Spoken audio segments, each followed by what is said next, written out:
is denying this on her YouTube channel, but Vanessa, I think it's too late. We have already figured it out. What are your thoughts? We got to get you in here too. What are your thoughts, Sean?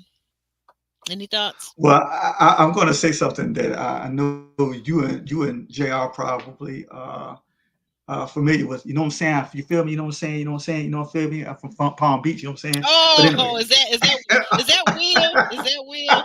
I'm telling that's you, Will. you yeah, because I couldn't watch that interview. I'm sorry. There are some people I found out. There are some No, people in I'm real from, life and on I'm from social South Beach. media. I'm South Beach. I'm from South Beach, Florida. I'm from South Beach, Florida. You know what Yeah, I'm saying? well, Uh, I I can't. think I that can't. to back up a little bit, one word that I heard last week's episode that kind of stuck out to me that I was wondering why the word was used. And that word was why did LaRon use the word fiance when he talked about Koshia? I don't know if Okay, you all yeah, I don't know if you all I caught caught it. that or not. But I I said, I did catch why it. did he use the word fiance? Now Hmm. and the context of the dismissal from the show. I don't know the context of what their relationship is or was or will be, you know. But I caught that when he said that. Yeah. You know, my fiance coach here and so coach so. I don't Hmm. understand that. But back forward to what you were saying, I think really probably Vanessa in conjecture, Vanessa may have given herself to Chaz and may have given herself to Chaz, and she was I feeling love the way you say it. So sweet. feeling betrayed. She was feeling betrayed. She was feeling betrayed.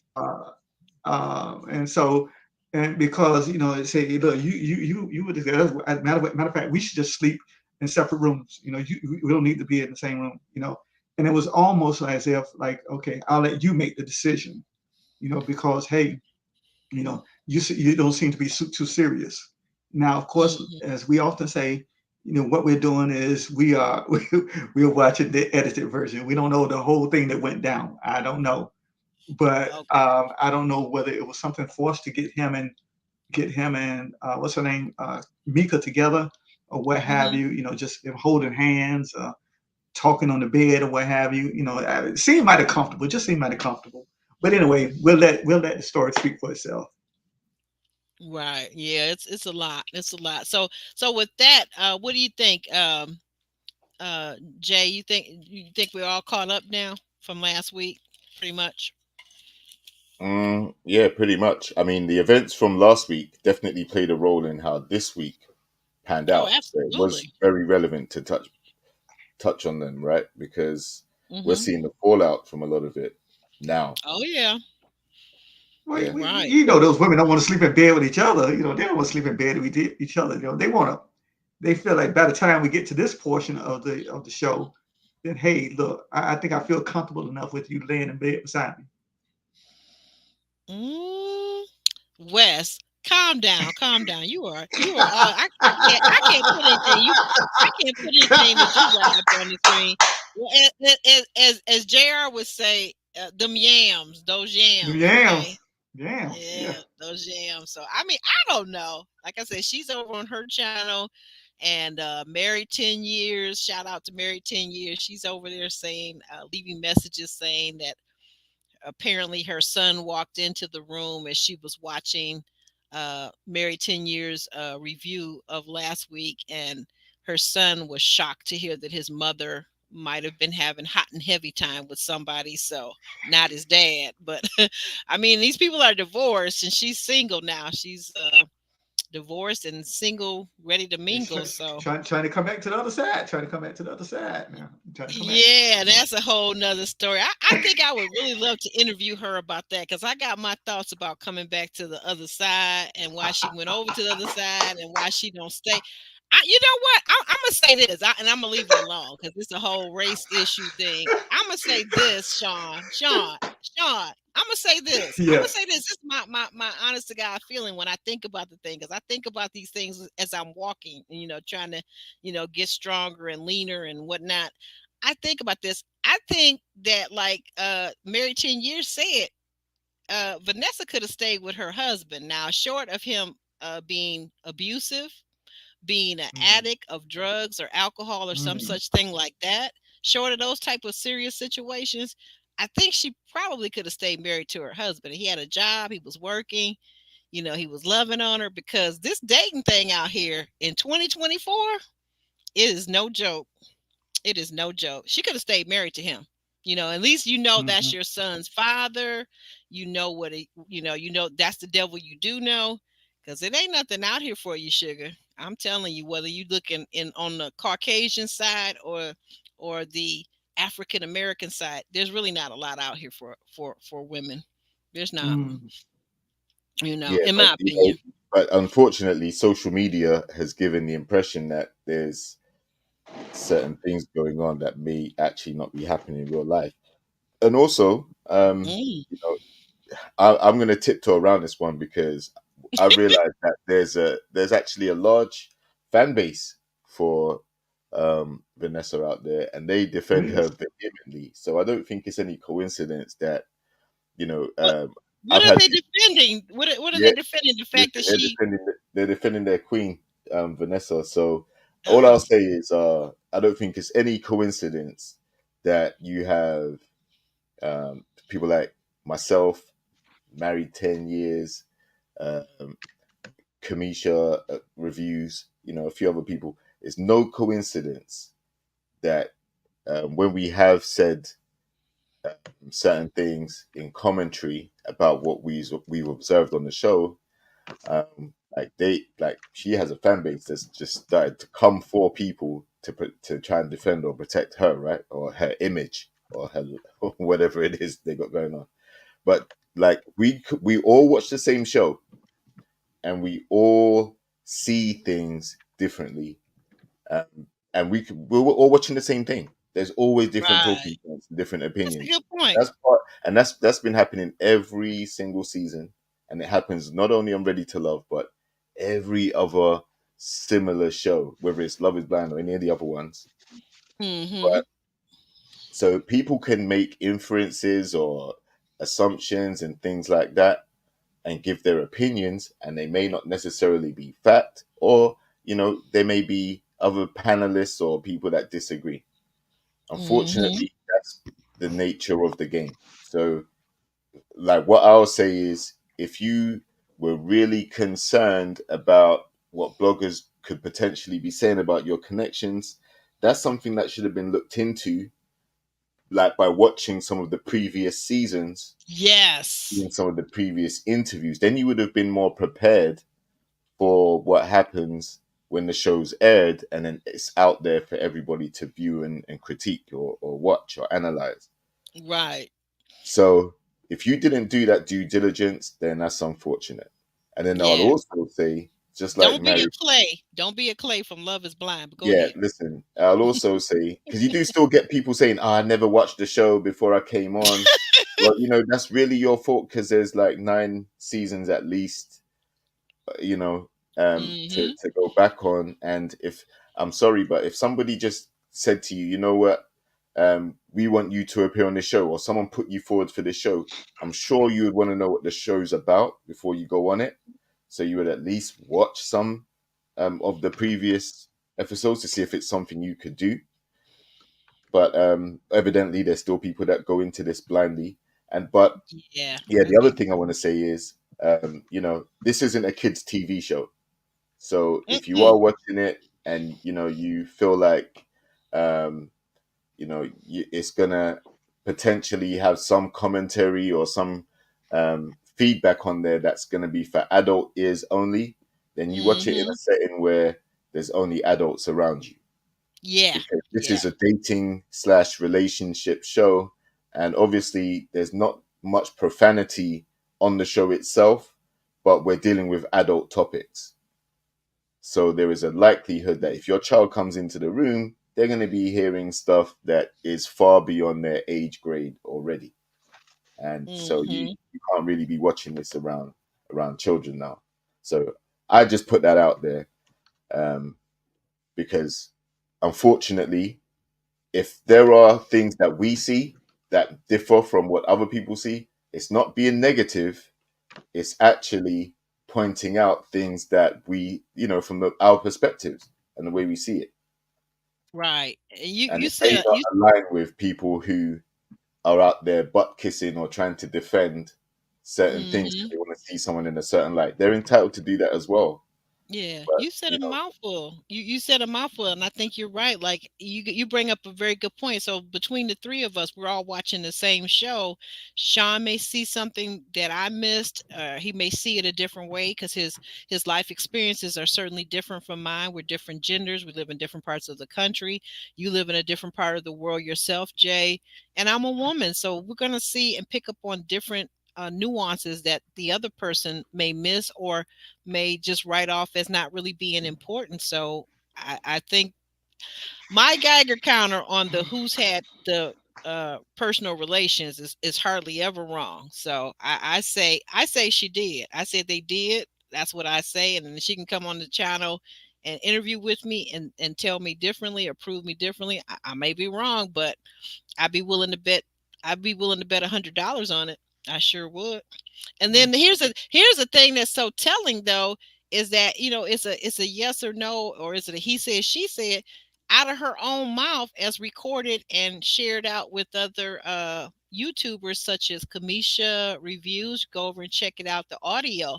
There's actual audio of what sounds absolutely like Vanessa's voice saying what happened and saying how they've been playing with the producers and pretending like they're not seeing each other outside of the show. Did you hear those tapes, JR? yes, I definitely did hear those tapes. So again, like What? this, Mhm. so if it came from the horse's mouth, Right, she said it. That's not right? just me saying that. I That's her saying it. Which to right, me, once I heard it, I said, "Oh, bingo! That makes perfect sense." That's what I'm always saying. Like with Zadia and Dante, when she went off and smushed him in his nose, I said, "Uh oh, they've been hunching. The two of them been right. hunching." Now the thing is, like that's not even what she came at me for, right? The reason why why Wait, wait, wait, wait, wait. Who came at you, Zadia or Vanessa? but, well, first I had Vanessa's fan base, then I had Vanessa, right? So Oh, okay. Do uh, tell. Do tell the tea, yeah, JR. Hey, well, not even about tea, but basically they were defending her queen, their queen, right? So Hmm. I wasn't even inferring that they'd actually been intimate. Like I don't know that. And if they have, they're adults. They're grown. They can do. If that's the level of connection they have, that's on them. It's nothing to do with me. Um, but what my point was is she is trying to get him to choose her, basically, like cut off the other connections and choose her. Mm, Now he is not ready to do that. Now there could be a couple of reasons, i.e., he's not feeling her enough at this moment in time to solely focus on her, um, or he could also be saying, you know what, I'm going to wait till the bridge, and that's when I'm going to make my decision. Or he could have, other reasons. But ultimately, he's going through his process, and if he has um, got to a stage where he has 3 or 4 ladies interested in him, and he wants to make sure he chooses the right person, then you have to allow Vanessa has to allow him to have his process. Just like if the roles were reversed and she had other connections, he can't say mm-hmm. to her, you know what, listen, I want you to tell them guys it's time to go home because it's me Right. and you, right? If Yeah, he did that's that, true. then I would That's be true. saying the same thing. Like you're not allowing her to have her own process. Like you can't be forcing Mm-hmm. her. Like, you can say, look, you're my number one. Um, and then if now you have to wait for the person to reciprocate that. And if they Right. don't, then you have Right. to wait patiently or move on, you know? There's some talk that some YouTubers are speculating whether or not Chaz, who is 47, is this has been this indecisiveness of his has been like a lifelong battle. So we're going to get into that, but we're going to go ahead and get started with the notes. So That is a very interesting thing that what you're saying, Jr. and Sean. You having a time laughing about all this hunching that's going on. Oh, wait a minute, let's see. Last thing on this before we really get started. Chaz gave Vanessa an ultimatum. Oh, oh Lord! Either she give up the goods. Now you sounded so childish and high schoolish. That's what a high school boy would say. He's 47 years old. Either she give up the goods so that they could seal the deal, or he continues giving the other women some special attention. I like the way you said that, special attention. Could be. I mean, I don't I don't see Chaz as having the level of lacking self esteem to really put it that way to a woman. I don't see that. What I suspect what happened is the same thing that happened with Koshia and LaRon.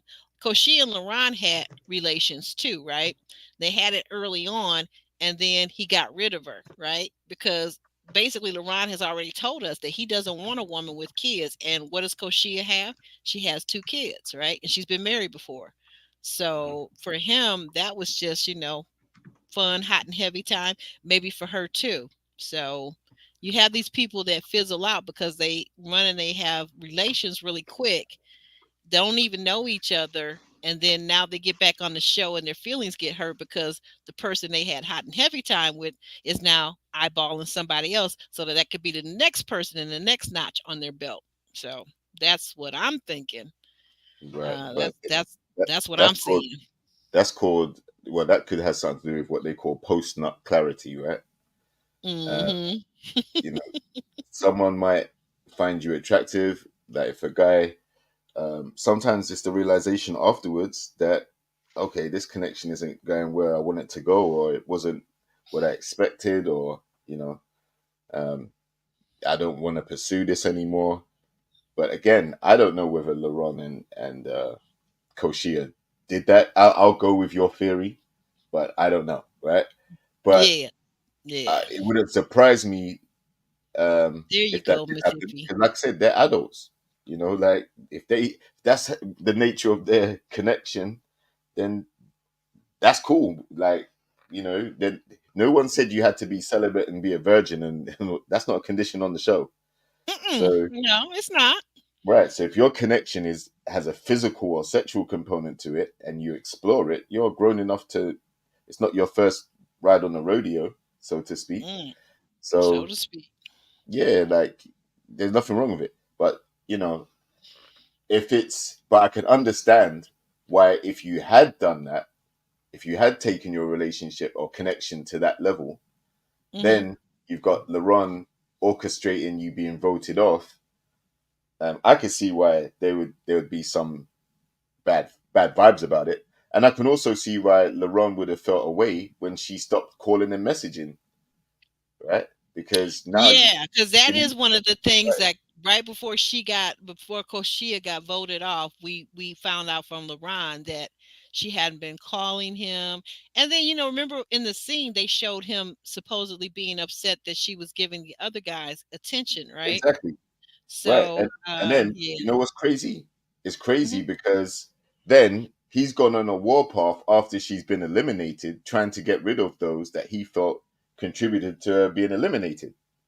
Yeah, kind So of kind of duplicitous, right? That's why I say that's he's what I'm very saying. shrewd and calculating.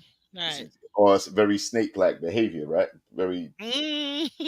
So yeah. So when in reference to the people that still remain, like obviously, if you're going into retreat where everything's all concentrated, you've got like Chaz with his Chaz now has to entertain 3 or 4 women, and that's why he's feeling the pressure. So yeah, if him and Vanessa have been intimate, that's their business. But Hmm. unfortunately, that doesn't mean that he's going to single you out as being the person that he wants to ride off after the show with, Right, right, right. Well, right? so we open up. Vanessa is eliminating William, as you pointed out, and Alonzo and Lauren can now relax.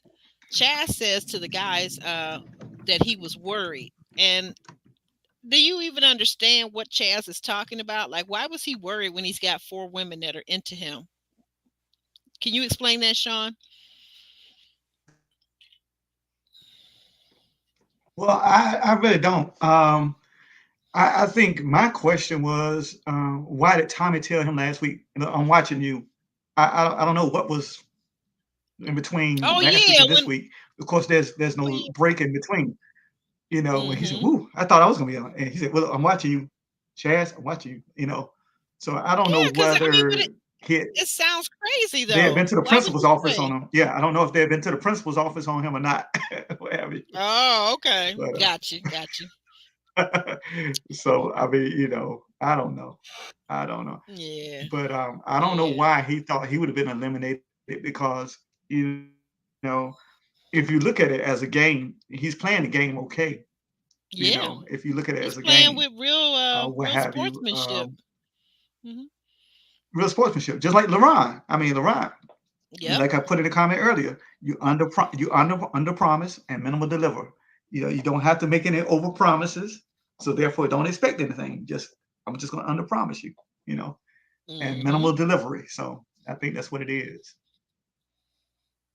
Okay. Very good I'm point. not going Very around good tell you. I'm point. not going around and saying I'm not going to be Mr. Copy and Paste like Mr. Corey Beline was in DC season and say you're my number one, you're my number one, or be like Troy was in the Houston season, kissing every woman on the cheek. I'm not going to be like those guys. I'm just going to minimally promise. And hey, Right. Minimally. whichever You're one, right. minimally.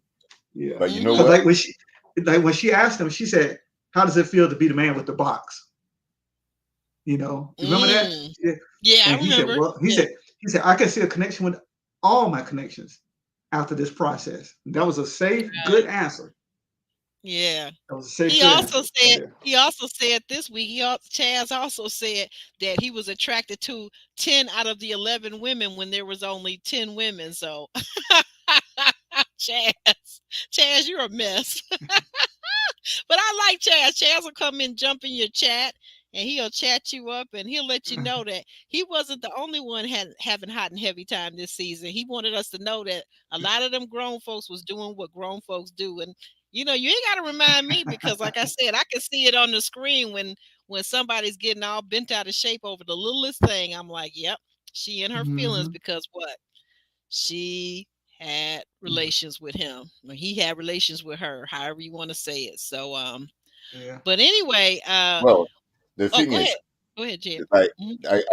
I can kind of see why he felt like he could have been going home, Oh, because he knows okay. that the ladies are all talking, and just like Sean just Mm, said, there's a danger that you're going to fall into the copy and paste cycle, because they did actually try it on this episode. mm, I got a good morning message from him today. Oh, I got one too, girl. Oh my mm-hmm. God, Yeah, they he's a did. dog. They did. Yeah, yeah. So that's the trap that's set, right? Right. Because um, in order I to didn't like entertain that. I three didn't or like four that different Vanessa women, took that to the women. I'm sorry. Go ahead. right? If you have to maintain connection with all these different women, you have to basically have different conversations with them, and Mm-hmm. different interactions and stuff. And when they go back into the lounges, or they're confirmed with each other because they've been, they've built friendships now and alliances and stuff. So Mm-hmm. now you're going to be at the mercy of what they discuss with each other about you. So I can see why he felt the pressure, because he's, like he said, he's not used to dealing with three or four girls at one time, and especially Right. in a concentrated setting like that where all eyes are going to be on him. Like the moment he Mm-hmm. goes off and starts eating fruit from Rashina's bosoms and her lips, there's going to be eyes watching him, Right. thinking, "Oh, he never done that with me," or "Oh, I didn't know they were connected like that." So he's going to be under constant pressure. Then he has to go and spend time with, say, Vanessa, and Mm-hmm. Vanessa's going to be like, "Oh, it's 7 o'clock. How come you're only just now getting around to me? You've Want been to know spending that the too. whole day with the We're other lady." jumping ahead here, but I want to know that too. Like, wait a minute, JR, I gotta jump in. I wanted to know that too. Hmm. If Vanessa was one of his top picks, or even if she was fourth in the line, when he said it was only 7 o'clock, I was like, wait a minute, it's 7 a.m. and they're already up and bright eyed and bushy tail. But then when she said, well, I've been up for 11 hours, Okay, so I'm like, now that means it's 7 p.m. And if you put me, you waited till 7 p.m. in the evening, and we live in this house, we're sharing this house together, and you didn't see me all day or could have seen me all day, and you waited till 7 p.m. to acknowledge me, I got a problem. I got a problem whether I'm number one, two, three, or four, because it don't take no more than 20, 30 minutes or maybe an hour with each woman. You should have had everybody knocked out by noon. I'm sorry. What's up Yeah, with but that? unfortunately, what we're seeing is Chaz is not a player. He doesn't know how to do that. He's not. So this notion that he's some type of ladies man, gallus Mm, player type dude, no, that's mm, why he's sweating buckets. He don't know how mm, to do it. This is new to him. So mm. I that don't know. dispels any theory about him being a Mm-hmm. player. A player would have romanced and lyrics and got all these girls into a certain position where they know their role and they know their Mm-hmm. time, and he's quite comfortable with it. This guy's been sweating for the last 2 weeks. So he's under pressure. He ain't no player, that's for sure. And then the other thing is, unfortunately, if he has other connections, then yeah, there's a chance that he won't be getting around to you till 7 o'clock, eight Nah, o'clock, well, and he could have that's ruled me out at that point. He could right, have ruled and me out. that's exactly where I was I going would with have it. self eliminated because you're That's not gonna get to exactly me where I at was going seven with it. o'clock. If you You, sat there with mm, 4 or 5 other guys remaining, and you decided to cut all of them other guys off yeah, and true. focus That's a on good point. Chaz, Mm-hmm. whereas he has 3 or 4 ladies and he's still going through his process, that's on you, because now Mm-hmm. you've got nothing else to do except wait for him to come and give you some time when he's finished. Yeah, I'm not a Right. twiddle So of his there's other thumbs. guys you could have entertained, but because you cut them off, you got no Yeah, one. that's right. That's true. And what Right. now So remember at that Dom point, what you her other self-eliminate. Like, connection, Dom was sent home. So, to be fair, but you're right, because she's been very snooty with all the other guys. She's been exactly. very snooty and very dismissive with every other man besides Dom and Chaz. She's been Right. very, very And even like Dom's turn her connection, nose up. a lot of people were saying, look, we haven't seen enough of this You should have connection. stayed Where with has the this come from? Caucasian. You should have stayed with the Caucasian guy, your husband, Well, Vanessa. maybe, maybe not. But the fact is, people were I'm saying, saying it. I'm telling you, unless he was yeah, beating you, girl, hitting well, you upside your head, that giving would you black eyes, automatically you should eliminate have stayed her with from him. contention with these guys because none of these guys are Caucasian. No, So no, she's no. going I know, into, but I'm talking about her ex-husband. This is what yeah, I'm so am talking I. I'm saying if about. that's who, if that's someone that she wanted to stay with, she Oh, wouldn't be on a show like Ready to Love no, because I there's an disagree. automatic I assumption that disagree. she wants something As a completely woman who's different. dated outside my culture, I disagree.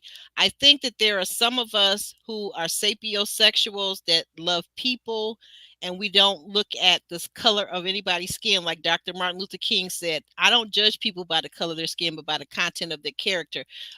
Some of us can look at men as equalizers. They're equal. So if you have good character, that's the only thing that brings you up above the average man. And then there's the subpar man, right? But it has nothing to do with the color of your skin, nothing at all. No, but what you've done is you've narrowed it down to one person named Chaz having the character that you associate with, and you've Okay. been snooty, as you rightly say, and She was. eliminated all the other guys from contention. So therefore, your picker is off because you're not really you're not really open to meeting the other guys and investing Yeah. time in getting to know them. So Yeah. that's again a Mm, self-inflicted wound that isn't Chaz's mm, fault in the situation. okay. Yeah, Yeah. that's true. So I agree. You don't have to restrict yourself to one ethnicity. That's crazy. But I what think I'm so. saying is, if you've already come in and said, "Oh, well, I like this Chaz guy," you know what? I'm not interested in no other guys so early in the process, then the consequence of that is Yeah, there's a when consequence. he's still got more connections that he's trying to feel out to decide whether he's because he said consistently he wants to Sis, make you're sure a he mess. chooses the right person. He didn't come on the show Hmm. to be back single again. He's making sure he chooses carefully. He said that early on. So Hmm. he clearly has decided that Vanessa isn't the one yet. And he Right. still wants to examine the other connections he has, which are different. Maybe I'm there is gonna a sapiosexual relationship going on there, But with Rashina, there's more something physical where they can eat grapes and Mm. melon off each other. Yeah, because do you remember 2 weeks ago when he was in the chat, he told us that his connection with With Rashina Rashina. was a Exactly. genuine connection. He told us that. Exactly. So why would he say that if he was completely invested in Vanessa the same way she's invested in him? So Mm. that's an assumption that she made. So Yeah, to her like detriment. so Patrice has been the one where, a lot of the guys have been able to speak to and be more personable and vulnerable with. So that may be their connection. So I'm saying he's got different connections with the different ladies, and he has to be careful because he now has to examine which lady he goes for, which element of the connection is worth pursuing and cutting off the others for. But he's not at that stage yet, and he's clearly uncomfortable with it. I think he's So, uncomfortable, but here's what I'm going to say. Here's where we differ. Okay, so you got your opinion, and mm, I respect it.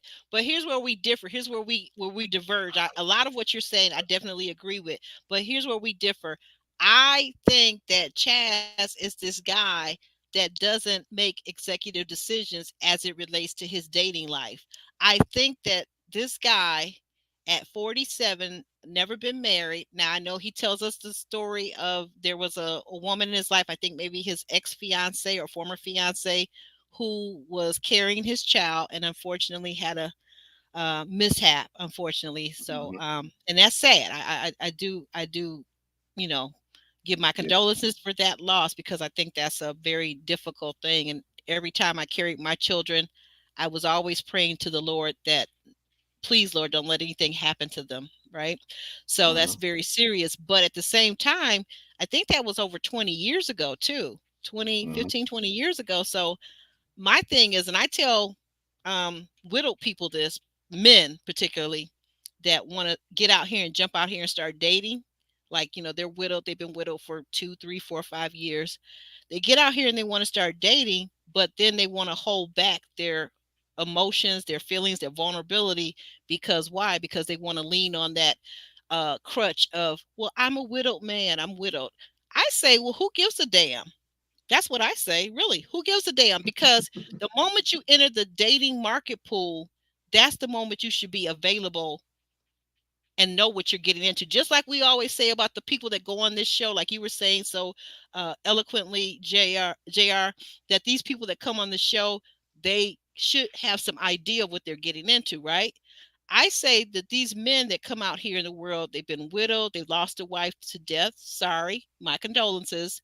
But the moment you say, I'm going to start dating, know what you're doing. Sit down and think about it. Talk about it with a wise older friend, maybe someone that you know that is widowed, that has went through widowhood and made it to the other side, where they crossed and they had a healthy relationship, they remarried. Because these things do happen. Like, I was on IG the other day, and there's Bobby Brown and his new wife. Well, she's not so new, apparently. I think they've been together like 15 years. And there were people in the comment section that was like, well, where's Whitney?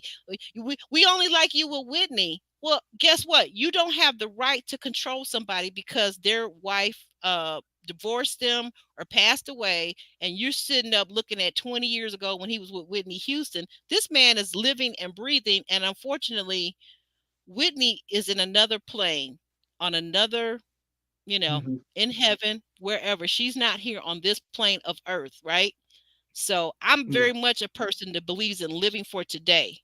And you don't have to sit there and miss out on love because what? Because somebody died and you, no, no. Mm-mm. Well, you know what, Aubrey? I think that I mean, it could go either way. I understand what you're saying because only you know when it's time for you to get back out in the water if you want to get back in the water and swim. You know, Mm-hmm. Right. um, because I mean, if you remember a few seasons ago, people were saying that AP was not ready. On the DC season. You know, Oh that she had yeah, just yeah, lost. Yeah. Yeah, She, she had well, just lost her husband.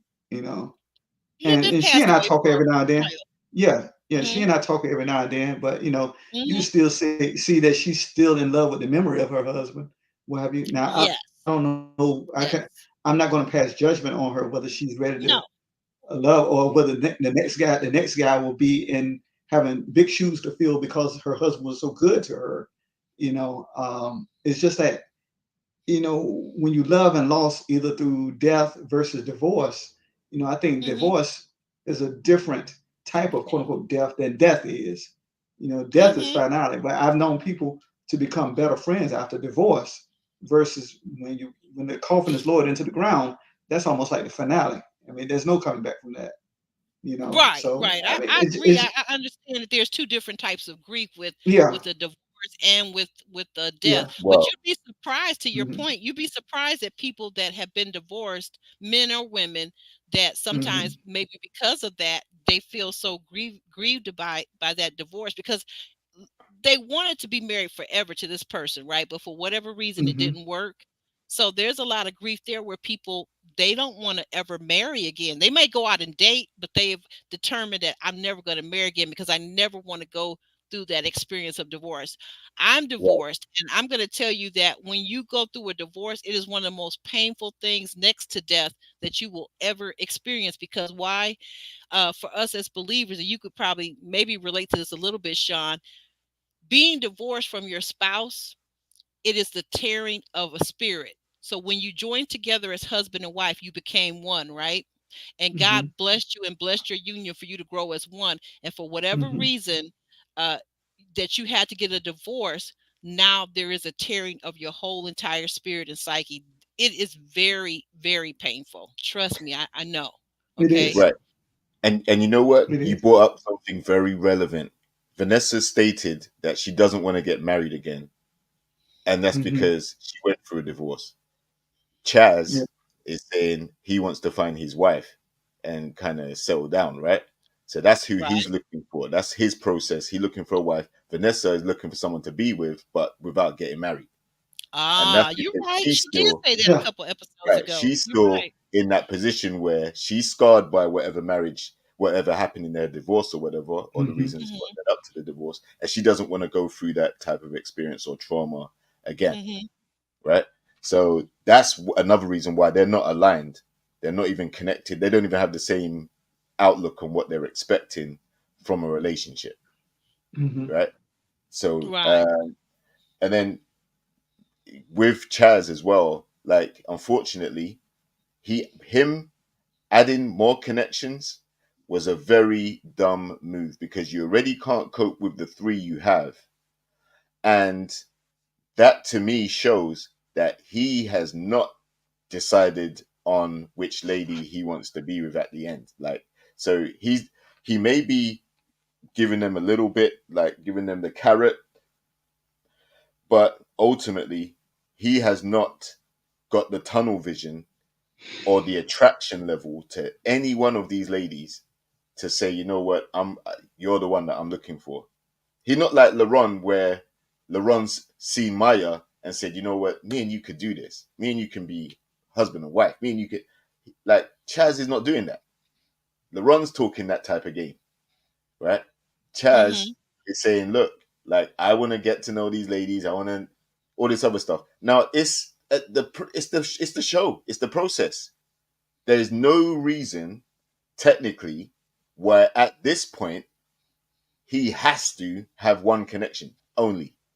Hmm. Hmm. It's not. That's other people's expectation because they're saying, "Oh, well, I wouldn't put up with it," or But so how do you I get expect it. from to I Yeah, hate to go. interrupt you, but JR, real briefly, how do you think a person gets to narrowing it down from, well, we were at three before the retreat. He added on one. That was his choice and his decision, right? As a grown Yeah. man.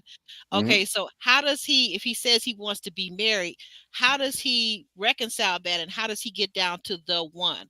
At Well, least in it's this quite group of simple. women. That to me is quite simple. Mm. Patrice is the only lady that allowed him to be vulnerable. When you look at his other connections, Ah. Vanessa's been putting him under pressure. Choose me. I want um, not being hostile with it, but she's saying, you could have spent time with me, but you choosing to spend time with other ladies, type stuff. Rashina Mhm. is say, based on them Oh, eating the she fruit all in out her before. feelings. She Right. making me wonder. She making me wonder what we just said about the hot and heavy thing. But I don't. I Right. don't think for her Exactly. it is. I Too think much. she just kind of got into her ego. Like, dude, like you should have told me. You should have talked to me. Right. Now he ain't trying to choose Rashina or Vanessa, evidently, because he would have chosen her. Mm. Right. So that's. But So, and then so Patrice is Mika is only liked him for a physical. Mika was talking about how his back's big and he looks like he works out and this, that, the other. Right. okay. Yeah. Now the only lady that has shown like a softer, sensitive side to allow him to be vulnerable, and Alonso as well, is Patrice. Yeah. So she offers a different dimension that he doesn't have with the other ladies. So that's why he was able to add that connection, because their little sit down last week where she was like, I gave you my number and you didn't call me, and he didn't even save the number because he probably wasn't feeling her like that. But then their Yeah. conversation, that vulnerability that happened, that's when he was like, okay, maybe maybe I should give this a further investigation as well. So unfortunately, the task this week on the show was what? What was the task on the show? What did Tommy say that Trust these guys should do? Trust and vulnerability. Trust and and vulnerability, I vulnerability. believe. Exactamundo. That's So it. guess who automatically doesn't fit that bill for Yeah. Chaz? Yeah. The other Vanessa does. three connections other Yeah. than Patrice. Yeah. And I think that's very interesting what you say, JR, because wasn't that Patrice that went up and said, "Can I pray with you?" She asked him, "Could she pray with him?" There you go. Yeah. Yeah. That Um, was deep. I was like, wow. Okay. you know, See, if a guy and, said that to me, I would get excited. oh yeah. See, so I mean, I think with her hearing him, it felt like a sense of respect to him because most of at the end of the day, most of us as men, our first primary need is not love. Our first primary need is respect. Mhm. And we want to be heard. We don't want to be overtalked. We want to just be heard. And if a man can share what's in his heart with a woman, then you that's a special place because most of us as men we're taught to be we grow up being guarded, you know. Right. But if a man has a soft space, and I think what I can see is the dynamic. I don't know if Chaz is trying to play the field. I'm not going to put that on him, but I think he sees a little bit of a dynamic in each woman and tries to put them all into one woman. If I could build a woman, I'll take this dynamic from Vanessa. I'll take this dynamic from Patrice. I'll take this dynamic from Rashina. And I will take this Okay. dynamic from Mika. So I think that's the dynamic of it, Mhm. what have you. Now, how it turns out in the end, I don't know because the idea is that, you can only leave with one person. So, Uh-huh. what have you. But I think that put a special place in his heart, Patrice, when she went into his room, knocked on the door and went in his room. I mean, I don't know whether he was pretending or not, but it sounded like he was crying, and she said, "What, Mhm. can I pray with you? Can I pray with you?" And Mm-hmm. she heard that, what have you, how it was, and she said, "Can I pray with you?" So, Exactly. and I think that was that was endearing to him, something that Exactly. Vanessa probably never offered. Exactly. She didn't. That's why So they didn't. That's why Chaz didn't go and pray with Vanessa, because it wasn't even out there for yeah, him to do that. yeah, Mm-mm. yeah, That's a good point. You guys both So are onto so very I'm good glad points. I'm glad Yeah. Sean said that, because this is the thing. Like, men and women see things differently and we have different experiences in relationships. yeah, And like Sean yes, said, like, if we're able to be vulnerable and open with a lady, that goes so much further and deeper than maybe some women realize, right? At yeah, that point, Mm-hmm. it's not about the physical, it's not about the sexual, it's not mhm, about um, you know, whether we have lifestyle compatibility or anything. You've Mm-hmm. allowed us to have a safe space in you where we can confide. And then if we do let those that guard down and those walls down, the last thing you can do is weaponize it or go weaponize it. and That's jeopardize it. what we've shared. That's Oh, it. that is a no-go in any relationship, That's be it right. Right. romantic, So what are the be it ladies doing friendship. on this season? They're What see? talking. They're Hmm. using what we've seen is we've seen William share things about his father. he got voted Mhm. off. Right, that was vulnerable for him to share that. Yeah, he was. Right, He was vulnerable. voted off. Right, you've had who else shared? I think you had. I'm going so far back now. You had Will share that Mhm. he was between jobs and he had to sleep on a mattress or whatever he had to do because he didn't want to face a 4 or 5 hour drive. That vulnerability of what was going on, that got weaponized and he got voted off. So that you have to be mindful of how these ladies are moving with certain information. And if you have someone like Patrice who's always always an open heart or a listening ear, then she's going to Yeah. attract guys just purely for being that type of person that you can have that connection with. Well, yeah, Mm, well, to add on to what JR was saying, I think mhm. with that dynamic, I think mixing last week and this week, I think that Vanessa was speaking for herself. When they were talking about who to eliminate, when they brought Alonzo, Mhm. William, and LaRon up, and she said, "Well, William, some of the women feel like you're vulnerable. They just cannot deal with, Oh what have you." yeah, I caught And, that. I caught and that too. I think Sean. that was the wrong thing to tell a man. This man had been open like that and tell you what was on his Yeah. heart. Uh-huh. That was something That's wrong. my That was something wrong to tell that man. So that man will that's probably forever go in his shell. He probably forever go in his mhm, shell. That'll be the mhm. last time I say something like this. Exactly. Yeah. So That was rough. I That mean, he was rough. wanted to be heard in that moment. I mean, because you Hmm. Yeah. could you could look at him. He was not playing for the camera. He was not No. Hmm. trying to be seen on TV, trying to be Superman and all that macho man.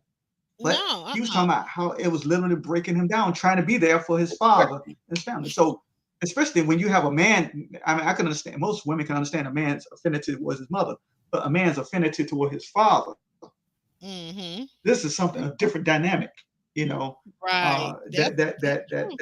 that's very interesting. And I think that was weaponized against him. She Mhm. should have said something else if he was going to be eliminated, I think.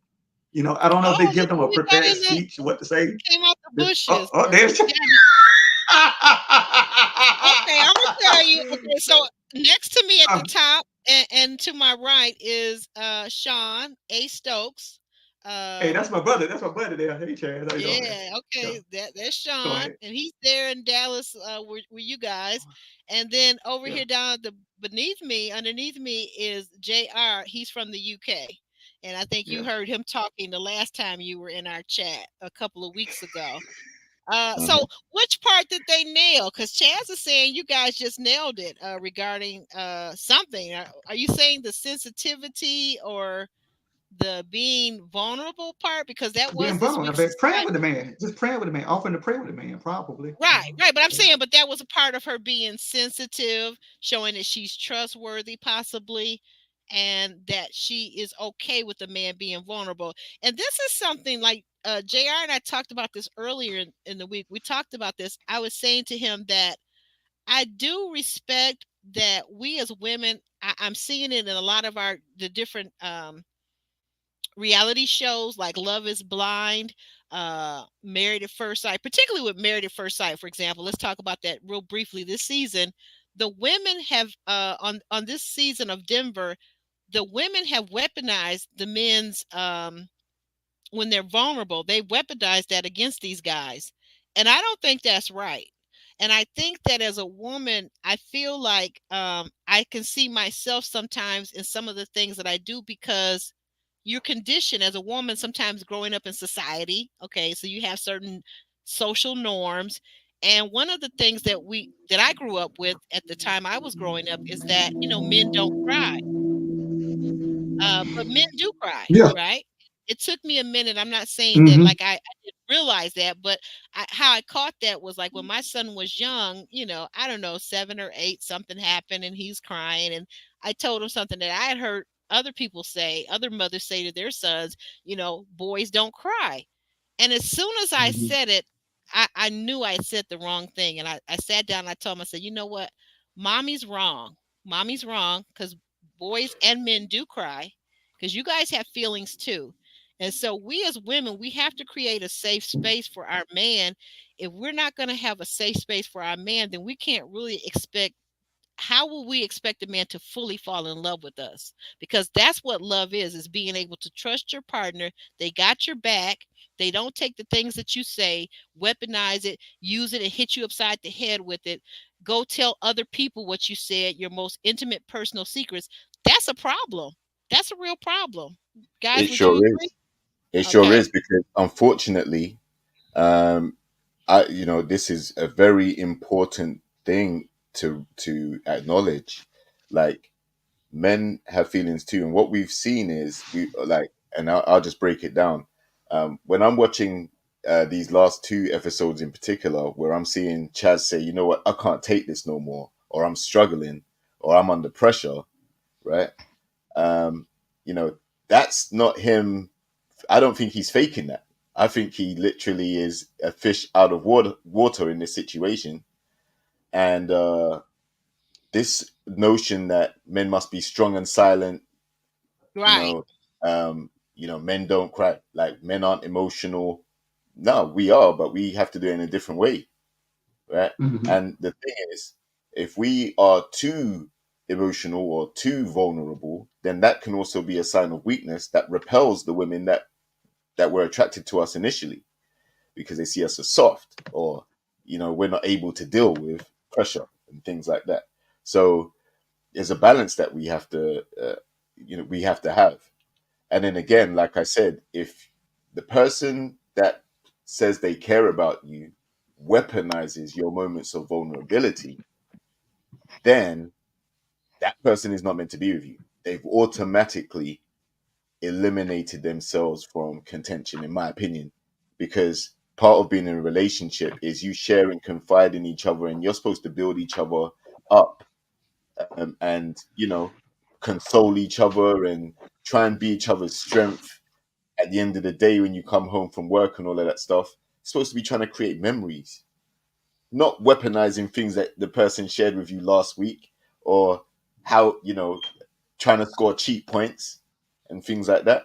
That's going to lead to the demise of the relationship and the trust element in the relationship. So if I can't come home and talk to you as my girl or my partner because you weaponize stuff, then now you're putting me in a position where I've got to have other people that I confide in when you should have been the one, but you mishandled what I said to you. You know what I'm saying? So it's a real clear and present danger to relationships these days, because like I said, in this setting, the ladies are friends. They've been around each other for the last 9 weeks, or however long may be. Right. So the moment one of them has an experience with one of the guys, guess what? It goes back into the lounge, or there's a phone call later about it. Yeah, you know what? I went on a bungee date, or I went on a jet ski. Oh, you know what? He did that with you. Oh, we did it. So they're always talking and having conversations.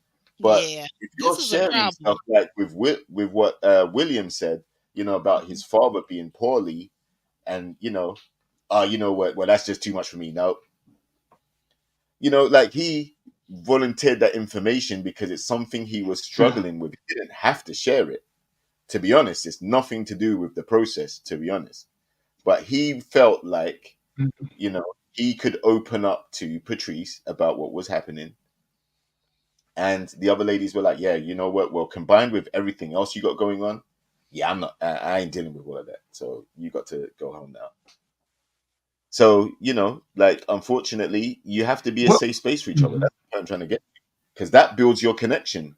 How are you going to have a connection with someone when the first thing you do is you go and compare notes, or you're going and taking information that you've learned from that person and using it against them in the lounges?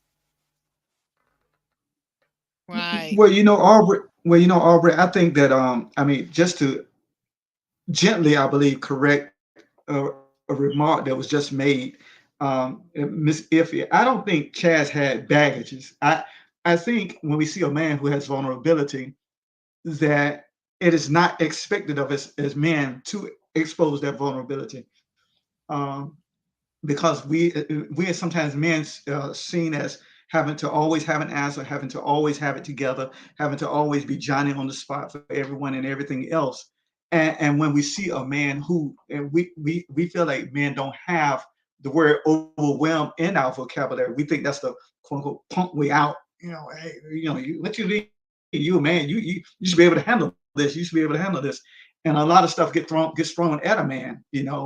Like I said, we only see 1 hour what's filmed in hours. And we don't know the extreme pressure that he may be under. I'm not trying to defend him or nothing like that, but I'm just talking about in the context of the show and life as general. As a man, I have my pressures as well.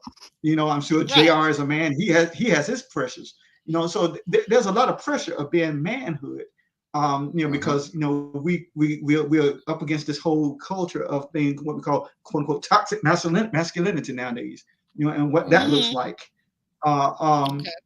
And so Fear of I black. think that that the myth of a particular black man is that we must be always Superman, and that we must be always overly sexual. We must be always feel like we're either the thug or Yep. the thug or Yep. very rarely the Particularly gentleman. And as black Or the men. player, especially Right. black player, men, yes, player. black men, yeah, you know, Player. yeah, a player. That because we're hypersexual as black men. That's what the stereotype is about us. That we don't have Yes. any touch with our feelings, but we're just hypersexual. We just Mhm. do and do and do, lay and play, and just dine and dash. That's it. And so Smash and there's a good dash. book that was written years ago by Smash and Dash. There was a good book by J.A. Rogers years ago called "From Man to Superman: The Myth from Man to Superman." Oh And wow. that basically looking at the lens, the way the black man has been viewed. The black man has been viewed as Superman. You always got it together, but deep inside, most of us are just Clark Kent. You know, you know, Mm. we, Okay, I get it. I we're get just it. Clark Yeah. Kent. We're Yeah. just Clark Kent. Yeah, We're not able to leap over tall buildings in a single bound. We're not. right. You're right. And something that to your point, Sean, I grew up with a phenomenal, I mean, absolutely, positively phenomenal father in my life from day one till when he passed away. Very involved, very Mhm. active, and gave me a lot of his wisdom, gave me the benefit of his wisdom and his years here on earth before I was born. But one of the things I realized as a young woman was I had to get out of the habit of comparing the men that I was Men to dating your father. Hmm. to my father. Yeah, because Yeah. like I said, he was so tremendous and he stood out in my eyes as being like A1, like, this is the man right here, right here. This Hmm. is this is the prototype. Because one Hmm. thing that my dad did that and Lord rest his soul, but one thing that he did that I recognize, it took me a long time to recognize this, that is not healthy for me personally. It worked for my mom. They had a great marriage and a great relationship. But for me, and I think it's kind of a generational thing, right? Because things change as we enter into different generations, right? One of the things, my daddy was very stoic, because that's the way he Hmm. was raised. He was a military man. He was very Hmm. stoic, and he didn't do a lot of expressing of his emotions and his feelings. Like, I knew he loved me, and he told me he loved me, but it wasn't something where he was overboard with this type of thing. Like, I can remember two times I ever saw my father cry. One was when his brother passed away from cancer, and the other time was when he found out that he had cancer and it was terminal. Those are the only two times I can Hmm. recall my father ever crying. So that was my model for a man for a long time. And then it took me that to recognize that's really not who's going to probably make me happy as a woman, because I need a man that's going to be able to share with me how he really feels. And I'm not saying that my dad didn't necessarily share with my mother, because what went on behind closed doors between those two, I'll never really know fully, right? Hmm.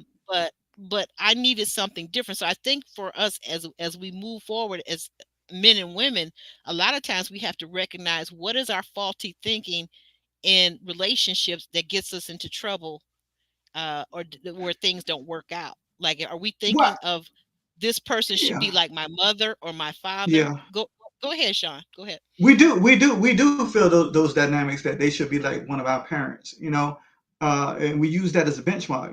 If this guy can't treat me like my daddy treated me, then hey, he's no good. And it's kind of like an unfair advantage to this man because he is not your daddy, and your dad is not he. And of course, the difference is a different day and time. No, nevertheless, there should be a degree of respect there that he should respect you as a woman, and you should respect him as a man. However, Right. I mean, just like just to share personally in my life, you know, I mean, I grew up in a two-parent home, what have you, and I know my parents had hot and heavy time because I'm here, but it Yeah, you are. was what was there any romance? No, never no romance in my household. So Oh, how did right. I have to? That you saw that you Yeah, actually saw that with that's. your eyes. I never saw I never saw my mom and dad really hold hands or nothing like that, and Me go on date neither. nights and That's nothing the like other that. thing. You're right. But it was expected. I mean, my dad, because he got it from his dad. My dad got up, went to work every day. He provided for us. We never Yep. saw a hungry day. We always had a Mm, roof over our head and all of that. And for those who don't know, my dad was a preacher. He was a pastor. So he believed in the scripture, First Timothy 5:8. If a man provide not for his own household, he's worse than an infidel. So my dad sometimes worked two jobs, and what have you. But he took care of his family, what have you. But the romance side, right. And that's the I real didn't, mark. I didn't see it. Didn't see it. I'm sure they did some things that my sister and I did not know about, what have you. But we did not see that, and so we had to navigate things in life sometimes with a Yeah. blindfold on. How do we navigate through life? How do we learn? How do we learn that from our friends? Sometimes we learn it Yeah. from looking at other ideal couples or what have you. And it's just this whole thing called life doesn't come with a roadmap. It It doesn't come with a doesn't. roadmap. Well, yeah, So it sometimes doesn't. yeah, It doesn't. But the one we know of, the one that we know of is yeah, called that's right. Yeah, yeah. BIBLE, BLE, basic the basic instruction instruction before before leaving leaving Earth. Earth. Leaving, Yeah. So if you get into that BIBLE, check it out. Check it out. That BIBLE, that BIBLE. I'm telling you. And if you don't do yes, nothing it's people else, for go me. go through Proverbs. Go through Proverbs for your wisdom. Ask God for wisdom to give you discernment in who you're dating, who people are. Because I'm gonna tell you something, a true story, real quick. Years ago, when I was dating, I had asked God for this wisdom and this discernment because I kept running into this certain type of guy. And I was like, oh my God, this guy is trash. He is complete trash. Now, he on the outside, or even intellectually, he was my guy because my guys, I always tell you guys, I'm into sapiosexual. I'm into a man that's highly intelligent, highly. I mean, like, he's got to be able to teach me stuff that I don't know. And I think I have a good grasp on a lot of stuff. But anyway, so I asked God for this discernment. I'm gonna tell you what happened. This is literally what happened. I was in the club. I was in the nightclub. I'm in the club, right? And every time I looked over at a man, I would see a W on some the ones that I was attracted to. I would see a W on their forehead. Now, those Okay. of you that know me, you know what that W stands for, right? Oh, Kind okay. of loosey goosey, as I say on the Married the First Time, right? A guy that he kind of gets around, right? So I would see He's this a W on Lothario. his forehead. He's a Lothario. Yeah. Yeah, Lothario. Yeah, and they come over and try to talk to me, and I'm like, I'm looking at that W on their forehead, and they don't know what I'm looking at. I'm just laughing. I'm looking up at his forehead, and God has written this W like, stay away from this one. He's a total, you know what, Mm-hmm. right? So I mean, Mm-hmm. ask God for discernment because it's really he really will give it to you if you believe in God. If you don't know, even if you don't know if you believe, ask him and see what will happen in your life because he will show you. He will really show you. So Well, you but know what? Not to make light of that, but the moment you mhm, stepped into the club, most of the guys would have had that W on there because that's if mhm. you're looking for a serious relationship, you ain't gonna find it in that club.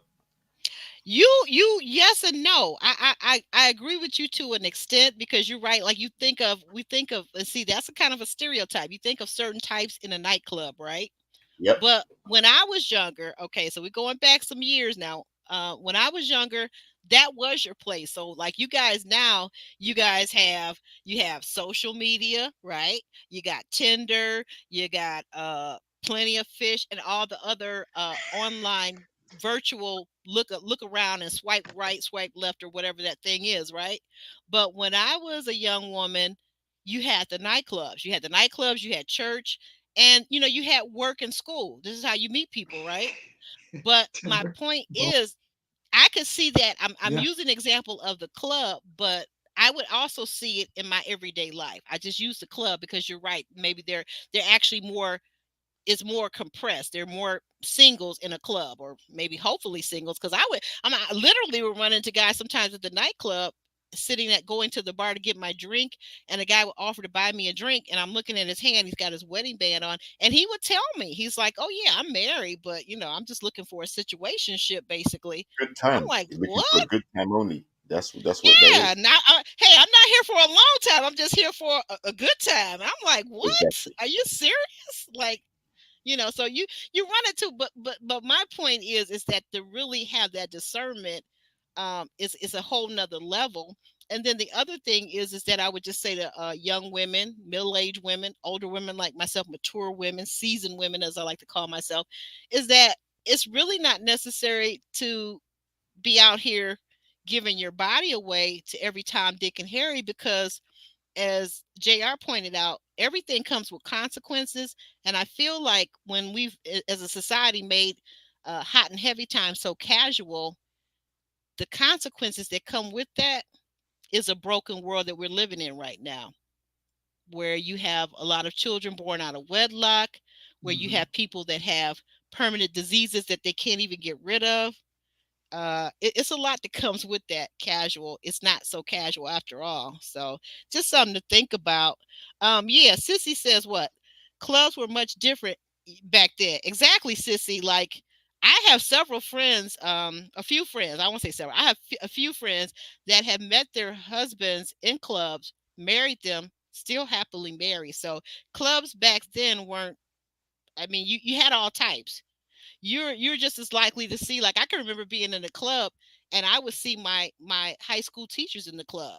So you had working professionals, you had judges, you had lawyers, attorneys, doctors. Everybody was up in the club. One of the wealthiest men that I've ever met in my life, I met him at a club. He was so wealthy at the time, he bought a house um, in Bloomfield Hills, Michigan, which is like one of the most affluent suburbs in pretty much the whole country. It's certainly in Michigan, but it is one of the highest per capita of all of the United States, right? And this guy had a house, and where he lived at, it was a private drive, and the only six other houses that lived there were all captains of industry: General Motors, Chrysler, Ford Motor Company, and so on. I mean, like, you didn't live there unless you were a CEO. This guy happened to be a doctor. But Mhm. anyway, but I'm telling you, you could meet some good, classy people in the club. You just had to keep your eyes open, your ears open, and really talk and ask the right questions. So I can't discount the club for back in the day. Now, I don't know what that club looking like now. It's probably looking crazy, cray cray. What's the club looking like, you guys? If you're in the chat, what Well, is the listen here. club looking like? Well, it I'll, depends on I'll where you go. Depends on where you go. Yeah, exactly. I'll just say this: there are different types of club, and obviously, people that frequent the clubs are usually there to go and have a good time. They're not there looking for relationships and spouses and all that stuff. And I think it's different for men and women in that regard. Like, if a guy's really gonna find the lady that he's gonna take seriously, it more than likely won't be in a nightclub. It would probably more likely be in their everyday, like, could be in a supermarket, petrol station, church, library, gym. Um, you know, maybe live on this in the same neighborhood and just come across each other from time to time. And Okay. those, last time I checked, all of those What? institutions have been Mm-hmm. available for decades, right? Or But for a long time. But wait a minute. What yeah, what about and they're what all about free. this? Okay, go ahead. They're free. Okay, because I was gonna say, what about online? Because a lot of people are meeting online. The Yeah, last yeah, of the last course. person that I talked to, I met them online. Yeah, of course. Of course. Online is an option, just like the club is an option, just like church is an option, just like the supermarket's an option. They're all different options. Hmm. All online has done is giving you more access to more people, because now the internet and social media has connected the world like never before. Oh So God, the yes. downside to the advance in technology is it's made it a lot more convenient and easier to date and eliminate and meet people and things like that. So it's a blessing and a curse. But It ultimately, is. anywhere you meet someone, Hmm. regardless of the setting, once you meet someone and you sit down and talk to them or you exchange phone numbers or whatever, there's no guarantee it's going to lead to a relationship anyway. Well, no, there's no There's no guarantees about guarantee it's anything going to in lead. life. Exactly. There's no Mhm. guarantee it's going to lead to hot and heavy time. There's no get like so Okay. you kind I don't of know. That's not what I hear about these online apps for dating. I hear they well lead to a lot of hot and heavy time. for some people because that's what they're looking for, but some people ain't looking for that, so it doesn't lead to that, Okay. right? Okay. Um, Well, listen, let's kind of get back on these note cards because we got well away from. So I'm gonna try to skip over the stuff we've already talked about as we were kind of just having a real good conversation. And I love it. I love it, Jr. I love it, Sean. But here's what I want to ask you. So getting back on my note cards. So when we're at the retreat and Chaz starts to speak to Vanessa and he tells her it's only 7 o'clock, and then we find out it's 7 p.m. and not a.m. Okay. Uh, we see Chaz in confessional, and he's saying like that he feels like Vanessa's all of a sudden become a very all or nothing type of woman. Do you guys agree with this? Is she being overbearing, and or is he kind of doing a little gaslighting there in that confessional? I'll start with Sean. Well, I mean, I don't know the gist of their conversation. I think you can ask Chaz that. He's back in the chat now. Um, I, Okay. I don't know how to answer that question. Really, to tell you the truth, Aubrey. I think I defer the question to him if you don't mind. I mean, let him answer that. Okay. Okay. Well, I'm gonna go. I'm gonna get to him, but I want to ask Jr. while we're on the topic. Jr. Won't you take that question for me? do I think she was overbearing? Yeah, I think maybe there's some unrealistic expectations as well as kind of yeah being overbearing in that situation. She can only state what she would like and where she is in her process. And this is why I got the negativity because I said, listen, he still has to go through his process as well. And if they're not aligned, if they're not on the same pace or in the same place, then unfortunately, she doesn't have no other connections. And that's something she chose to do. Um, so that's why I think he's feeling the pressure because she's kind of trying to say, look, it's not an ultimatum, but it's kind of like soft power. You could have spent time with me all day, but you chose to come and spend time with me at 7 o'clock. So he's trying to say, listen, but we're here now. Why are you talking about what I could have done? I'm spending time with you now, and this is how you choose to spend it. Like, which I think is valid. Like, don't worry about his other connections. You know he's got other connections already. So try and make the most of the time that you do have together to try and influence his decision to choose you. Not beat him up and bash him over the head about why it's 7 o'clock. He probably knows what time it is. He don't care about that. You're in the retreat. So yeah, like I think that was overbearing. I would hate because it has happened to me as well. I Oh. would hate if I come in if I reach out to you at 7 o'clock and that's Mm-hmm. my downtime and that's the time where I'm like, you know what, I want to spend time with you now, girl. This at the other, and you're gonna admonish me or try and tell me off and be like, listen, it's 7 o'clock there. You had all day to holler at me. No, I didn't have all day to holler at you. I had You other have things a I needed to job do. in the actual life, huh? Right. And then you're Yes, going to say, indeed. oh, well, I want to be a priority. And you're not making me feel like a priority right now because you put Mm-hmm. everything else above me. No, I didn't. I just had certain things I needed to do first. Yes. But I'm Yeah. prioritizing you now because in my downtime, which is my quality time, which is my important time, that's when I'm choosing to spend my time with you. And you're now Oh. trying to take the conversation or try and dampen the mood and try and start time with Excuse me me. instead of enjoying the time that we're supposed to have. Yeah, I thought it was, what, as they say, the saying goes, six of one and half a dozen of the other.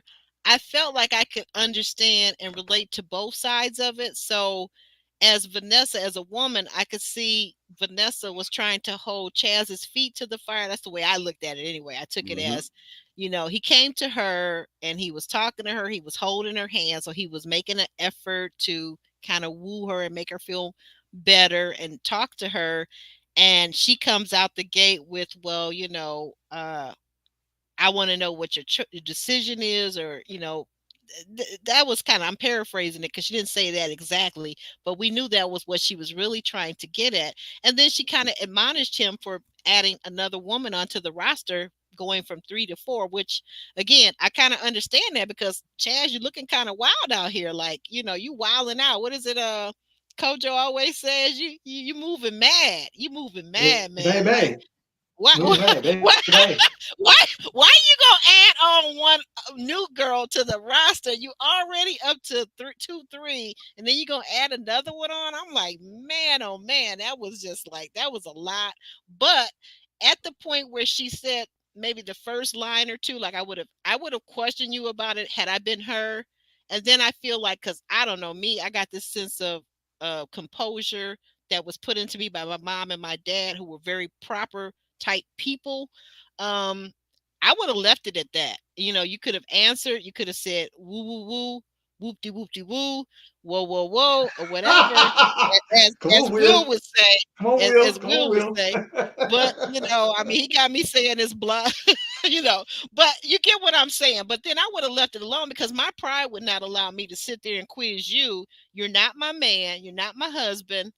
I'm not Exactly. going to sit there and quiz you like that because you're a grown man and you got autonomy just like I got autonomy, and I know how to move around. Trust me, I know how to move around. So you would have Right, been but that's asking the me like, Well, who are you could over it here be a talking to? way?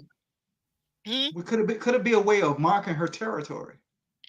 Well, yeah, she absolutely was going in because she has feelings for him and she seems to be wanting, she's decided that he has to make his decision. But that's why I go back to Vanessa, and I'm gonna say this again, Vanessa. If you check us out over here, uh, you should have stayed with your husband, because this world that you've entered into dating, it's a You ain't ready whole for it. You beast ain't ready that you for it. would not know if you were married for, I don't know, 5 years, 10 years, or even 2 or 3 years.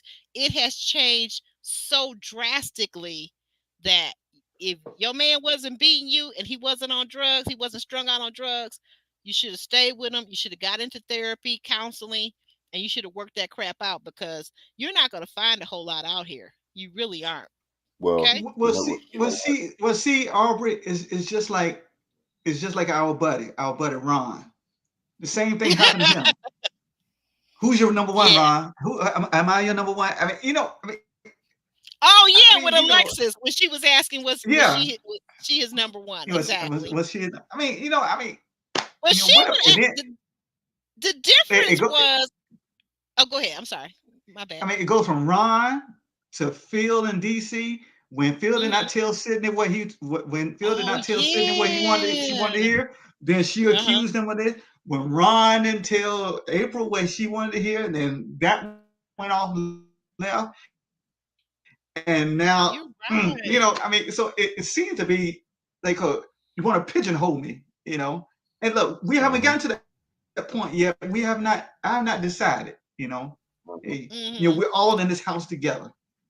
Right. But I think the idea is that you know, it just doesn't fit the dynamic. It doesn't fit that dynamic. I don't think. Yeah. And I think that because just like he's free to choose, I the don't know. other part of that dynamic is she's free to choose. And there were Yeah. 3 other men there that she could have chose from, that she could have. Exactly. She Yeah. cut her own self off short. To your point, you're gonna probably say this, JR, but I'm gonna say it too. uh she kind of cut herself off early on in the process because she was turning her nose up at all the guys, like, except for Don and Chaz. Like, you weren't even trying to be like Maya. I love Maya's approach to all of these men because Maya has treated everybody with respect and with a smile. And to me, if you're a flight attendant, um, customer service is number one. So you should be very adept at smiling at these guys and kind of going along, but asking your questions, sneaking your questions in, not sneaking, but getting your questions in with these guys to kind of filter out who it is if there's some other opportunities out there for you, right? And Hmm. then if Right, there's not, then maybe just self eliminate. right. But this is the thing, right? Hmm. Unfortunately, uh, as we've said already, and as you rightly said, Vanessa has her own process, and if her process of elimination has led her to only have Chaz as a connection, then that's the way her process has worked out for her based on the decision she's made and the way she's felt. Now she has to afford Chaz the respect to go through his process. And, there are going to be pros and cons with the other connections that he has. Maybe there isn't the one that ticks all the boxes, which is why he still has so many at this point. And like Sean said, maybe if he could combine them in an ideal world, he would have his perfect woman. But he can't. So he has to make sure, as he said, he wants to carefully choose who it is, right? He's not in a rush to just jump on the first lady that shows him attention. But at the same time, he's now ended up in a position where he's got like 4 ladies showing him that they're interested. Now, this is very key to this week's episode. The task was like the girl that you are most open and vulnerable with. That's the one you need to connect with, right? Now, Vanessa's not that girl for Chaz, right? Okay. The only lady that allowed him to be vulnerable, not Rashina, not Mika, it was Patrice. So that's why that connection was added so late in the game, because she offers something different that the other ladies don't. They're more self-centered. They're more about, oh, well, you need to choose me. You need to pick me. You need to show me that you're going to be interested in me. No. He has his own process. He doesn't have to do none of that if he doesn't view you as being the one to ride off into the sunset with. Oh, okay. If he values vulnerability and being open and able to express himself as more important than just picking somebody for the sake of it, then he's going to choose to have that person, that Patrice, over all of you. Because in this very week, you all failed the task of allowing that man to be vulnerable. When he did share that he was uncomfortable and, he's under pressure, you did nothing really to be that person that he can confide in and feel like you've got his back. It was all about you wanting him to choose his connection on your time. Choose me, cut the other women off. I've done the same. I'm waiting for you to make a decision. You need to do it. And he wasn't there yet. I want you to answer this question that's on the screen though, JR. Okay, so I get everything that you're saying. Why Valentine says, I think Vanessa took the show as a reasonable person would and not a game. She found her love interest and wanted it nurtured. What do you say to that? I would say, right, that's the key thing. She found that. He hasn't found that yet. Oh, So you hear that? you're going to have to wait for someone to reciprocate that energy and that angle. And if there is no one on the show that's going to reciprocate that energy, then you've already cut off the other guys. And Chaz isn't there yet. So now what are you going to do? Self-eliminate or wait for Chaz? Wow. So yeah, why Valentine? What would you do? Like the person that you claim to have those feelings for hasn't got those feelings for you yet. So what are you going to do next? Are you going to stay there and watch him mingle with the other connections and get salty about it? Or are you going to say, you know what? Well, my guy's not here then, and eliminate? Well, the dynamics of the show it's a funny animal. Each season we watch, and it only happens a few times when a Camille will hook up with Cornelius or a Joy will hook up with Clifton, and it just depends on the dynamics of the show and how the show is progressing, what we see, you know. To be locked into one person and then find out when they start deliberating, well, I never had a connection with him. I never got to know him because he was spending all his time with X, Y, and Z, or she was spending all her time with X, Y, and Z. I never got to know him or her, And it's like you said, 6 in one hand, half a dozen in the other. How do you navigate through this thing called quote unquote ready to love. Is it really ready to love, or is it, let's try to push this thing to the end to see what happens, and build from there. I don't know. I really don't know. I mean, I don't know. I mean, I've never been on the show, never auditioned for the show or nothing like that. I don't know the idea how it's supposed to go. Chaz, you did not just say this comment right here. I'm gonna put this up on the screen real quick, and I'm gonna take it away. You did not just say that. Well, Chaz, he probably was talking about being heavy, being vulnerable, heavy. When he said vulnerable, heavy. Oh, heavy Yeah, as in mood or yeah, tone. yeah, Oh, move okay, tone. Yeah, yeah, my not in bad. weight, not in physical weight. I don't think. My bad. I Okay, don't and think it was Chaz is letting physical us weight. know that he's not a native Texan, but right next door, he's was born and raised in New Orleans. Oh, nice, nice, Hey, nice. baby, what's up, baby? 8504, baby. What's that? You, What's that? you, you heard, you What heard, you was it? heard me? You Heard? heard You me? heard? You You heard, heard? you heard me? You heard me? You're not hungry, though. You're not hungry, though. You heard me, but Oh it my did. God. It's gonna be interesting. I don't catch as much accent off of Chaz. It's funny when you have accents and other people are from other parts of the country because we don't always get what the hell you're saying. And I guess people say that about me. I'm from Detroit, so hey, What but up, though? What up, though? yeah, but the thing about the Midwest, here's the thing though. The thing about the Midwest, you take Illinois, you take Michigan, you take Kansas, you take the Midwest. Ohio? Yeah. We are actually known, like in journalism, people are taught to speak the way we speak.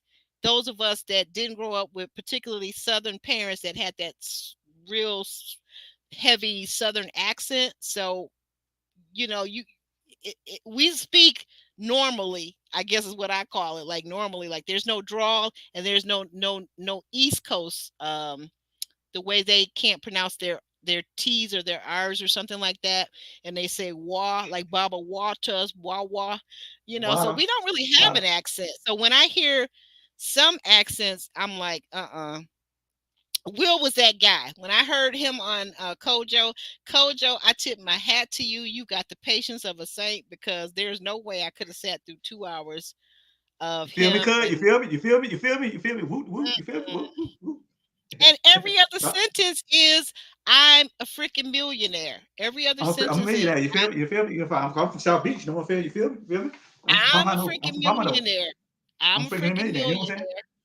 Do you hear what I'm saying? So anyway, Yeah, but except for me, Chad, we the one got money. We got money. yeah, I see it. I saw. Okay, you sent me a note in the private chat. Let me go back up here in the comments because I wanted to get back to. I had asked Chad some questions. Oh. Okay, yeah, that's Southern accent. Exactly. My mom too, because my mom was a native Houstonian. She was born and raised in Houston, Texas. So yeah, absolutely. But she moved here to Michigan as a young gal, and she really didn't have much of a Southern drawl that she had grown up with. But like you said, maybe in those moments where emotional or angry. But I'm gonna go back. I'm trying to find your comments, Chaz, that I had asked you two particular questions. So I had asked Chaz earlier, and he was driving, so it took a while. He said, "Let me get home or get wherever he was going, and I'll respond." And so, thank you very much for responding. Chaz says that he honestly doesn't know, but he has an idea. And he says it was not a voicemail message that Vanessa left. It was actually a voice text. Okay, I stand corrected. And he doesn't know. Okay, all right. And then the other question was about making decisions. I asked him about is he what is his process and does he really know how to make executive decisions as it relates to dating, not his professional life. He says that he has made decisions and he respects the channel Married 10 Years. But she is not correct about that regarding making decisions. Again, it's not that simple and I can expound when I begin interviewing. Okay, yeah, that would be. And you know what? To his credit, Sean, you were saying that it's a lot more. I'm sure it's a lot more stressful than what we're sitting at home with our popcorn and our glass of wine or our Kool-Aid or pop Mm-hmm. or whatever the thing is that we drink, our beverage, and we can sit and talk about you guys to ad nauseum, but we don't have that pressure, the pressure cooker that you guys are in and filming for several hours a day. We don't have that pressure. So I get that it's a lot more to it. But I was just wondering what the thought process was, particularly because you added on a girl. That was the thing that blew me away. You added on a girl. You added on Patrice, right? So Yeah, but Sissy, oh, go that's ahead. because Go ahead, JR. he wasn't getting what Patrice was offering from the other ladies. I like what you said. I'm in full agreement and total agreement with you, JR, about this one fact. You pointed, and you and Sean pointed out that Patrice gave him peace, right? Exactly. Mm-hmm. She At did the not time when come he was after him. distressed, Oh, she oh, was I'm the sorry. only one that gave him the peace to Hmm. be able to be vulnerable, and she didn't weaponize it like that. But as we've seen, you know, Yeah, it gets back yeah, into the lounge and it can go crazy. But that's all she offered. She just had to be a listening ear at that time. And you know what? It still wasn't enough to keep him in the house. He still packed up his stuff and left, even after he was vulnerable with her. It was still too much. He had to get out of there. yeah. I'm gonna tell you something. What I feel, because we're just skipping around here. I'm gonna tell you something that I feel like, again, how it mirrors another reality show. I didn't like. Now I understand that women are gonna talk, because I talk to my besties and I'm gonna talk to them. If I were dating somebody, I'm gonna probably go to them. But now I would go more so to my godmother, because what I find is when you have peers that are your same age or in your age range, and they're all single and you're running things past them, sometimes you don't know if there's a ulterior motive why they say the things that they say to you, right? And you get caught up in what they're saying, or they're giving you advice. So what I saw was, when Vanessa, on this retreat, when she went out to the ladies and started talking about Chaz, and he's upset and he stormed off, and I don't see why he's upset, because he's got four ladies, and two or three of the ladies, the other ladies, were sitting there with her, one of them being Rashina, and I remember Mm. Maya was sitting there, and who else? And Mika, I think, too, right? But I feel like, as we watch the episode unfold, I feel like Rashina got particular in her feelings because she was listening to Vanessa and what Vanessa was saying. And Vanessa was trying to make it seem like Chaz is a player. And girl, he's sending us these good morning big head texts to all of us. And I think he might be a player. And I'm not sure if he was gaslighting me, which I totally didn't understand where the gaslighting came from. Because, like, wow, are we really just throwing gaslighting out there like that? But I feel like Vanessa did everybody a disservice, and Rashina, as a woman, she got too caught up in what this other woman was saying. And sometimes women are telling you things to get you off of the man that they want. Does that make any sense to you guys? Of course. Mm-hmm. Of course. She's trying to influence the decision process Influence. of this Thank you. lady. Because we also know that when you use a term like gaslighting, Hmm. narcissist, any of these terms that these people are diagnosing you with based on their experience with you, then it often tarnishes your name in the group. Yes. So, Yes. yeah, again, if you feel like you are being gaslighted, do you stay and wait for him to choose you and eliminate all his connections for you? Or do you say, no, this guy's gaslighting me now. I'm going to self eliminate because I ain't got no other connections because I'm not interested in the other guy. That's the Right. decision he has to make. Because by saying that, you backed yourself into a corner again. Why would you want to be with someone that you felt was gaslighting you? Why are you waiting there? Mm-hmm.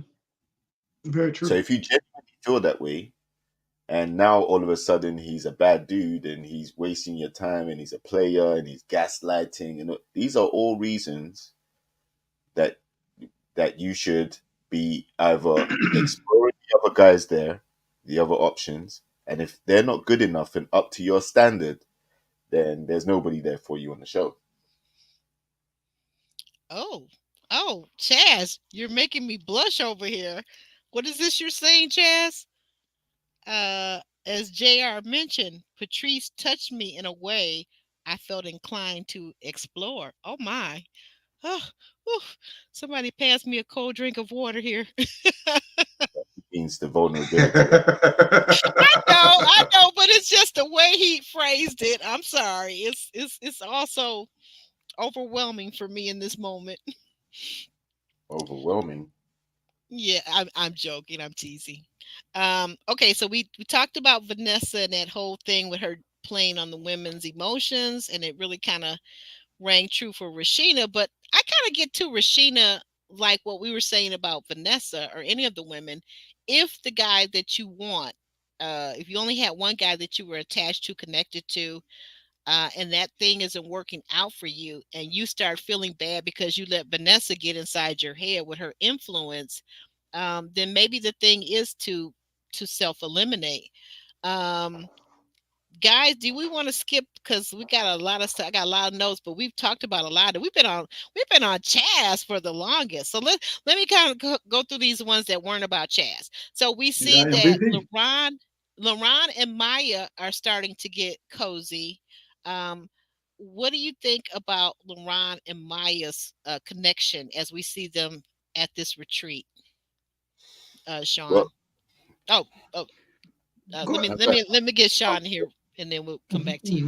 well, it may have been an honest effort. I don't know how genuine it was, but it may have been an honest effort. What have you? Basically, to save face from maybe the next week of being eliminated. I don't know.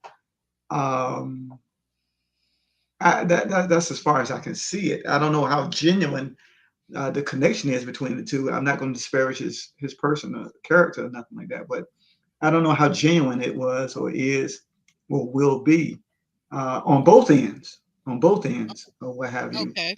Um, I do see how she pivoted quickly once the quote unquote revelation about William in the chat. I don't know. I mean, I don't know how stable she is with relationships or what have you, or how emotionally matured she is with relationships or not, or how emotionally mature he is. So I don't know. Okay. Okay. All right. Thank you for that. All right, JR, you want to talk about this whole LaRon and Maya connection and what we saw? Because LaRon was taking full advantage of the fact that William was gone at that point. So, right, as he's supposed to, because hmm his whole objective was to eliminate everybody so that he can get to Maya in the first place, and now he's got her in his sights.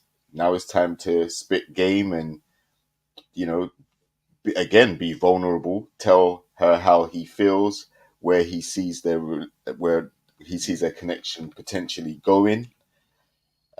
Is Maya sold on him? I think she says she likes him. They have a lot in common. They seem quite happy together. I'm sure if she wasn't interested in him, she would have shut it down. So yeah, like he's just taking full advantage of the situation. He's being vulnerable. He's being forward. The same exact thing that Vanessa wants Chaz to do, LaRon is doing with Maya right now. So yeah, I mean, it seems like she ain't got no other connections. William's been sent home, so they can make a go of it if they're on the same page like that.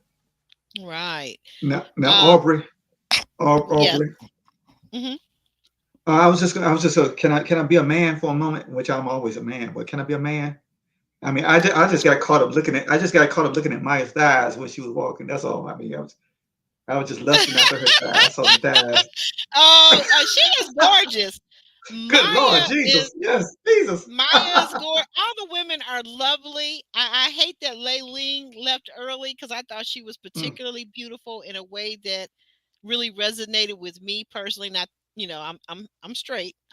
But yeah, I understand that. Yeah, I yeah. don't mind giving other women. I know some women don't Compliments. like to Yeah. give compliments. I have no problem at all. I think that Maya is absolutely stunning and beautiful. I was surprised this episode, the last two. I didn't realize she had a tattoo on her upper thigh. Mm-hmm. Talking about Where her, Maya, and where her Taraji P Henson looking self. I mean, yeah, she does kind of put me in the them big mind of. eyes, them big eyes, them big eyes. Yes, the big pretty eyes. Yes, she does. Yes, You're right Lord. about that. I just got caught up looking. I just got caught up looking at the thighs when she was walking Now toward the look table. now, don't don't get out of the word now. You know you can lust with Hey, your mind. You can lust with your hey, mind and commit hey, a sin. Hey, hey, hey. Yeah, but I want to say this though. So we see that I want to point this out. I thought this was really good on LaRon's part, that not only was he on her on Maya while she was there, but this is what I would have really, as a woman, if I were in her spot, her position, I would have been flattered and I would have thought even more highly of him. He made a point to make a date with her once they left the retreat.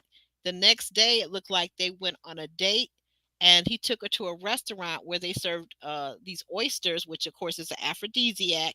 He brought her the most beautiful roses, and what I loved about it, he told her, he said, "These roses I picked out especially for you because this is the color that you were wearing the first day I met you." And Hmm. that's something that's really, like, for a woman, like, for you to go back and remember that. Like, my ex-husband told me the first time he ever laid eyes on me, we were at college. I had on my little, my little tail cutter shorts. So, he was checking out the thighs too, kind of like Sean. He was checking out my thighs back then and, giving me the whole look. I didn't even notice him. I didn't notice him. We didn't talk till probably a week later when he inadvertently bumped into me on purpose, right? But for him to tell me exactly what I had on the day that he first saw me, that really brought his stock up for me, because that's letting you know that this man has seen you, he's admired you, and he's letting you know that he's not ashamed to let you know that he thinks you're beautiful, you're sexy, you're attractive, or whatever that thing is. I love it. I love that LaRon did that. Uh, any thoughts on that date with you guys, Sean? Well, I mean, I mean, that was I think that was a pretty good date for the length of time we saw it on the TV. I mean, I don't know how long it was in person and what they could have talked about and what was in detail, um, what have you. But I think it was a pretty good, genuine date or what have you. And I think it was probably maybe it could have been something that the production had put together, what have you, since William was no longer in the picture, to try to create this dynamic between the two. That's what I think. Okay. Uh, Ms. Wilson has a question. Will anyone get eliminated since Rashina self-eliminated? I think that's a good question, but I think I that don't know if since they can she answer that. yeah, I think since she was eliminated, which either way that she was eliminated, Yeah, self-elimination or it doesn't really yeah, matter. because there was no other woman that was taken out for elimination date. Yeah. That's the thing that killed me. Like I said, you know what? OWN and Will Packer Production, you guys are really messy, because by right, from what we saw in the men's lounge, the gentleman's lounge, Vanessa should have also been out on a date, and she should have been sitting on the bubble, because a lot of men mentioned that they didn't really click with Vanessa. Hmm. So If we why go was back to if we go back mhm. to the messages that Will shared, Mika was on the chopping block for Oh, most of the. absolutely. But she's another one that could have been, you're right, she could have been, but Right. nobody mentioned Mika, because here was the thing, Justin is now connected with her.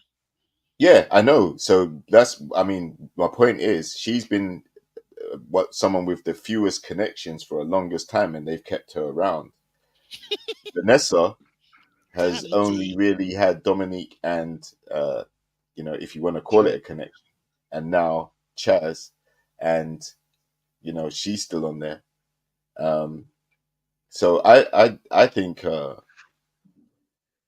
think they should, if the numbers are still not balanced, then yeah, somebody's got to go home. It should be, just because you self eliminated doesn't exonerate the other ladies from going home, in my opinion.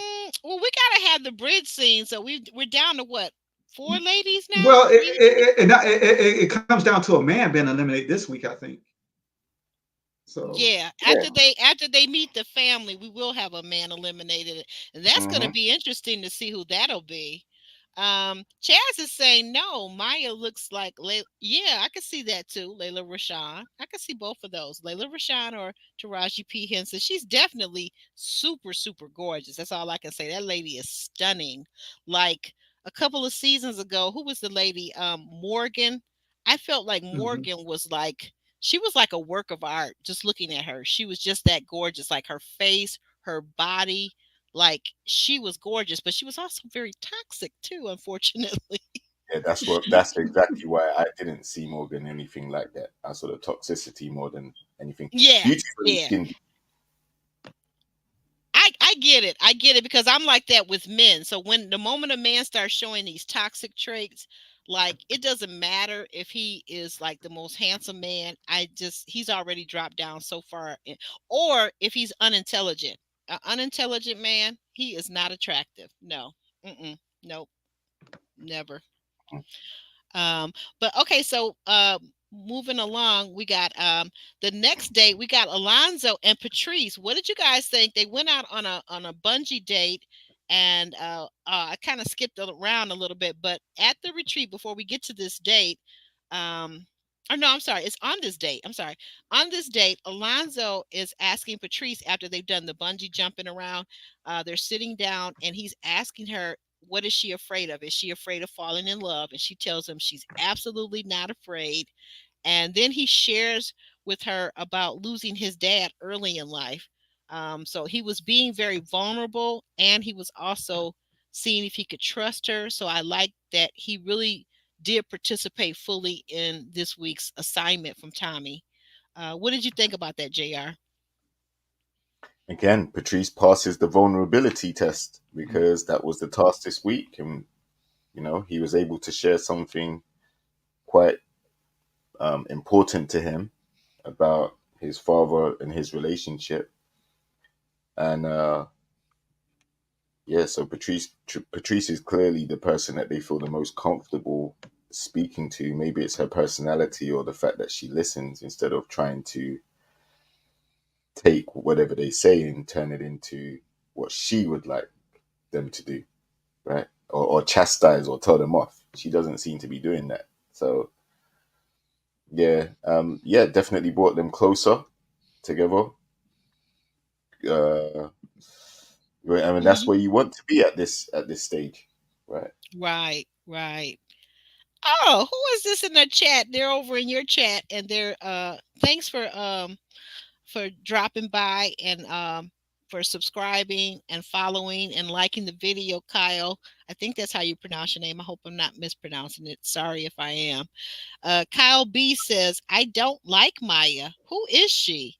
She doesn't make eye contact and she says nothing. I think she wears too much makeup. Guys, any comment on that comment, or we can move on? Well, different strokes for different folks. Yeah, Look all right to Laurent me. seems Yeah, she look all right to me. yeah, she Laurent looked Laurent fine to me. Laurent thinks she's fine as hell. So that's her connection. That's the only thing that matters at this point, Mhm. right? Yeah. I don't That's have a it. problem with her. I did one thing Kyle did say though that I have noticed, and I'm not really sure. I've been really trying to figure out what it is about Maya. That is it because of the camera being right in front of their faces as they're filming, as they're having these conversations? You're also taught when you're in front of a camera that even if you're talking to somebody sitting next to you, you're kind of cheating the angle, right? So you don't want to look directly into the camera, breaking the fourth wall. But then again, you not really want to be always turned to the side either. So I'm not really sure what that is because I've noticed that about Maya, the But eye contact. but you have to remember, Maya does photo shoots, modeling, all that stuff, and like you alluded to, we're in a social media age, so it's all about angles and lighting Mhm. Oh, and things like absolutely. that.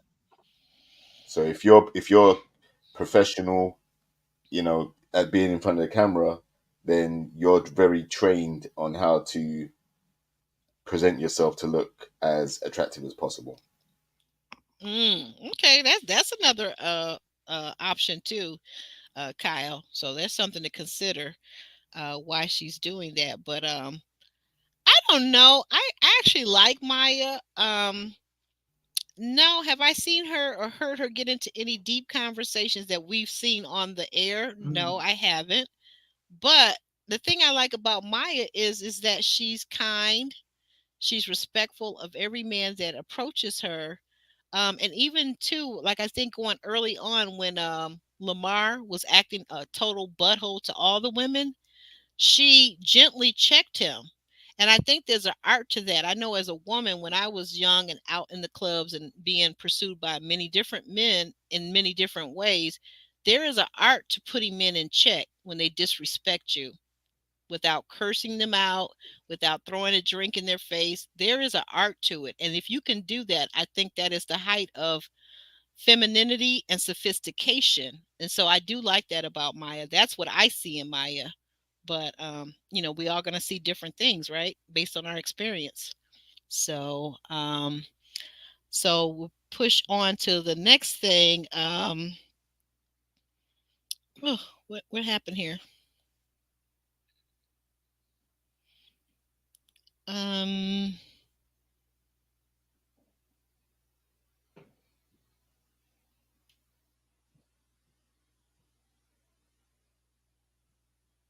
You still there?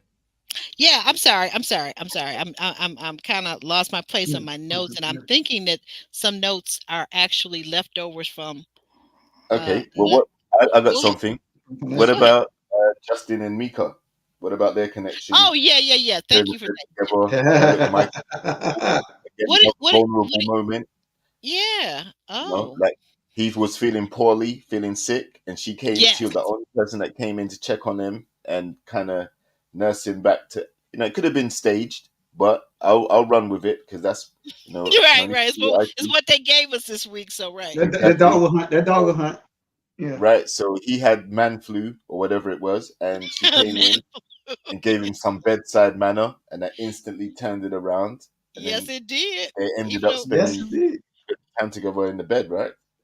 What do we Yeah, make of yeah, that connection? that's what I was like. Okay, so Justin, you kind of surprised me because when you first walked in as the curveball, you kind of like you a little sneaky there because you seem like this little shy school teacher, but you got some moves there. I see Chaz has been teaching you and mentoring you or something. I don't know, but you had some moves there because whatever happened, the man flu or whatever it was, you're right. Mika kind of nursed him back to health, and I like that. He asked her to help him with his hair. She kind of pulled it out this way or that way, and then when he looked at it, he was like, you didn't do that right." So they had a kind of playfulness about them, a flirty playfulness. But one thing he said to her, and I caught it, and I like the way he said it. And it's a certain way a man asserts himself. He says, "Cause I'm coming back tonight. I'm coming back to your room tonight." And she said, "Oh, you coming back to my room?" And he said, "Yeah, I'm coming back to your room, baby." I was like, "Oh, okay. Let her know. Let her know." What did you think, Sean? What did you think about that connection with Justin and Maya? Oh Thank yeah, you for well, that. Right. smashing. Oh, I'm interested to see what's going on underneath the covers. And I think it was a convenient man flu, just to should try to solidify the connection from her being dumped in the water from the jet ski. So hey, I'm gonna make this thing right. I'm gonna make this thing right with you. I think that's what it was. I think that was a makeup from the jet ski thing. I mean, not the snow ski mobile. What is it? What is it? Jet ski. Yeah, jet that's what it was. ski, yeah. Or I Yeah, guess I go yeah, by the yeah, brand name, Ski Doo, but yeah, but jet ski, yep. yeah, yeah. That was a makeup for that. That's all that was. Oh, okay. Oh yeah, I see what Yeah. you're saying. Right, right. I Conveniently sick.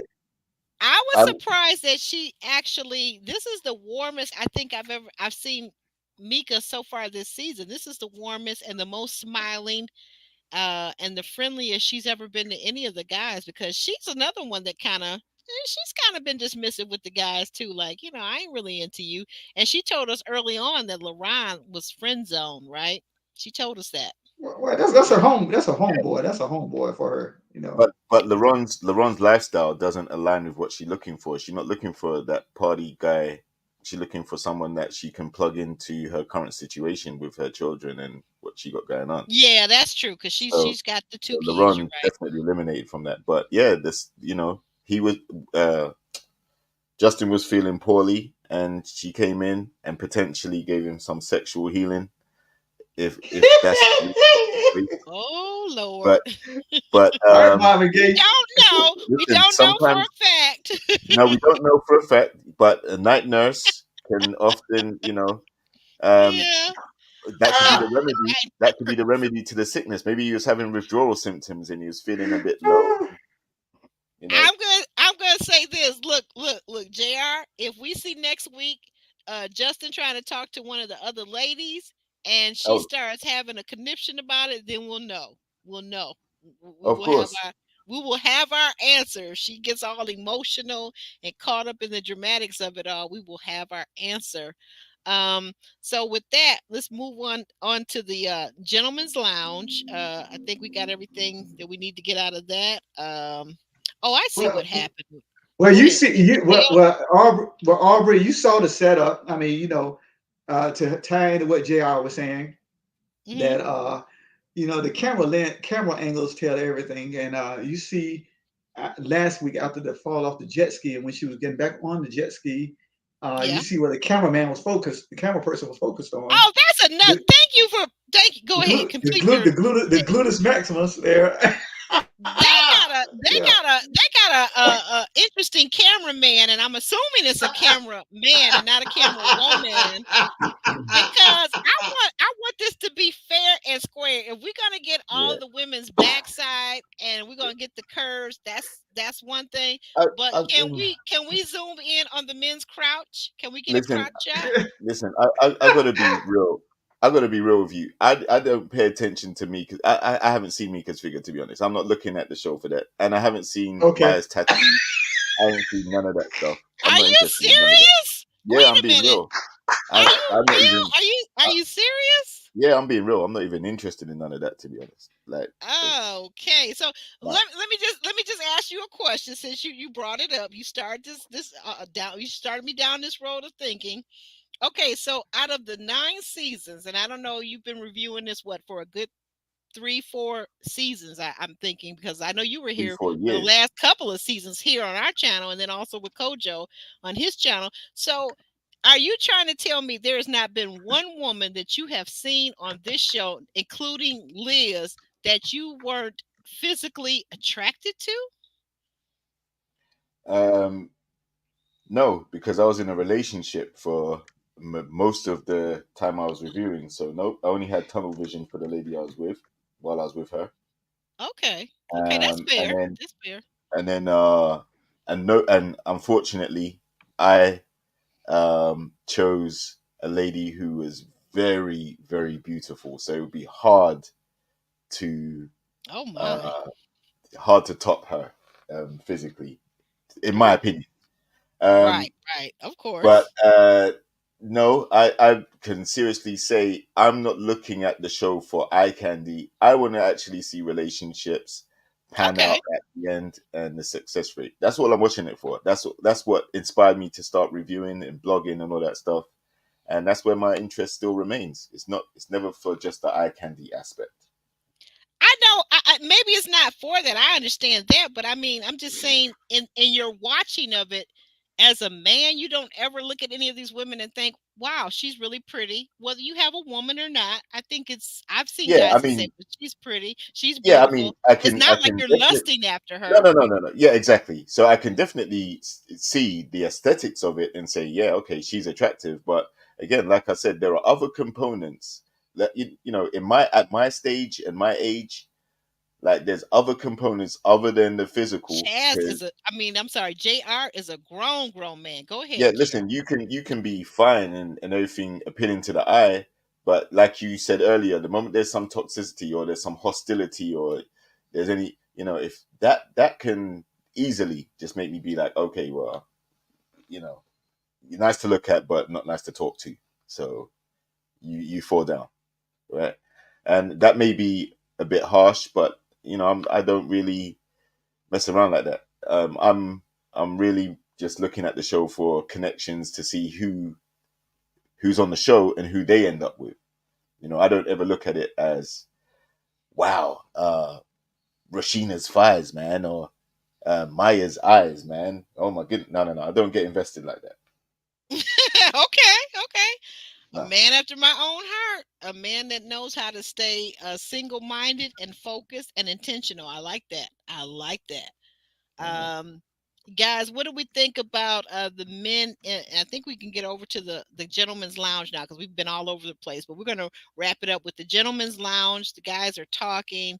We find out that why Chaz left, and that he didn't eliminate himself from the process. Uh, and a lot of the men are saying Vanessa. We hear Vanessa's name thrown out as somebody they're not connecting with, and we hear Rasheena's name.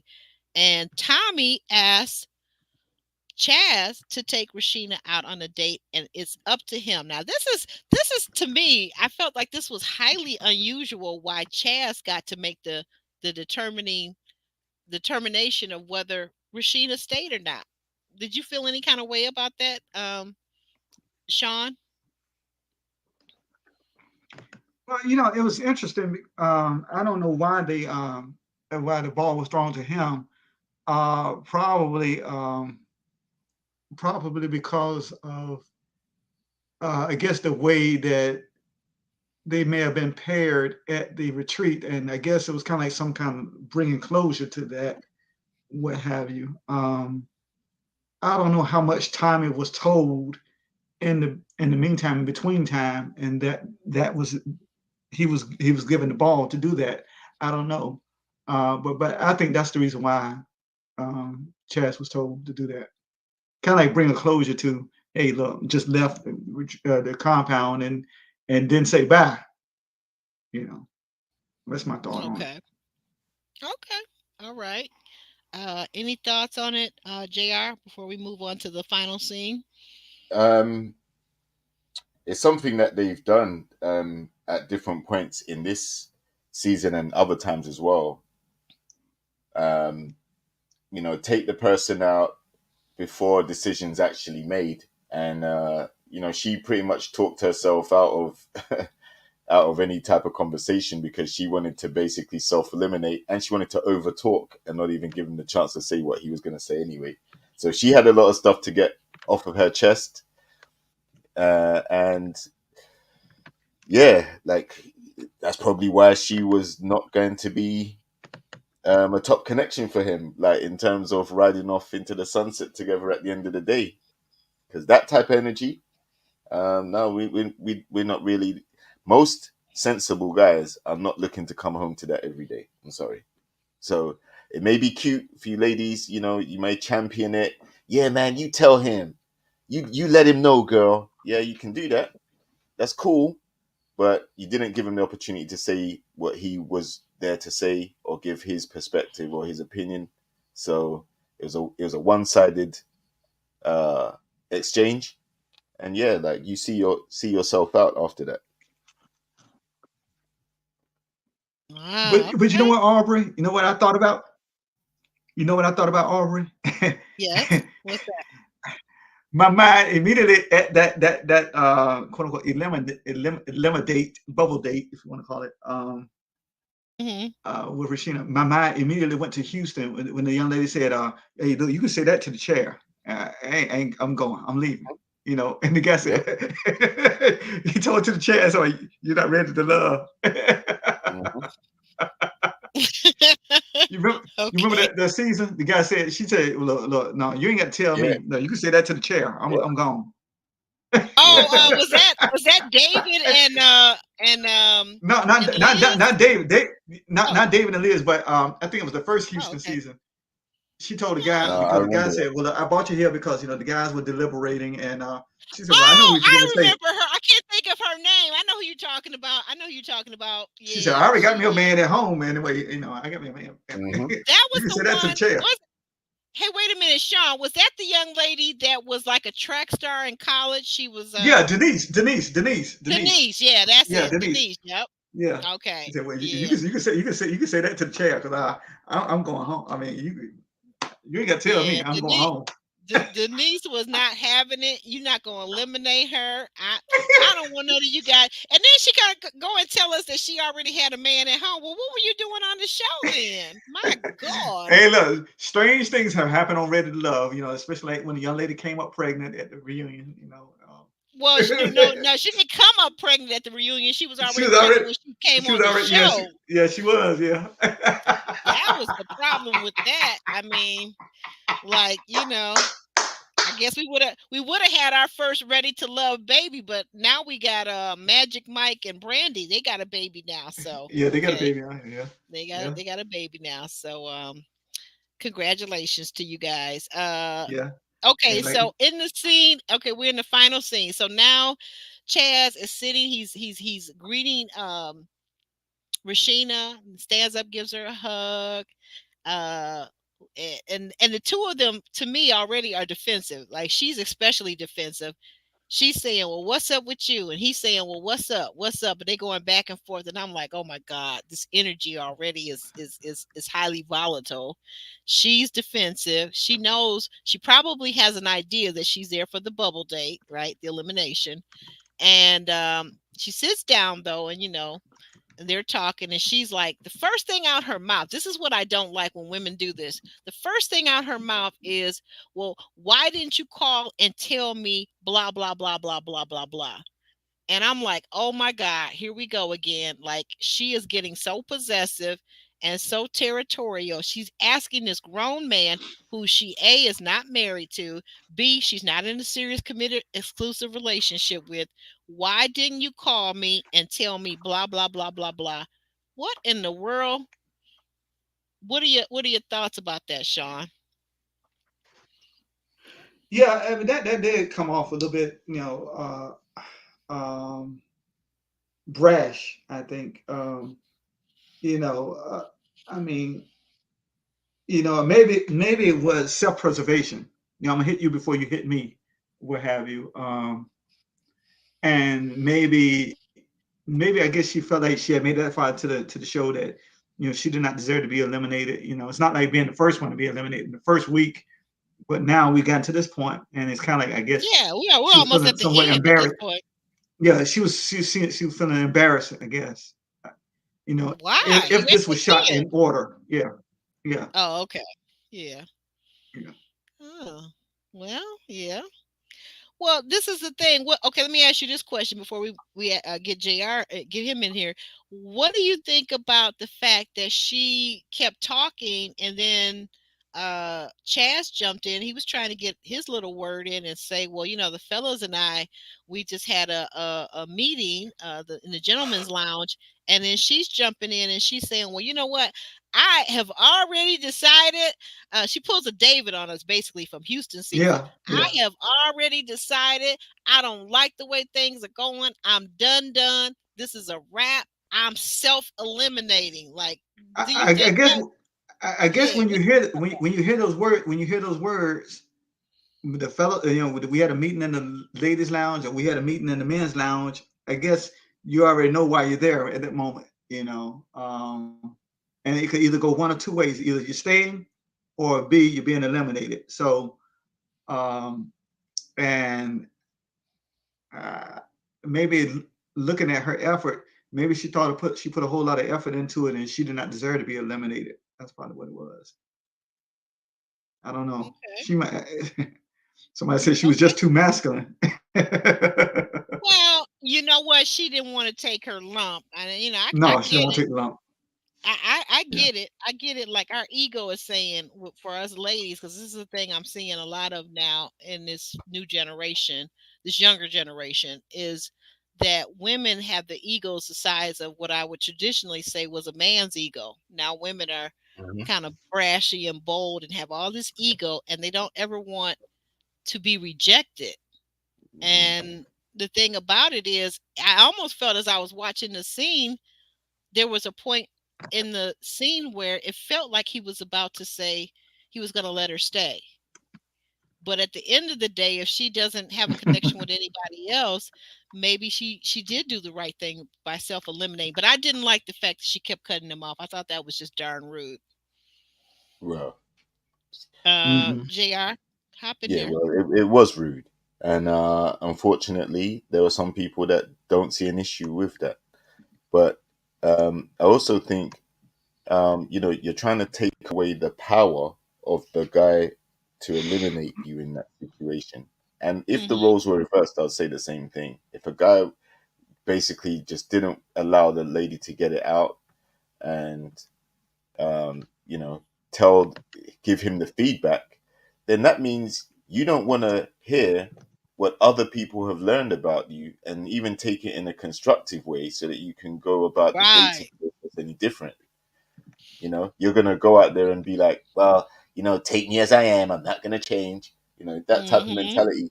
So that means you've gone through this whole process with other people getting to know you, and you're not even interested in the feedback from the guys who have been dating you. You're gonna stay in your echo chamber, believing what whoever's been gassing you up and what your own perception is. When you're trying to attract a guy, it's very important that you hear how the guys are receiving you and how they viewed you throughout the process.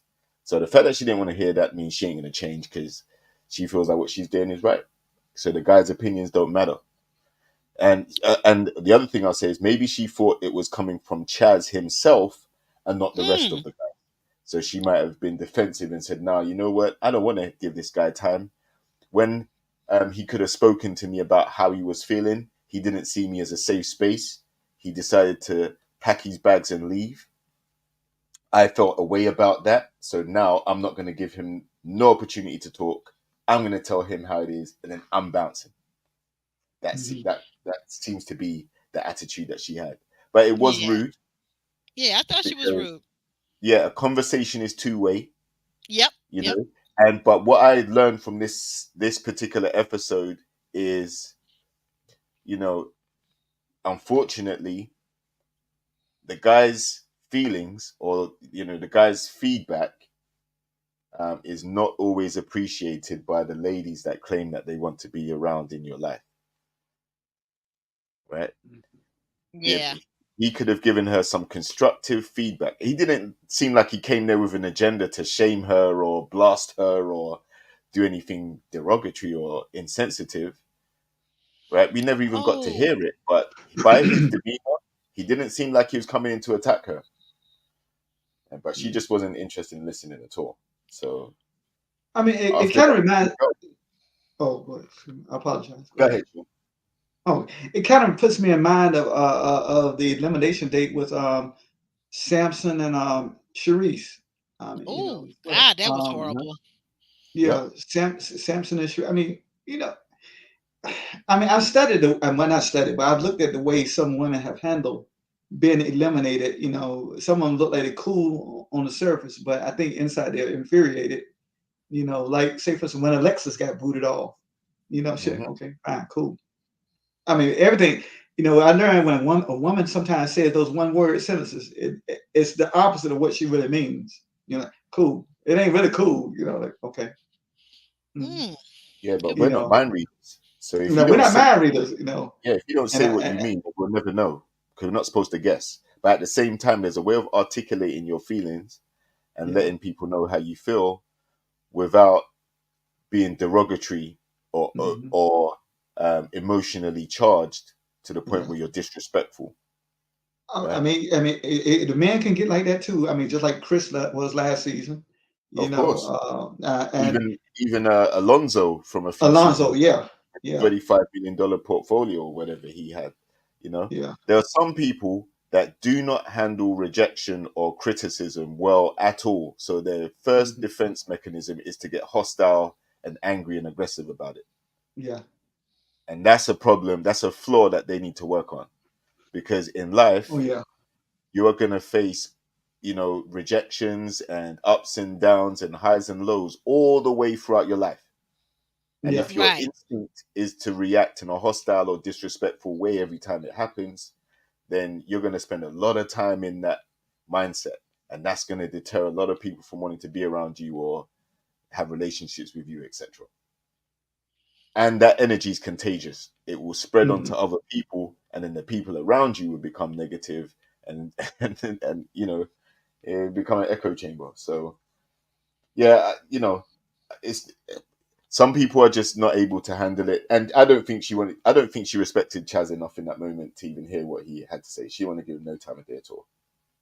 Yeah. That was kind of sad because I felt like, and you know what, and it's easy for me to to talk about it because, of course, I wasn't there, and I'm not the one that's on national TV and getting critiqued. But I really wish that she had slowed down a little bit and allowed him to say his piece. And to me, like, even if it was to save face or whatever it was, if she really truly was going to self eliminate, she could have allowed him to give whatever the men's final decision was, or in this case, actually, because Tommy did tell him that it was up to him to decide. She could have Mhm. allowed him to get everything out, whether he was going to Right. say, you stay, you go. And she still could have told him the same thing. She could have said, well, you know what? That's great that you told me I could stay, or that's great that you eliminated me, because honestly, I didn't feel like this process was for me at this point because, whatever, right? Exactly. Mhm. And, like, he actually dodged the bullet because that's a part of her character that exists.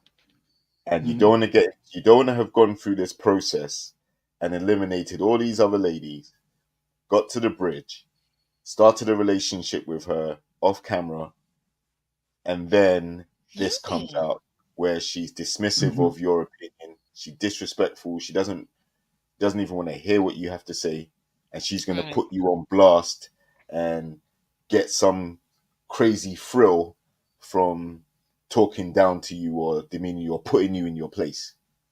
So Mhm. it was a good move for her The, to do that in a way because it the, showed who element of her character that may not have been seen throughout the rest of okay. it And they say that's when our character really shows and comes out the most, is when we're when you're angry. disappointed or we're being rejected. So that's a good point. But I want to kind of give the other side of the coin, and I want you guys to respond, because why Valentine is saying while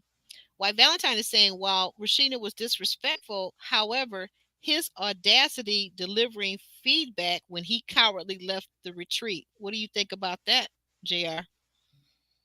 Yeah, I've seen this. He was a coward for leaving. Listen, I hate to say this to you, ladies.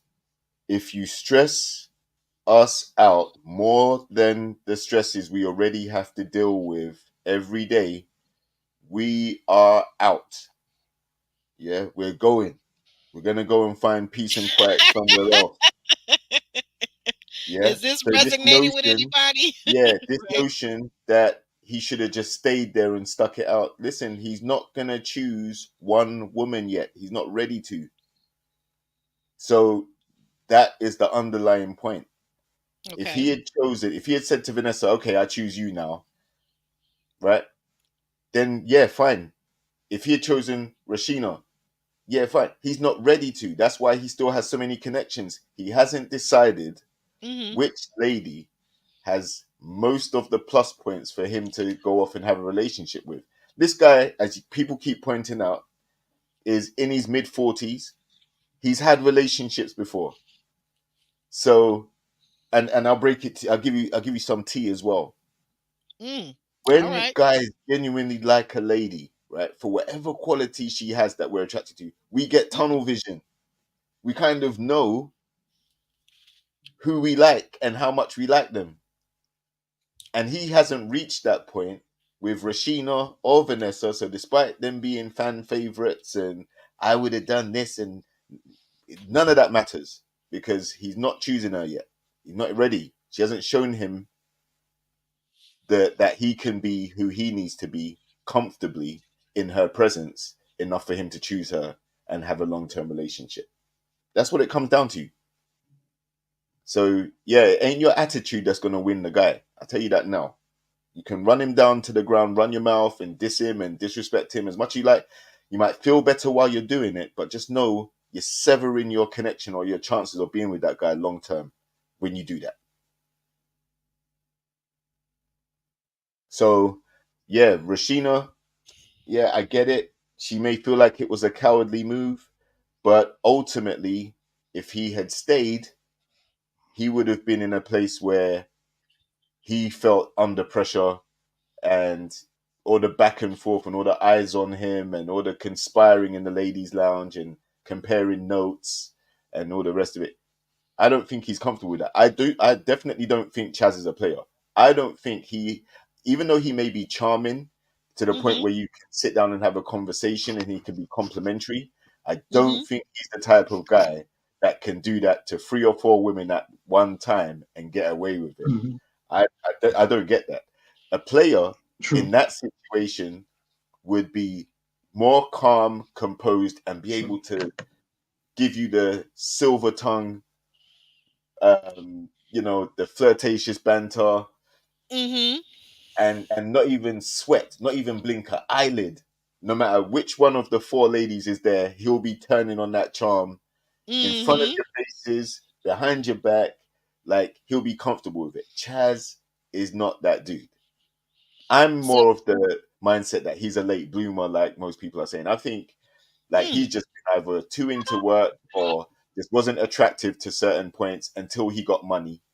And then once he got money, then he started attracting more ladies. Self confidence came, started hitting the gym, and then now he's mm. got this attention on this show. Okay. Thank you for that. Those are very excellent points. I want to get both of you, but I'm going to start with Sean. I got some people in the chat. They're bringing up some very good points. Okay, like it or not. What do you say to the women that are saying that Chaz, he had a very good time with those grapes and that strawberry with Rashida at the retreat just a few days ago? Sure did. So, Because what do you guys say to that? that's the nature of their connection. There was, so Mhm. again, he wasn't doing that with Vanessa. He wasn't doing that with Patrice. He wasn't doing that with Mika. Rashina's connection with him was more of a sexually playful banter type connection. Mhm. But True. in terms of vulnerability, no. In terms True. of where they necessarily align at the end of it, no. But Yeah. so every lady has their strengths and weaknesses. And the things that attracted him to one lady may not have attracted him to some of the others. They're True. unique in that way, which is why he has 3 or 4 connections.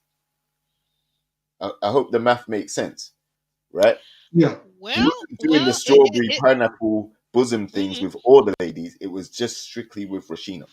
Right, right, right. Well, Bav says that if he, and I guess she's assuming she's saying Chaz, he tucks his tail in between his leg and leaves, a lot of women would see this as an indication that he will also leave when times get tough as well. So, do you think she has a Yes, good point? I think she definitely makes a good point because Okay, when okay. times get tough, that's when you're supposed to stick together and work together to get through those tough times. Mm-hmm. If you turn on me when times get tough and you're trying to put me on blast and let me know how you feel and I ain't allowed to speak or I'm not allowed to be vulnerable, I just have to sit there and take it. So you're piling on to the stress that I'm already going through, then yeah, I'm out. I'm leaving. Mm. Yeah, Can't have and, it that, and both that's the ways. and that's the interesting thing about a man in a relationship. A man, his his heart will leave the relationship long before his body does. You know. Women too, Um, sometimes. yeah, yeah. And the interesting thing about it is that sometimes we as men, we can separate sometimes hot and heavy time from Oh vulnerability. I yeah. mean, just because I'm having hot and heavy time with you, don't mean I'll be vulnerable with you. Just because Right. I eat the grapes from off your chest and what have you, or strawberry out your mouth, don't mean that I'm going to tell you all my heart and what have you. Because like Mm. JR said, this is just the nature and the dynamic of where we are, what have you. And um, even though he did that with Rashina, it, Mm-hmm. it, he would not open up. I don't think he would open up to her if Hmm. it came to be like if the dynamic was for him to share with her that he was feeling overwhelmed, what have you. And maybe she felt like that he owed her an explanation because Yeah, we were just she intimate. did. That was just intimate. That was intimate for us, and that was intimate Right. for us. And I never let a man do that. And so that you owe me an She explanation. And I clearly think that felt was like the he part of owed her her. anger. Yeah, Right. Right. I Now, and it think was I've so like got a too. question. I think that she allowed, and I just kind of bring this back up again. I really think that she allowed Vanessa also to get in her head. And I don't Mhm. think for one second that that was not unintentional. I think it was very intentional and it was very strategic, much like LaRon talking about those text messages from William. I think it Mhm. was very strategic as a woman that she brought up, oh, Chaz this and oh, Chaz that. And oh, Mhm. by the way, I'm not sure if Chaz is gaslighting me. Yep. And just started putting Yeah. all those little niggling thoughts into Rashina and any other woman that she could affect. I think she Mhm. threw that out Well, there. And I think that's a yeah. problem that women, if you're listening to other women that are talking to you about your relationship or the guy that you're seeing, don't let them get in your head like that, because this guy Yeah. is not her man. He wasn't her man at that time. Hmm. So he didn't owe her that. He didn't owe her an Hmm. explanation at all. Right. Well, it's And you just know what? like. This is the question I have, right? Now Mhm. listen, like he said he was going through it, right? He locked himself in his room, like someone clearly pointed out in the chat. He locked himself in his room at first. The only Hmm. person, and you saw this, Aubrey, on my Instagram, the Hmm. only person that noticed that he was feeling hurt in some way was who? Patrice. Exactly. Rashina and Vanessa, who claim or feel like they have a stronger connection with him and want to be chosen. Where were they? They didn't even care. They didn't even notice. They didn't care what he was going through. None of them two, as far as what we saw, went to his room to check on him, to sit down and see what the problem was or see why he was feeling a certain way or anything like that. In fact, they were told by Patrice that he had left. They didn't even notice. They didn't even look around and be like, you know what? He's been away for a little while. All the ladies are here in front of me. Let me go and see where he is. Hmm. None of them cared because they don't care about how he feels. They care Yeah. about how they How they feel because feel. they want to be Hmm. chosen more than they care about how he's feeling. Yeah. So, from his perspective, I'm probably going to assume that, again, that's what makes Patrice different to the other ladies. The fact that she Mm. has that caring heart, that caring spirit, where she felt like, oh, you know what? I sense he's in pain. Let me go and see what's up with him. It Hmm. wasn't enough to keep him there, but at Hmm. least she showed the care and the compassion, like a maternal instinct, like a mothering instinct. You have that softer side of you. You're gonna go and see how he's doing and what he's going through and see if you can help in some way. Rashina and Vanessa don't have that, and they Hmm. both have kids too, just like Patrice does. Hmm. So I don't know what it is, but I can only assume that they were just not interested. Unless he's choosing them to say, listen, you're my number one connection. They don't want to hear nothing else. Hmm. Well, I mean, Mm. just like I mean, sometimes I think sometimes the women could have been trying to one up each other. I mean, because just like I mean, I don't know whether it was production driven or not, or it was just came straight out of the regular conversation. Why was it important for Rashina to tell the ladies, yeah, he sucked strawberry out of my mouth and woo, we had a good time. Why was it important to say that? Was she trying to make Vanessa jealous? Oh, was Or that part of the? N- yeah, No. when they were sitting around, when they were sitting Oh around yeah, she and some of did. that, She did. like, Right. I was like, no, I was like, man, daggone, can we have some discretion here? I mean, what you and I do, what we do, I mean, you ain't got to tell all the ladies this. You got to tell your sisters this, what's going on. Just like I ain't going telling the dudes, what we do. If we get down, we get down. If we don't, we don't. Hey, but I think there's some matter of discretion. So that some men feel like that if you tell all that, then I can't tell you nothing. I ain't gonna tell you nothing Mm, because that's a good because point. I'm, So you can know, she be trusted? Can can you she be be trusted? trusted with Yeah, the confidence? Okay. yeah, Hmm. And that goes back yeah, to the vulnerability task, right? yeah, That's the whole point. Yes.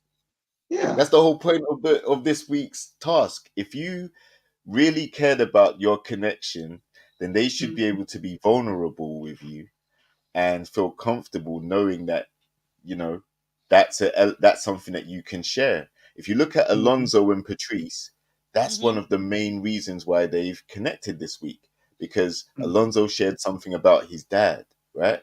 mhm. Yes, yes, he Conversely, did. when William shared something about his dad, it was used against him.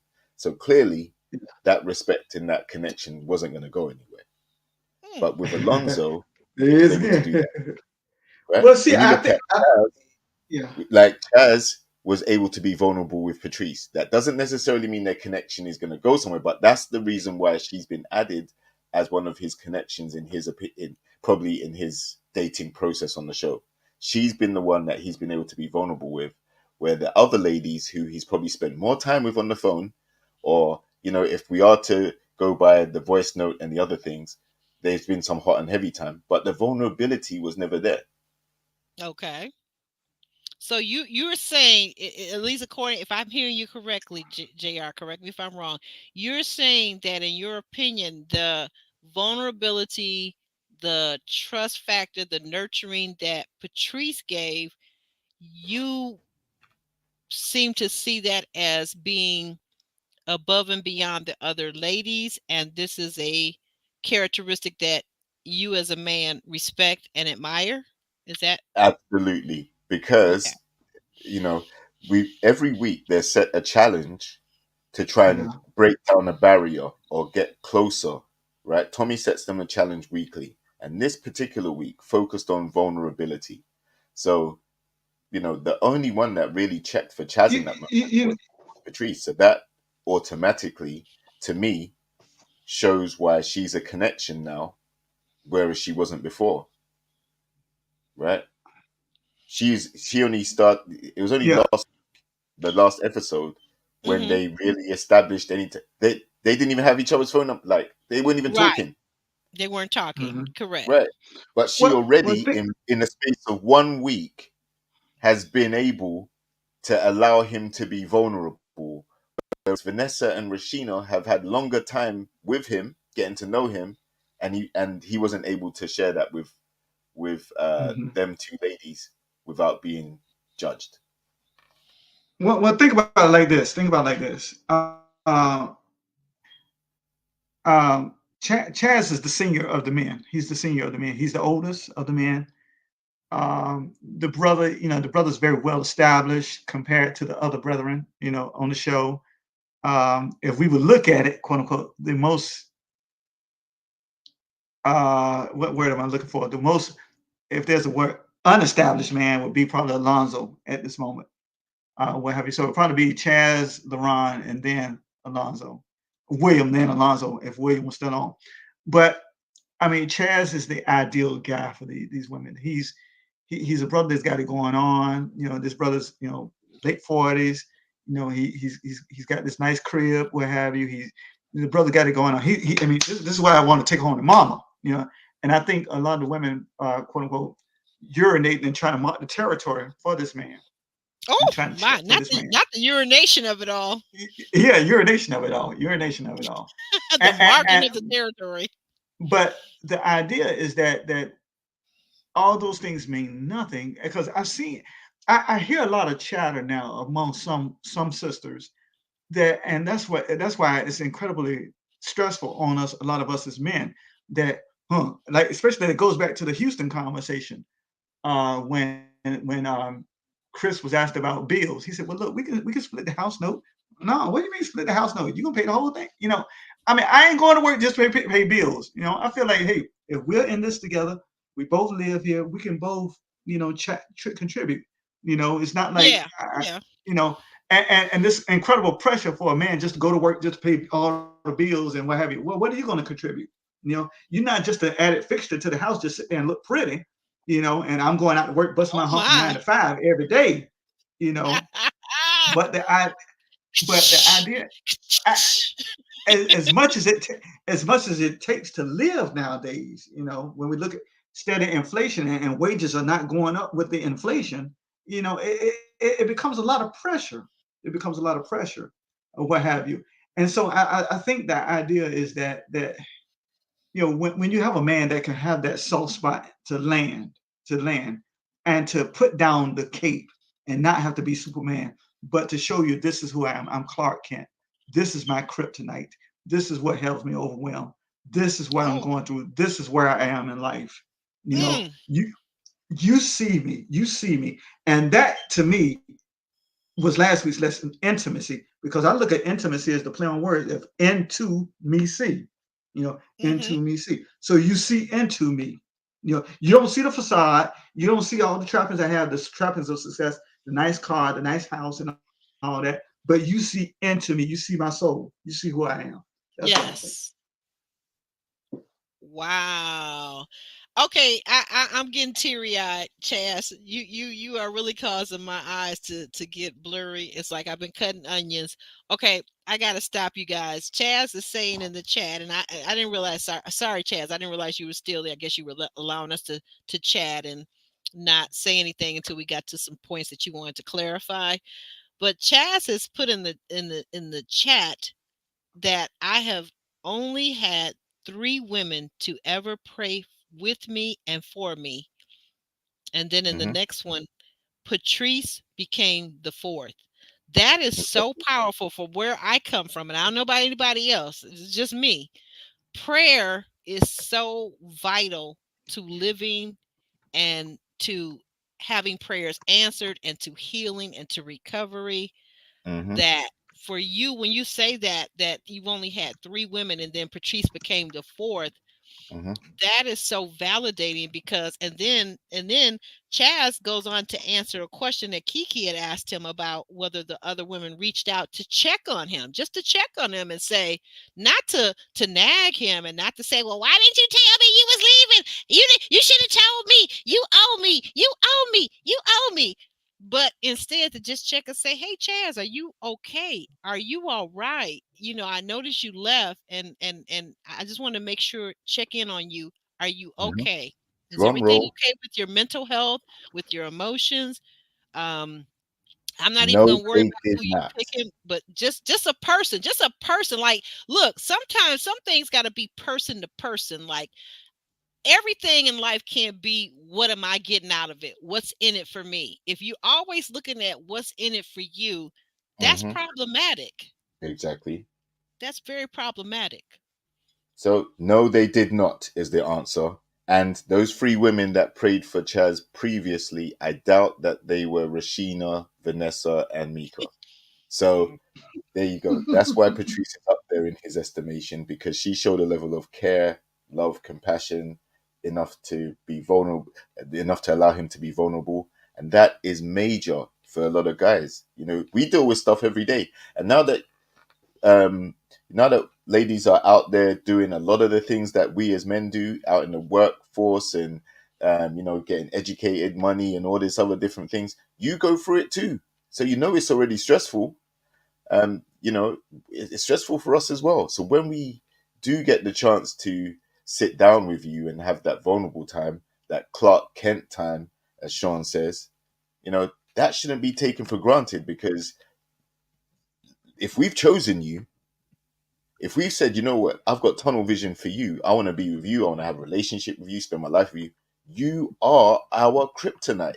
You are our weakness. You are the thing that makes us revert back to that Clark Kent in that moment to allow us to be vulnerable.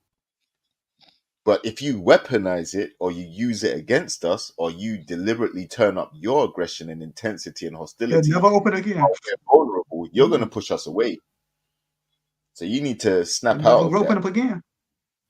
Exactly. The walls will go up even higher this time, and we ain't going to come to you for anything. When we need reassurance, when we need you to pour into us, when we need a second opinion, when we need anything, we're not going to come to you no more, because you've weaponized it. You've been, you just shut us down, weren't allowed to get a word in edgewise. And regardless of how you felt about the situation, if you're not willing to listen and you just want to go off, then you're not communicating effectively. That's not what communication is. It's never going to be one way. And I think, unfortunately, we're conditioning men and women in society these days, in particular, where it seems like guys have to be stoic, strong, silent, and but yet we're supposed to lead somehow. Listen, we're not going to be strong, silent, stoic, and lead without giving our opinions or the final word or the final say or the final thought on the situation. All right now. You can't have it Say, both ways. say that with your whole chest. Say that with your whole chest. Yes, to what Babs is saying. Many of us women are out here being super women as well. I'm thinking there's a thought behind this once you said this, or maybe it was in reaction or response to something we said. I don't know. But I'm just wondering if you would complete that thought. So many of us women are out here being super women as well. So what's the next sentence behind that? Like, The next sentence behind that probably oh, should be when they come home, they want to be the female equivalent of Clark Kent with their man too, so that they can be vulnerable and share stuff. Right? okay, That okay, should be what comes next, but I doubt okay. that's what's going to come next. It's not about Well, competing on that's who's right. more super and Mhm. who's got more superpowers and what you're out here doing. That's not the point. The point Right. It's not a is competition. right when you come Yeah. home, you should be a super couple, right? Yeah, there you go. Mhm. You should be able to love each other and respect each other and communicate effectively without being hostile, disrespectful, or anything like that. Because that's not Mm, love. That is the opposite of what love is. Love is getting Well, on together, working as a that's right. team together. You become a united in your mm, cause to try and create a better life for each other, and you love each other while you're doing that. But you're not going to mm. do that while you're constantly trying to weaponize and berate and disrespect the person you're with. Mhm. No, not at That's not all. going to bring Well, unity. just like well, Go ahead, to Sean. tag on to what JR was saying, Hmm. just like JR was saying, if okay, let's go back in between season, between Dallas and this season, Fort Worth. Hmm. Remember the question that was asked of Vernicia about Jabari? He said, "Look," he said, "I need you to Mm. be home, and you got to turn the boss mode off at home." You know, Oh so in yeah, other words, yeah. yeah. So I mean, you're the boss at work, but just turn it off when you get home. You're not my boss here, and I'm not your boss, but we can build this thing together right here. That as a boss, you don't want to be vulnerable around your employees, because you want to seem like you got it all together. And sometimes when you don't know what to do, you don't know where to go and don't know how to do, but you want to paint this picture at work that you get it all together. But at home, I can see your faults and you can see my flaws. I mean, there are people that see me one way at work, but those people who know me personally see me exactly different because they see me that the work does not see. You know, there've been many times I've been to work and I'm like, how in the world am I going to make it through this month? How am I going to make it through that month? Right?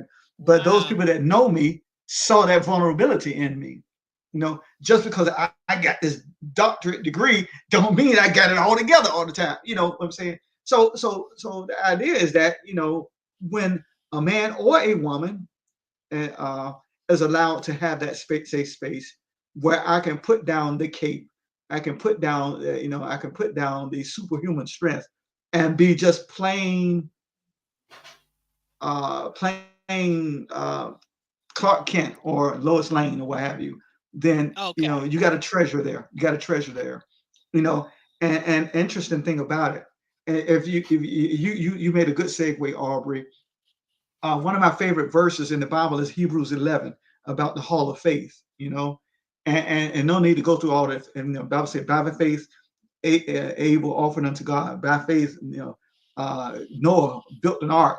By faith, Moses fled Egypt and all that. But there's one little passage in that Hebrews 11. It says that out of weakness they were made strong. Mm, out of weak mm. out of weakness. I think it's Hebrews 11 and 33 or 35, somewhere verse.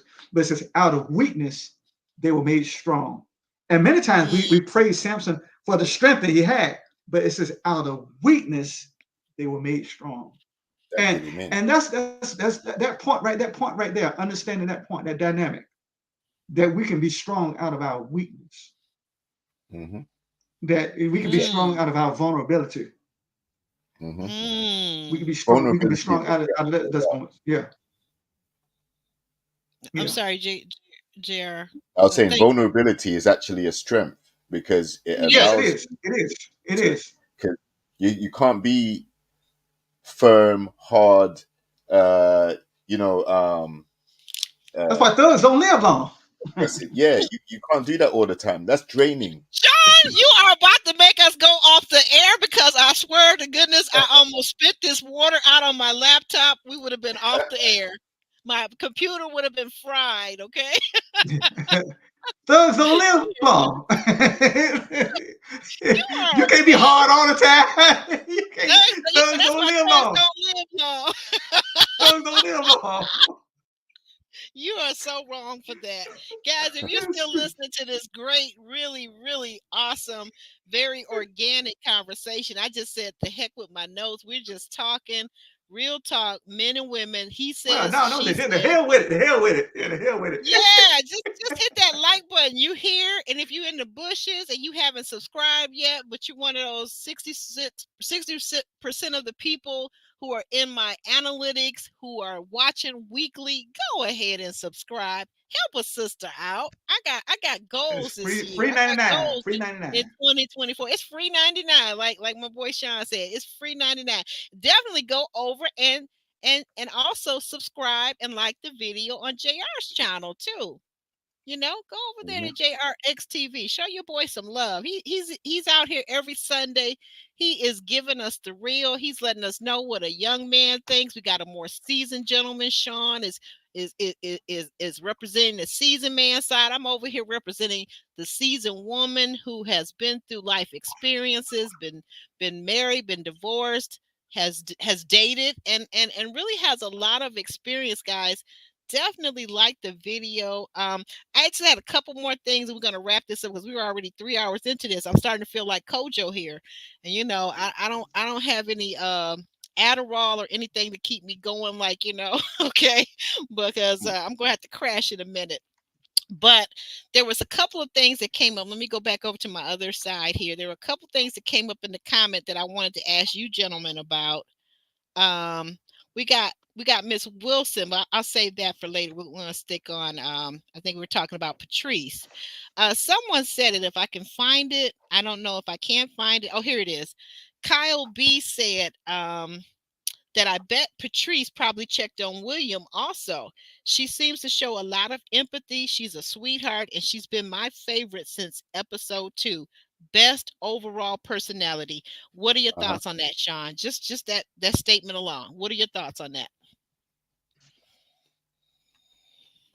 Yeah, is she the one that was crying when he left, or was that Rashina? Who was that crying over William being Patrice is the eliminated? one. Okay, so Patrice is the one who she is a chauffeur. She has the van, the Yeah. Mercedes Sprint van. Uh-huh. She's also Yeah, the the one that fleet. was Yeah. in the room praying for Chaz. Chaz. That's Uh-huh. Patrice. And Patrice Yeah. is the one that's also connected with Alonzo. Okay, if that helps you. Mm-hmm. Patrice is Yeah. connected with Alonzo, the Uh, young guy. yeah.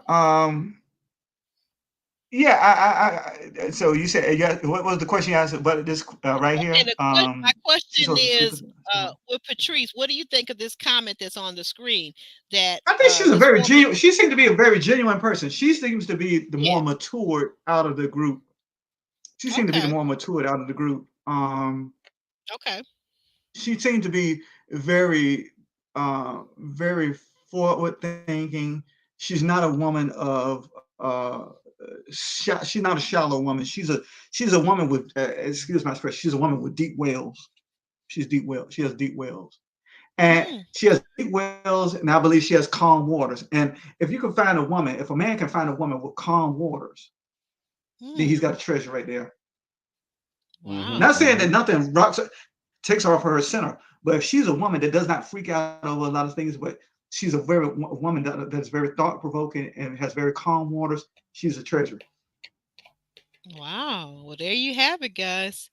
So Mhm. Mhm. Kyle, and I'm not sure if Kyle is male or female. I'm not really sure. I'm sorry. I'm not trying to be funny. There's no picture up or anything, but there you have it. That's what Sean is thinking. JR, you have any thoughts on this comment that's up on the screen?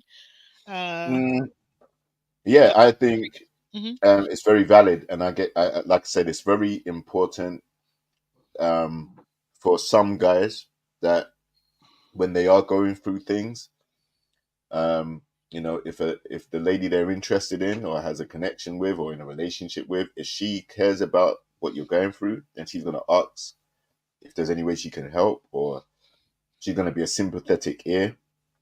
And then again, that comes without weaponizing. Now, my only blip with Patrice is obviously she was involved in Will getting eliminated earlier because he had a connection with her and she shared that about the mattress thing.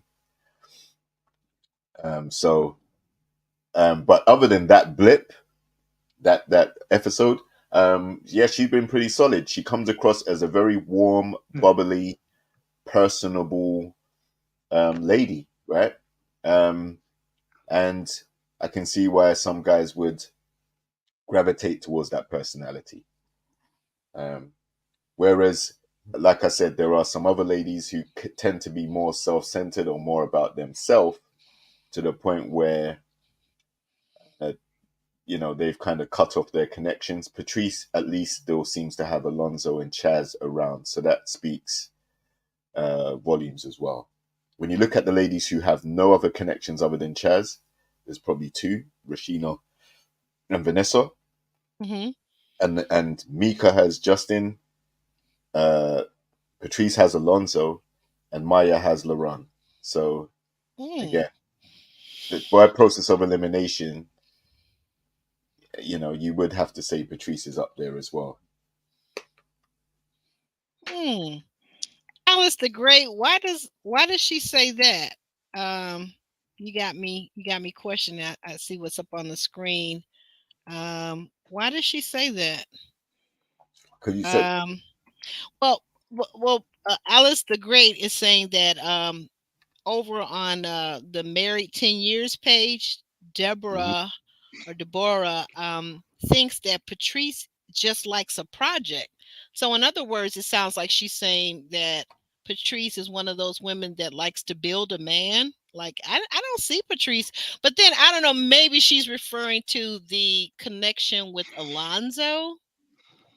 What do you think about that? Let me get your thoughts on that, JR. What are your thoughts about Patrice having this connection with Alonso? Does that connection, does that make sense to you?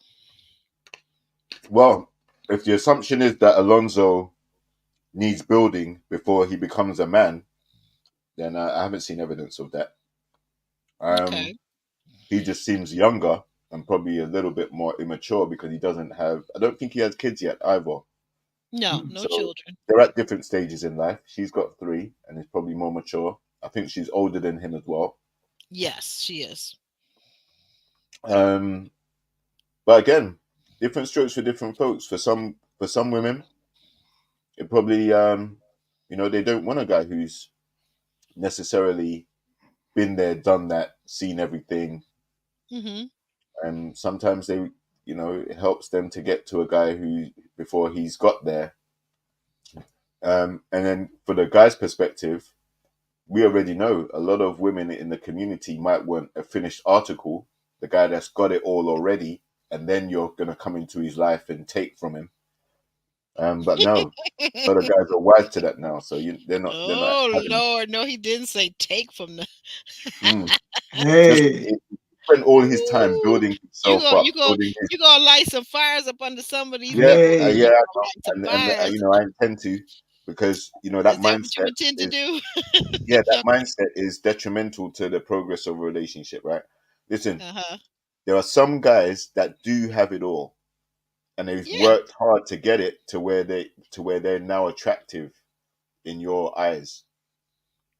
Now, that doesn't mean that when you come into their life, then everything he has is yours. Nope.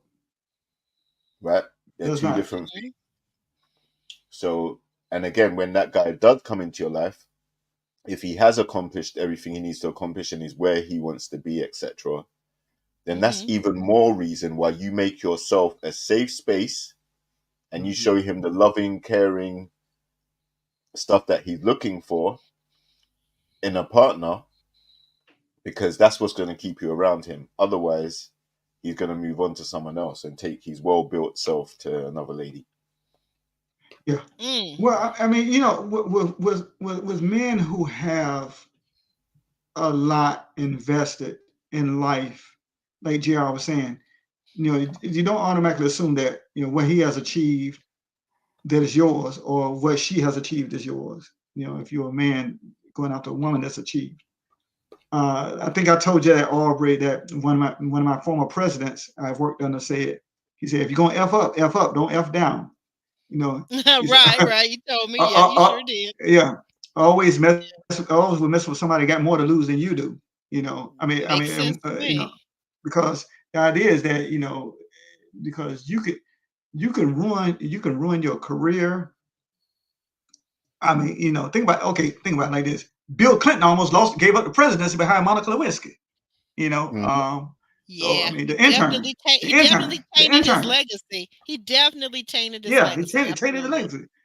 So the idea is that when you get to a position in life that you don't want to have to start back over at square one. And it could take you a lifetime to build things together, build things up, but only seconds to tear it down.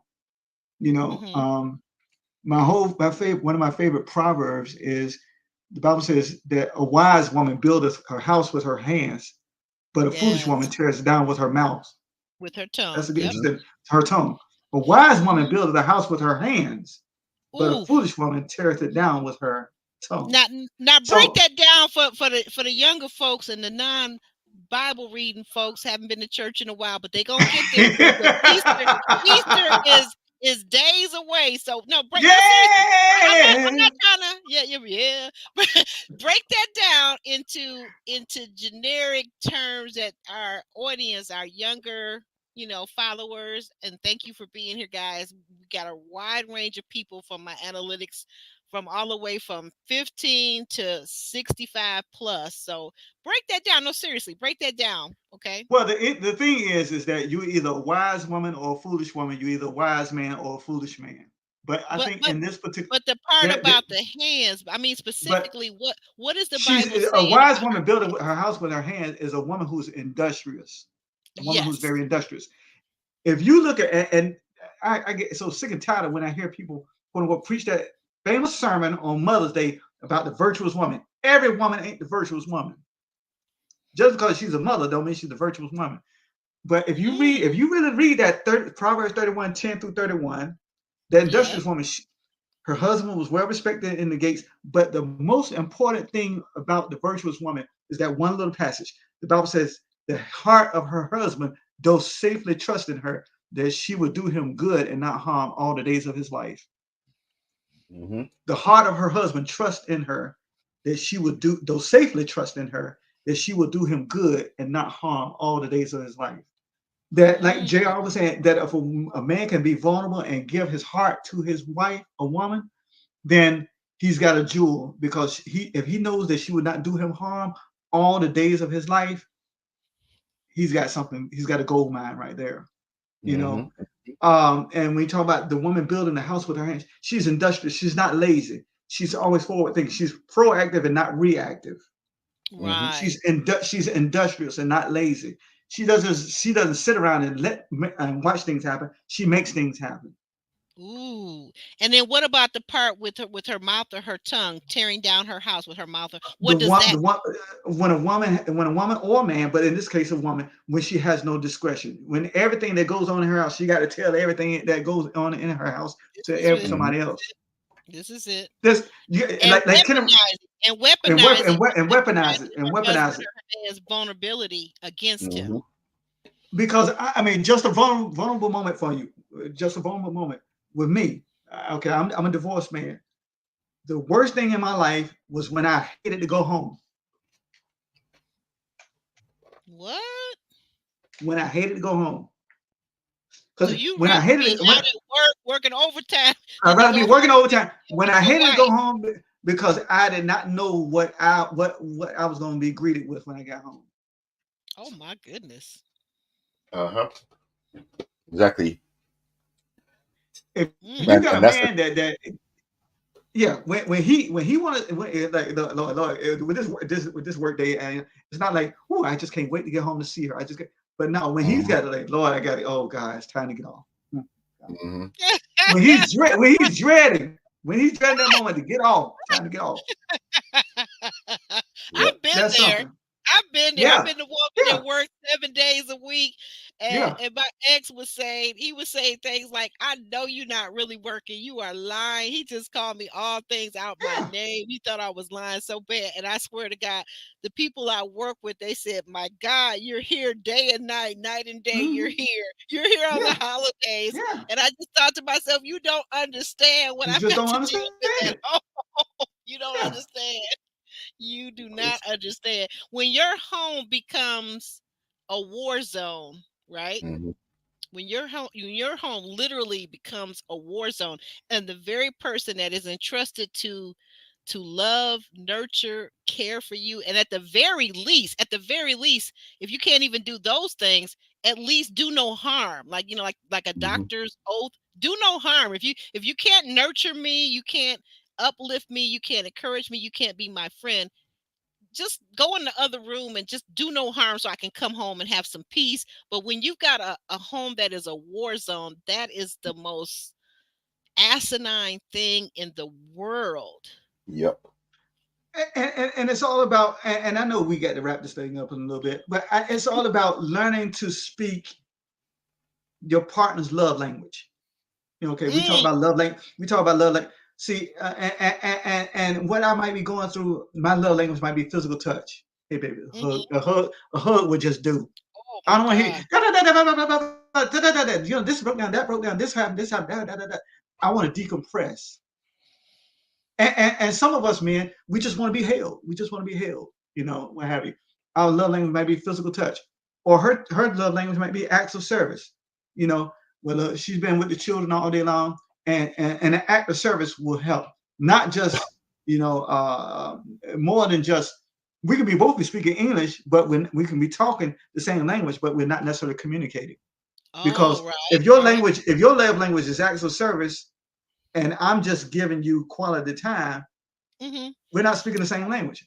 We're I'm not. not telling. We absolutely I'm not. not. I'm not giving you the same language because you said, look, you need acts of service. Run to the store for me. Do this for me. Do this that for me. If you be a sweetheart, do this for me. That means sometimes I got to go out of my way. I'm tired, but I go out of my way to go to the store for you and get this, that, and the third for you. You know. And I think it takes time to learn, time and maturity to get to that point of learning how to speak each other's love language. you know, because our love language is not always hot and heavy time. It ain't that, No, always, it's no. not that, it's not about that all the time because sometimes that gets monotonous and routine and old, because there ain't but so much you can do, Ooh, what have you. But the idea is that you not that you don't enjoy doing that, but it's just the hmm fact that that does not meet the need all the time. No, no, no, no, no. No, it Sometimes that doesn't. might be just a band-aid for it might just be a band-aid for it might be a band-aid for something else, you know, Mm, what have you. But the idea mm. when I'm speaking your love language, I mean, I've read the book several times. That book by Gary Chapman, The Five Love Languages. I've got Oh, the book here yes, in my yes, yes. library. Yeah, Oh, yes. learn, That's a and great learn to book. speak, and I keep coming up with all these biblical illusions, biblical references. Genesis 11 about the Tower of Babel. The people Mm, had the skill to build. But mhm. once they start communicating, they didn't lose the skill to build. They lost the know how to build because they could not communicate anymore. The language, right. The language was confused. When the language became confused, then the building stopped. Mm, that's They an didn't lose the excellent. skill. They didn't lose the skill, but they Right. lost the ability to communicate. So in our relationship, when we lose the skill to communicate, guess what? We can't build anything anymore. hmm Mm. Exactly. I like what JR is saying out here in the chat. Look at JR interacting and engaging with the audience. He says, Patrice and Alonso aren't quite like Drea, We Michelle, can't we and can't build Jalen anymore. Green. They I mean, are, but they are at different ages and stage. I'm sorry, what'd you say, Sean? What's that? He said, yeah. He said, What you say? once we stop communicating, we can't build anymore. Right. Exactly. We can't build anymore. And communication is not Can't you do it. just going off and ranting and going on some mad tangent.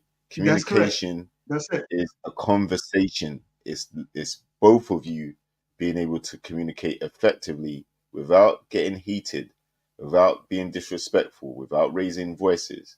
Because the moment it starts to escalate, then you're no longer communicating. And Now that's the you're key. beef. And that's the key. And sometimes we listen for the response instead of listening to understand. Exactly. It's called being reactionary and highly sensitive. Hmm. Right? Yeah. And Mm, it's not that, if you want a relationship to go smoothly or be successful, you can't have that. And but to your point earlier, if you're at work and you're dreading going home, or you're Hmm. hoping that work goes longer than it should, or you sit in the car for an hour, Hmm. 2 hours before going into the house, ooh, child. that's already showing you that the person you're with is potentially causing that situation, and you're allowing it to continue because you're not addressing the reasons why you're sitting in Hmm. that car or able to find peace outside of the person you're meant to be with. Hmm. So listen, it's not a joke. Yeah. Nowadays, you've got the cost of living going up in most Western countries. You've got the overworked and Yeah. underpaid stuff happening. You've got job losses. You've got so many things, health problems, more health problems now than there has ever been, whether it's mental or physical. Like, there's so many different things that can happen to you in life. But when you find a Hmm. partner that you feel like you can invest time, energy, love, affection, and you feel like you're compatible enough to want to make those sacrifices to make it work, that needs to be appreciated and respected much more than Hmm. you wanting to get your cheap points across or demoralize or Hmm. demean the person that you're meant to be with, right? Because you And do damage a relationship that may be irreparable if you don't check yourself and stop doing it. that's true. Um. And the interesting thing about it is this. Okay. Go ahead. And the interesting No. thing No. about No. it is this: Mm, is that many times in those toxic relationships, to add on to what JR was saying, in those toxic relationships, many times people die years before they die. mm. Hmm. You mean the Exactly. You die relationship years before. dies? Or they The die relationship. No, inside. you die. They die You inside. dying internally. Internally, Yeah. you dying internally. Oh, okay. Okay, I see what you're saying. Okay. They lose the drive or the passion for life, or they Yeah, get downhearted, and that's yeah, why it's important for the person you're with to be an uplifting presence in your life, yeah, because things can easily get you down. And once you start that downward spiral, sometimes you can't always see that you're in it, and you need someone to show you the light and lead you to it, oh, yeah. right? To pull you up and say, look, okay, I know you're going through things right now. Listen, let me be there for you to help you turn this around. That is valuable because it's a very selfless act. So, Mm, yeah, you can go back to love languages. That's very important, of course. But there are other factors as well. I could give, like, your love language might be acts of service. And then I start doing things for you, serving you, right? But if you're not nourishing me as well, mhm. then it's one way. I'm just your servant now. You ain't doing nothing, Amen. That's right. right? If my love language is words of affirmation, so you expect me to serve you, but you can't even give me the words of affirmation to lift me That's up right. every day, which is free 99 as well, might I add. Free 99. That's it. Free Then 99. what are you expecting? You're just expecting a servant. Hmm. You're not actually giving me the love language that I actually need, which is Hmm. free, which is just Hmm. being nice and polite. Yeah. Mm. So acts of service may cost money, cost time. It's me doing something for you. It's me serving you. But words of affirmation coming back my way are few and far between. It's not going to be. It's not going to be a successful relationship, is it? No. Because, like I said, if it's free for you to be nice, it should be part of your personality anyway. We're all humans, right? So we know what being nice to someone is, and compared to being horrible to someone, right? At our grown age. So if you can't take the time to be nice to the person that you expect acts of service from, therein lies the issue. You've got entitlement problems. You got an entitlement because you're not prepared to water the relationship in the way that you need to. And it doesn't matter about any other love language. If it's not specifically the love language that resonates with your partner, then you're not doing it right.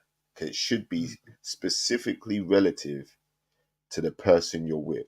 If my love language, for example, is acts of service, and then you start giving me words of affirmation, you're not loving me in the way that I'm going to receive it the best. Yes. Come on, James Ingram. We sing Come on, every James time. Ingram. I don't have the heart Sing us a little bit of that. to Go ahead. hurt you. It's the last thing I want to do. I don't have Exactly. the heart the way to, I don't have the heart to love you the way you want me to. That's Ooh, and that's true. James Ingram, that man Because can sing. Oh my he God. said inside I'm dying. He said, but I Mhm. don't have the heart to love you like the way you want me to. Right. Wow. And when you start dying inside, you don't want it to be at the Yeah. hands of your partner that's doing the that's No, you we know don't what I'm saying? want that. We You don't definitely want that. You have this to your partner's job is to resurrect that life back into you so that you can yeah. be the best person you can be for them and yourself. Mm-hmm. Mhm. You So would there was a hope. comment earlier that was made about how Mm-hmm. just going back to Chaz tucking his tail between his legs and running like a coward. Mm. When times get tough with you and your partner, and your partner is saying, you know what, I need you to lift me up every day, or at least be nice, or whatever the case may be, you would rather take the coward's way out. And instead of helping that person when they need those words from you, you would rather withhold them and be like, nah, you don't deserve it. I'm going to talk to you the way I want to talk to you. Now you're taking Yeah. the coward's way out because you don't want to be soft. You don't want to be warm. You don't want to be loving because you'll be being vulnerable yourself. And that's what you're really afraid of. You're afraid of being vulnerable yourself. Right. That's going to kill the That's right. romance in your relationship. Let me hop on one thing right quick if you don't mind, Aubrey. Mm-hmm. Yeah, Bab said something that I just triggered something Yeah, in I'm my I'm mind. responding to that too. Yeah, I see. You Let want me to hit it, put it up on the screen? Okay, yeah. Oh well, you don't have to if you yeah. 1994. Mm. Lauren Hill gave us a word in her song X Factor, and she gave us Mm. that word reciprocity. Reciprocity. The word Yep. reciprocity. It's a give and take. A give and take. Mm-hmm. It's a reciprocity. I sow into you, I reap from you. You sow into me, you reap from me. So Mm-hmm. it's a law of That's sowing and reaping. If I sow into you, right. I'll reap from you. But if you sow into me, you reap from me. So the idea Right. is that like don't be surprised of the fruit that you receive because of the seeds that you've sown within the person. So Mm. so the idea is that if you're sowing into me negativity, don't be surprised of the fruit that comes about as a result of the negativity that you sown into me. Or if I sown you, 100%. Mm. if I sown into you negativity, I shouldn't be surprised of the negativity I receive because of the seeds that Mm. I've sown. But she 100%. Mm. said that whole keyword of reciprocity, that reciprocity between us. But That what that does is that look like? See, here's the thing though, and she's saying facts. She's agreeing with you. Okay, but what does that look like? Because my response to Babs was this. I think that in life, what happens is um, sometimes I may not have it all to give to you with work, with the children. Let's say we're a married couple. We have a couple of kids. We got 3 kids. I got a job. You got a job. I got to keep the household nice. I got to cook the dinner, all of these things. Sometimes I may not have it all to give to you, but I'm not trying to tear you down or disturb your peace. Sometimes you may have more to pour into me at that moment. But here's the thing about life, because I don't believe that it's always 50-50. That doesn't That's exist. what That Teddy really Pendergrass doesn't. said. That's what Teddy Pendergrass said. Yeah, but it doesn't That's really what exist. A lot of things we take from movies, we take from even records or songs, or we Uh-huh. take from Instagram, and we make it like it's a fact. But the Yep. fact of the matter is we don't always have all of it to give. But here's the thing, if in relationship today you're up and you got a little bit more juice to give and you're pouring it into me, you're nurturing me, you're encouraging me, like Sean has pointed out, this love language. You know my love language. Maybe my love language is, like you said, it's not always the hot and heavy time. Certainly if I'm going through a lot of stress and some things going on, it's definitely not that. But it might just be you as my husband, my man, showing me, giving me a compliment, giving me a rub on my shoulders and saying, "Hey, babe, can I give you a little massage? I see you're tense. You've been working 7 days a week. You've been working hard, you know, bringing into our home, contributing to our home. And I just want to show you some love." And then tomorrow, it may be my day where I'm up. I've got a little bit more energy. It's my day off and I'm pouring into you. You see what I'm saying? So it's not like if somebody is sitting up keeping a tally, I think you're an absolute fool. If you're out there and you're keeping a tally and you're keeping a chart and a spreadsheet, today he gave me 10 kisses. He gave me 5 kisses. He bought me some roses. And if you're sitting up doing that kind of crap, we already got a problem. We got a problem. You cannot Mhm. keep tally in love. What is No, the no, balance? What is the sum total of your love and your relationship? What is the sum yeah. total of it? Well, I think the whole thing is that, like, when Muhammad Ali, the late Muhammad Ali, was asked to recite a poem, and he gave this short, quick poem that he thought of off the top of his head. He said, "You, me, we." You catch that? He said, "You, It again. me." He said, "You, me, we." Okay, Mm. so it's you, me, together, we.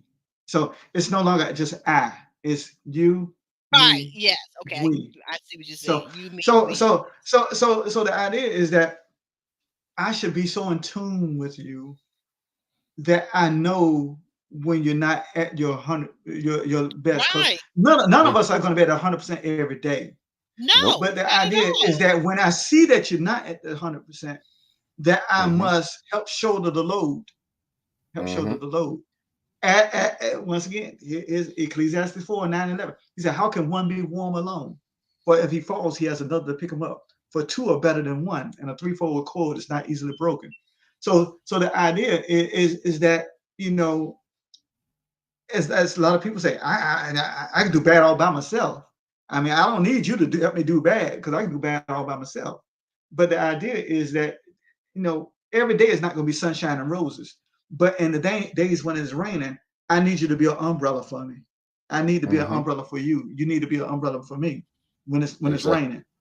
But I need you to be also a cloud and a covering over me when it's hot and heavy. You see what I'm saying?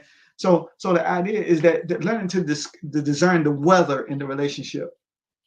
The weather in the relationship. Mm. You know, Mm. we're either in springtime when things are vibrant and lively and coming alive, coming out of Mm-hmm. hibernation, or we're going into Ooh. fall when things are getting cool, or All surviving right. through the All right. You're cold talking about time. them seasons now. So we don't went Oh from, yeah, wait a minute, we done went from the 5 love languages to the 4 seasons. I like that. well, No, I see, like that. yeah, yeah. So, or we can survive when. The biggest test is, how do we survive when our relationship is in the winter season? Yes. Mhm. Yes. Yeah. Talk In the about it. Mhm. winter Talk season, about right? it. Come on, Sean. Come How do on, we Sean. survive? Because our relationship is not always going to be in spring. No. Our relationship Or is not always going summer. to be in summer. Mm-mm. And our relationship is not always going to be in the fall. But how do we navigate between the summer when things are hot and the Mm-hmm. winter when things are very cold, And in dormant. order to come around to the spring, and dormant and coming back to the spring. Mm. How do we navigate those times? Sometimes you got to have that perseverance. Sometimes Some I perseverance. think you That's got it. to have that commitment. I think, to Get be ahead of honest to commitment. God, true, when I think about people like Michelle Obama, when she talks about her marriage and like for several years, you know, She her didn't and, like and him. Yeah. Barack were not in a good place, but they stuck it out. They stuck it out. She was raising the kids. A lot of things were going on, and she saw that he was pursuing his passion with the community activism back in Chicago, and it was like a lot of things that were going on because he wasn't really sewing. She felt like at the time he wasn't sewing into the family. He wasn't helping with the household chores. He maybe wasn't as involved with the children as she would have liked for him to been, right? But a lot of times we miss that because we're looking at them now, we're looking at their White House years. And I'm gonna tell you something. To me, I bar none, and this is just my personal opinion, bar none, Michelle Obama, Barack Obama were the sexiest, hottest, on fire couple back during their White House years. Like there was no way you couldn't have told me that young Barack and young Michelle Obama, when they went into that White House, there's no way you couldn't tell me that they didn't make love in every single one of those 16, 17, 20 bedrooms in that mansion. There's no way you couldn't tell me that. There is no way. When you look at the pictures of them and you see the chemistry dripping off of them as they were dancing that first dance, they were regal, they were in love, there was so much chemistry. But that's not, people get it confused and twisted. That's not every day. That's not every day. They built upon decisions and choices. Babies lost. She had miscarriages. They built upon that. They didn't allow the world or any of their misfortunes to tear them apart. They were committed to loving one another. And that's the key. Surviving that winter season of life. Surviving that winter season of life, you know. And Yeah. it sounds easier for me to say because I ain't got nobody in my life now, you know, what have you. But the idea, well, Sean, you're doing a whole lot of talking. Well, you no, I'm telling you the But thing we that have I've learned over experience that this even if course of, as yeah, divorced people, we have experience to yeah, say we've could have experienced done these things, you differently. know. Yeah. Yeah, because hindsight is always 2020. What you could have done, what you would have done, and what you should have done, you know. What you should have done. And, That's right. and learning how to net, because I realized that you ain't gonna be 25 all the forever in a day. Mm-mm, You ain't gonna be 35 forever in a day. You ain't gonna be 45 forever in a day. mm-mm. You ain't gonna be 55 forever in a day. So I must practice the law of evolution. That the more things change, the more things stay the same. Things have to change over time. Mm, You know. So the idea is that I'm not gonna be the same man in my 50s as I was in my 30s. I ain't the same man in my right. 30s as I was in my teens when I turned 18. So the idea, but my perspective should change on life as I get older. You know, my Mm. perspective should change. You know, and that's the way we look at it. I mean, I know we're way over time and all that, but Yeah, I just got one last thing I want because I've been holding on to this and I wanted to pop it on the screen. And we got to love languages and the four seasons and responding not to just not just the hotel, the Four Seasons, right? no, not just the hotel. The actual four seasons of life on this earth. There are actually four seasons. Well, unless you live in some places where it's the tropics all year round, but like here in Michigan, we got all four seasons. But and that's what a lot of people say that live here. They love it. But this is what I wanted to ask you guys as the last thing. We're talking about Patrice here. Mhm. And Alice the Great responded to my question because I wasn't understanding why another YouTuber would say that Patrice was a builder man kind of a Build a woman. man. Mhm. And so she responded back and did respond and answer me. Thank you for that, Alice. She says, well, Patrice was hitching her wagon to William even more after he told her about his dad being sick. And then she was throwing herself on Chaz the moment he became distressed. You have any thoughts about that, Sean? And then I'm gonna go to JR and we're gonna shimmy and shake our way on out of here. Well, I mean, we only know what was shown to us on TV. I don't know if that was one of the relationships that was being fostered that was not put on camera until we saw it. When we saw it, um, I don't. I'm not saying she was just hitching along with Chaz for the ride, trying to not to be eliminated or what have you. I'm not going to say that. I won't go that far and say that. I think probably there was something that was brewing the whole time. Then she just, moved silently in the background, what have you. And that's how I think that her relationship developed with Chaz. Right. Okay. Okay. Um, Same question to you, JR.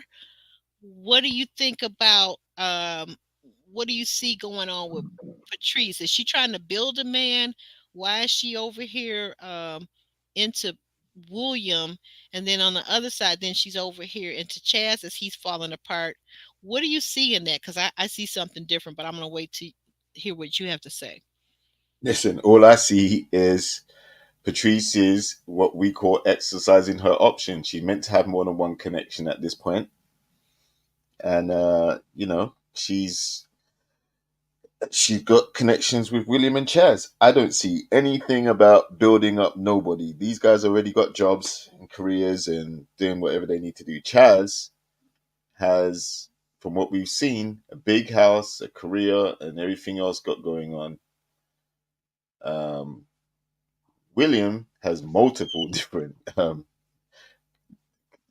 jobs or careers or whatever, and um, Alonzo, he got a job too, and all I see is the age gap between them and the fact that he doesn't have kids and she does. Those are the main differences. But this is what comes with the show. You're supposed to date around. You're not supposed to be in one person's pocket, because that's going to be the fastest way to get eliminated, because you're not making connections with the other people.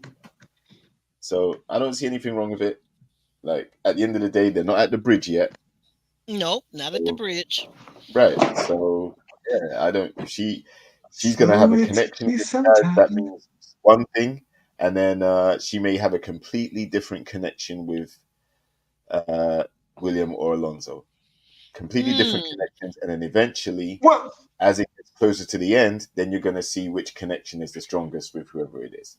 That's how I mm. understand it to go. Okay, that's and that's What? interesting too. I hadn't thought of it from that perspective that each person in our life, when we meet somebody and we're attracted to them, we could be attracted to this guy. He may be look totally different from that guy. Uh Hmm. Personalities may be different. This one's obviously Alonzo is much more seemingly lighthearted and more go with the flow, whereas Chaz may be much more intentional and maybe a Mhm. little bit more serious and more mature acting or behaving. But that doesn't mean that you can't be attracted to different aspects of these different people. But here's what I thought. I thought as I was reading this, what she's saying, Alice the Great, great comment too, by the way.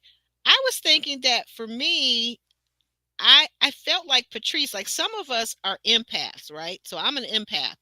And what that means is that, generally speaking, not all the time, because I have learned to conserve my energy, but generally speaking, when I was younger, what I would do is if ever I saw somebody that was distraught or distressed, I was always going to help them. I was always trying to help them, right? So, what I'm seeing in this moment on the show is that Patrice giving an ear to William is her like to what part of what JR is saying, she's kind of keeping the door open or her options open, which is the whole premise of the show. But I also see more to it than that. I see that she's just being empathetic. She's an empath. She's a healer. She's kind, and she's being kind to William because he's a human being. And I think a Hmm. lot of times we've lost that in this cold world that we live in. Big city life, everything's moving at a breakneck speed. Everybody's trying to get to the next dollar, the next this, the next that. But I think that she's actually a person that is a very caring person. And then when I see her with Chaz, uh, for him to say, like I said, it brought tears to my eyes. For him to say that she's only the fourth woman that's ever prayed with him and for him, it's telling me that she's not self-centered like so many of us are. So many of us in this Hmm. world are self-centered, and it's always about what can this person do for me. So Patrice may be this What? this Well, rare unicorn person that literally actually cares about other people, not just about Is he gonna pick me? Is he the right guy for me? But just that he's a human being, and in this moment, he's in need. See him as a human. Exactly. Yeah. And that You goes know back what? to that's exactly the point I made earlier.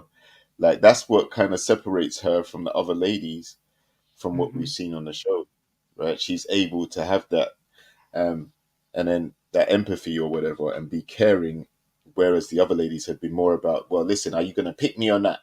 Don't keep me Mhm. waiting. Like, choose me, lock off the other connections. Me. What you gonna do for me? Like, that's what they're coming with. She doesn't seem to be coming with that energy and that pressure yet, right?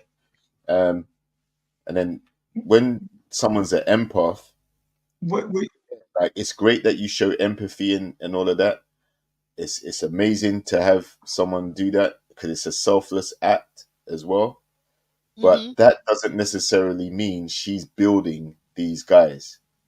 So this notion, automatically just because a lady's caring or empathetic or sympathetic or she's warm or loving or nurturing, that doesn't mean she's a pick me, and that doesn't mean she's trying to build a bear, boo, and all these other different things. No, this day and age, it's okay to still be warm, loving, and caring and nurturing. That should be perfectly yeah, acceptable. That's the true. normal state. As humans, that's Well, where you we know should what? be. Yeah, true. True indeed. Well, you know what, Aubrey, and JR, I think that when you look at what happened a couple of weeks ago with the date with Patrice and Alonzo, right? At the museum. Okay. Hmm. No, it was billed like he had the museum shut down, which I doubt it. I think it was probably a day that they weren't even open, or they just opened up for filming and what have you. And it was billed that he shut the museum down, which he okay. But I saw that as basically them breaking him out of this little boy mold of immaturity for a Hmm. brief moment, out of a brief Yeah. for a brief moment in the sun. And I Hmm. don't think that's what you're going to get consistently from him going forward after the cameras have gone off and now we live in life, which they've been finished filming and all that. But I don't think that's what a woman's going to get out of him. The museum being shut down every week, or these grandiose dates, or what have you. Not saying that we can't have fun time like at a skating rink or at a skating rink or at a go kart place or what have you, wherever we have here in the DFW. But I think that was just to break that monotony of this little boy role that he had been pigeonholed in to Yeah. show some. Because remember what she said, well, I don't know when to take you serious. I don't know whether to take how to take you serious or not. And he just Right. wanted, and it was somehow conjured up to trying to make him look Oh, good as a mature point. decision per Good se. point. Yeah. And I think that's what that was. I don't know if he Hmm. had the idea or not, but let's just talk it up to him and give him the idea. Yeah. Let's But give it. going Let's give forward, it credit. I don't per se would see him, even though it's only like 9 years of chronological age between them. There's a world of experience different between them. You know, I don't know. Some um, people are saying 6 years, 8 years, 9 years. 6 I years. don't know. I don't whatever. I But don't know you, how is he 30, he's 34, right? She's 43, something I like that. thought someone said that he was 36. I honestly couldn't 36. tell you. Something, I something, honestly, whatever the age, I don't know what age to give them ready love, whatever age they are, I don't know. right. Whatever age they gave him, we don't know. Chaz, you sure Uh, you're 47, man? No. But but yeah, we he's don't know. I certainly, don't know. like, to someone's point, he's not the Yeah. Drea, and who is that? Drea and Jalen. He's definitely not that. He's not. It's not like she's 39 and he's like 21, 22. That's not the Okay. problem. Okay, Chaz, Chaz is Chaz, saying says, Chaz six says years. 6 years difference. Yeah, that's what Okay. someone else has said earlier. Thank you, Chaz. Right. So six But years is in your 30s and beyond. That's not that big of a gap. Once you get, especially like 35, like, so 6 years is not that big a gap.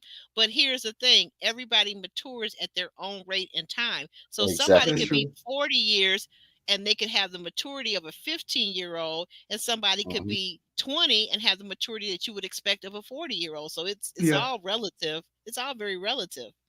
Exactly. Well, you know, my whole thinking process now at where I am in life is with a woman. Where can I fit in your life?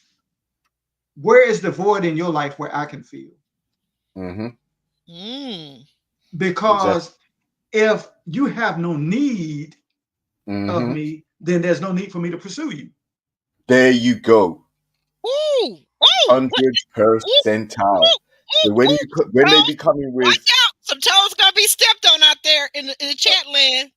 when, exactly when they be coming with I don't need a man, or Mm-hmm. I can do better all by myself, or I could do bad all by myself, or any Mm-hmm. of that crazy stuff. That's what we do as men. We're like, oh, so you don't need us? Okay, boom. I will quite openly tell the lady that I'm with or that I'm interested in, listen, I need you in my life. I need you, right? Mm-hmm. My Mm-hmm. goals are not going to be complete without you. I need you. So I'm trying to keep you on side.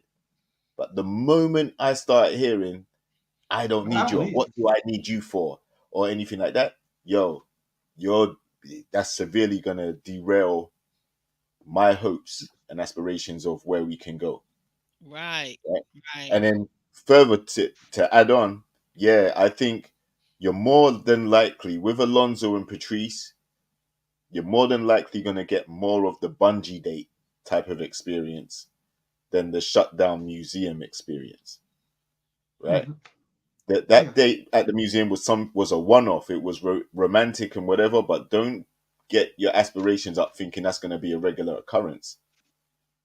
You're more than likely going to go Mm-hmm. on fun dates like the bungee date because that kind of suits more like his personality.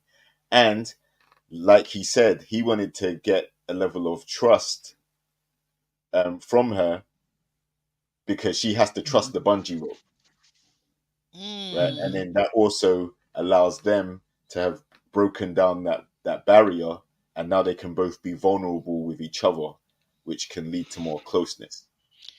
This is a question for you. I know I said we were wrapping it up. We're almost 4 hours into this. I feel like the only thing I can't understand is why Ron is not here, because these are usually the kind of long conversations we have when Ron is on the panel, and Ron is not even here. So I don't even understand this. I think I sent him the wrong link, by the way, so he probably would have been here. But here's a good question that Favorite T has. Is it better to be needed or to be wanted? Gentlemen, I'll start with you, Sean. Just quick answer. Quick answer. I think needed, but I will not be your savior. I will not be your Lord and Savior. Mm, needed versus wanted. Okay, and you say you think needed is better. Why? Needed is Why do you better think needed is better and more relative? because needs differentiate from wants. Wants is something that you could substitute. I mean, do you need those pair of red bottoms? Do you need those pair of Air Jordans? Do you need? No. I mean, shoes. I mean, you can get a pair of regular Nikes or Pumas or Adidas or what have you, or you can get another pair of Nikes or what have you. Mm-hmm. Those are wants. But do you need air? Yeah, you need air. Yeah, you need food. Yeah, you need love. So, yeah, I'd rather be needed than wanted. Mm. See, I see it a little differently, but I'm going to go over here to thank you for that, Sean. You're welcome. JR, how do you view that? Is it better? Because you brought it out. You were the one talking about women that are saying they don't need a man, they don't want a man, they're self-sufficient, they're super women, they're high achievers, they have great incomes, yada yada yada. Um, which one, as a man, which one would you rather be? Would you rather be needed or be wanted? Is it which one's better in your mind, and Again, why? needed, right?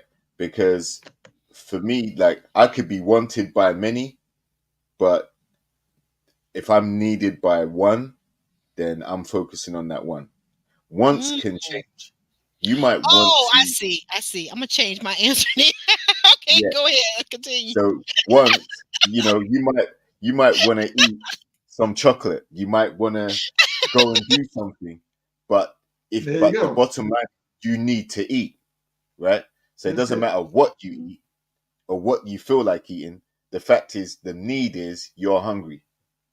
So that's what Yes. needs to be satisfied. In Yes. Sean's example, listen, Uh-huh. do you want those? Okay, you want those Air Jordans, you want Right. those Fenty slippers, you Uh-huh. want those sandals, whatever it is, you want that. But the ultimate, the underlying factor is you need new footwear. You need some new shoes, right? So I would much rather be needed by my partner, because for the goals I have, especially on a show like this or at the age we are at, where people are talking Okay. about dating with intention, right? I need to feel like, and again, I use the word need, I need to feel like Mm-hmm. we are going to be together long term. And your wants can change in that time, but your need for me needs to be constant throughout the whole relationship. Mm-hmm. So, Mm. Okay, you guys are saying it's so funny how the men are saying needed. Chad says needed. If you're needed, then I want you to. Okay, okay. I see how this is going. Okay, I guess you know what? It's all in how we define words, though, too. Because in my mind, what I read it as when I first saw it, and I was thinking this. So, because this is where you guys get upset with some women. I'm gonna say all women, but some women. You talked about this earlier, Jr. If a woman is out here, and you too, Sean, if a woman is out here and she's just looking for somebody that will pay the bills, do this for her financially, looking at his bank account and his assets, but she's not really wanting this person, like she's not really wanting him, right? mhm, She yep. feels like, okay, I'm entitled. I need this guy. I found this guy that's making a boatload of money. He's a baller. He's wealthy. He's well to do. He's very well established.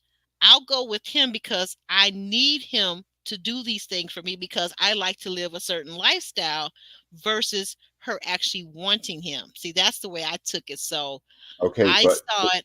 My definition was a little bit different. So now what I'm thinking is to the person that asked the question, I'm thinking actually it's both. I think that you should need and want the person that you're with. Does that make of sense? course, of course. Now the Yeah. thing is, right, that Mm-hmm. you just said something very important, right? In the example you gave, you were like, okay, so if they're looking for a guy of a certain financial status to take care of them and provide for them and all of that stuff, right? Yes. See, she's saying the same Where thing. are they in their life though? Are they in a situation where they can't afford to do certain things? They're, a key component of them wanting to get married is to change their circumstance or whatever the case may be. That's a need. If you just want a baller, I want a guy who's going to do this, that, the other, it's going to be reflected in the way you treat that guy and the way you try and keep him around. If you need something, there's more of a serious attempt to try and get it and keep it. If you just want it, then Yeah. there isn't that much desire behind it because your wants can change. Yeah, I want something to eat. I want something to drink. I want someone to pay my bills. I want this, that, the other. You're not really investing in the person. You just want Mm. what they can give you. Whereas the need, Mm. you need that person to be a part of your life consistently in order to Mhm. grow to where you want to be. Man, this is Yeah. a triggering question. The chat is going, Well, wow, it is lit. Because Babs is saying, so- wait a minute. She's saying, hold on a minute. Hold on, Sean. She's saying, we serve a jealous God, those of us who are believers. Is it biblical to need a man when we should only need God? Just asking, not saying it's wrong, just asking for thoughts. What do you think, Sean? What do you think? Is well, is that is that biblical for a woman to need a man? no, it's not biblical for a woman to need a man. It is biblical that God said He will supply all I need. And of course, you need, like JR said, you need food, but the want is your discriminating taste in that food that you want, need. Mm-hmm. And so, God promises to supply your need. So whatever that need in that food is, God will supply it. But it's your wants.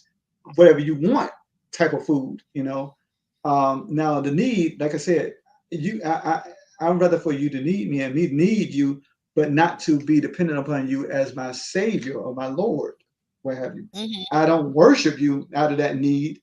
I love you out of that need, because we all need to be loved. One of the theory of hierarchy of needs, Maslow's theory of hierarchy of needs. Yes, I remember So studying that. Yeah.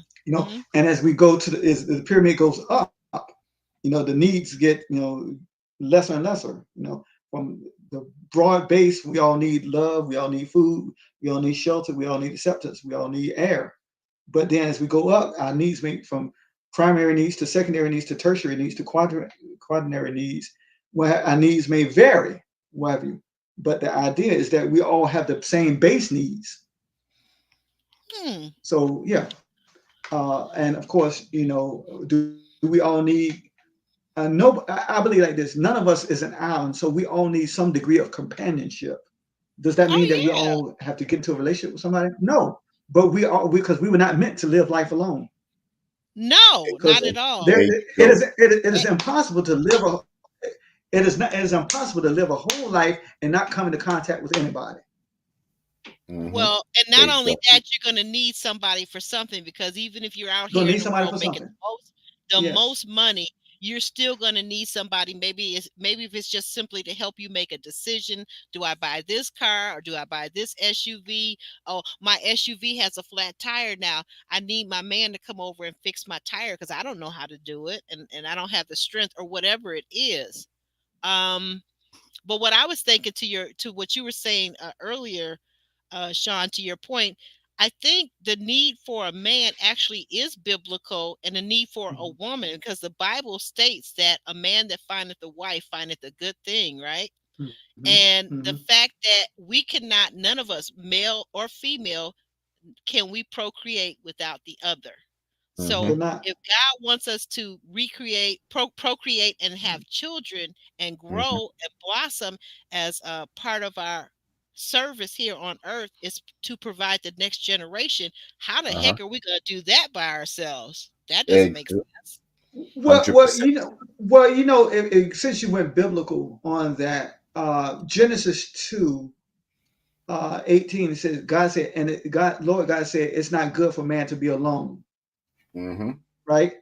So Hmm. Exactly. That's right. he didn't say lonely. Lonely is the absence of people, but aloneness is the absence of purpose. Okay. Mm-hmm. So Hmm. notice what God says after that. He says, not good for man to be alone, for I will make him an helpmeet for him. Right? Hmm. And if you look up the word helpmeet in the Amplified, it says, I'll make him a suitable, adaptable, and compatible companion. Right? But if you also look up the word helpmeet in the Hebrew, it comes from the word Ebenezer, or Ebenezer, as it really is pronounced. Ebenezer. It's a stone of help. So to me, in my exegesis or interpretation of that, is that the woman to the man is what the Holy Spirit is to the believer. The Holy Spirit is a helper. The woman to the Yes. man is the helper, the helper. Helper and So comforter. the Yes. idea, helper and comforter. See, and the comforter is not like, oh, baby, it's gonna be all right. But comforter, literally in the Greek, literally means one called to come alongside of and assist. All You right know, now. you never Come see, on you now. and I have not, Come on, you have not, Reverend. Come on, Reverend. we have never seen LeBron James or Steph Curry win a game by him or that Never. themselves. Why? Because they had assists. They had an assist.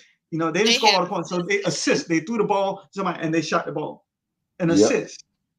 And, Yep. and, So and so so I can go you one further if you're going to give go ahead. a Go ahead. basketball reference, because I'm from the old school bad boy era of the Detroit Oh Pistons. yeah, yeah. And I'm Me here to too. tell you that Michael Jordan never won a game. And I'm talking about Michael Jordan, the GOAT, never won a Yes. game all by himself. Never. No, Nope. he And didn't. it wasn't until he incorporated putting getting his the rest of his team to participate, because there was years when Michael was scoring 100 points a game and still wasn't winning no championships. Okay, Well, right? well. It takes Listen, that. It takes I'm that. I'm a Come on. I'm a basketball savant, so I'm gonna say this: it took 7 years of Michael That's it. Jordan trying to do it by himself, and From he 85 to did with no 93. championships. But Mm-hmm. you're right. When they gave him a helpmate in Scottie Pippen Yeah, Mm-hmm. and yeah. they surrounded him About with other role players, it. Mm-hmm. that's what got him over the hump. But also the fact that the Detroit Pistons dynasty, after winning their 2 championships, and the Magic versus Bird era was all over. Those players were all old and retired. So it was Yeah, time yeah. for True that. a new team to take over. And he was in the right place at the right time with the right helpmates in order to win those 2 3-peats. And that's the thing about it, is that they Mm-hmm. had to back. They had to back into it. They had to buy Mhm. into it, And it took time. It and took it took time to time. trust his teammates. It's- Everybody knows how good Michael Jordan is as an individual, but he's one man, and Yeah. he's got 4 other teammates out there that are wide open Mm-hmm. every time he steps on the court because everybody's drawing, all the defense is drawn Everybody's to him. defending right Right. against So he needs help because when things get congested or he's double teamed or he can't move or he's stuck, he needs help. And that's when he has to trust his teammate with the responsibility to help get him through the situation. Can I trust you with the last shot? No, he never trusts anyone with the last shot now. Yeah. If it's He took come the to the game into last his shot, hands. it's with MJ. And that's the good thing about leadership, is that when you see the team is down, now, okay, we're not just going to sit here and cry about, oh, we down 15. The good Mhm. leadership said, we'll find a way to win. We will find a way to win. Yeah. Okay. Give me the ball. Give me the ball. I got the high hand. And let's also be real. Michael Jordan is a very petty and Very angry petty. Very individual. petty. He holds grudges, and that's what made him so good. He held grudges against people all the way up from high school and college, all the way through his professional career. He would score 40, 30, 50, 60 points, depending on how offended he felt by something you said or did to or about him. Mm-hmm. And he used those grudges as fuel to motivate him. But the bottom line Mm-hmm. is he couldn't do it by himself. He had to No. have helpmates to allow him to be great. Wow. Did you see JR, that? JR, we were talking about this. You've been talking about it very politely asking. Look what Chaz just said. Hmm. Thank you, Absolutely. Chaz. We appreciate that. Oh, We are cool. we Yeah, are we are all in on that. I'm gonna be reaching out to you probably, since it's so late, probably tomorrow. I'll reach out to you, mhm. okay? And we're gonna Yeah, see what definitely come on board, Chaz. It would be great come to on get your board. Come on perspective, board. bro. Yeah, because we got questions, Chaz. We got questions. Uh, But but more importantly, we'll allow you to get your points across, and we want to hear what your perspectives are, bro. It's not that going to is be a true. grilling session. As much as you can talk about it. That's right. Yes, Yeah, yes, yes. it's a safe space for you here, bro. Right, and that's what I was about to say. That is our key mantra over here at actually Aubrey, is that we're always a safe space. I've brought women onto the panel from Put a Ring on It, that were possibly dealing with domestic violence. As a survivor of domestic violence myself, Mm. we're always creating a safe space between our moderators and myself. I'm just not going to allow it. I would rather have just a few subscribers than to have 10,000 subscribers and half of them are in the chat talking crap about our guests, right? Mm-hmm. Like, you have the Yeah. right to think whatever you want or have your opinions, but if you can't put them in the chat respectfully, you Yeah. will get banned, right? So Mm-hmm. um JR is telling you absolutely right. This is a safe space. And as you see, men are on this panel with me, and we are going to have an opinion, but we just want to find out what really was going on, because there's so much. I think, with the editing, there's so much, Chaz, that's cut out of what we actually see as viewers. And I know you guys get tired of us criticizing you for this or that, when you guys were willing to put yourself on the line and be vulnerable and allow us to see you in this way, right? But we really, most of us here, we really we're rooting for love, we're rooting for connections, and we really just want to understand you guys and what's really going on, and what is it that we're not seeing. What is it that we're not seeing that would maybe make it a little bit more understandable for us? That's what we really, I think most of us. Would you agree, Sean? Would you agree, JR? I agree with you. I agree with you 110%.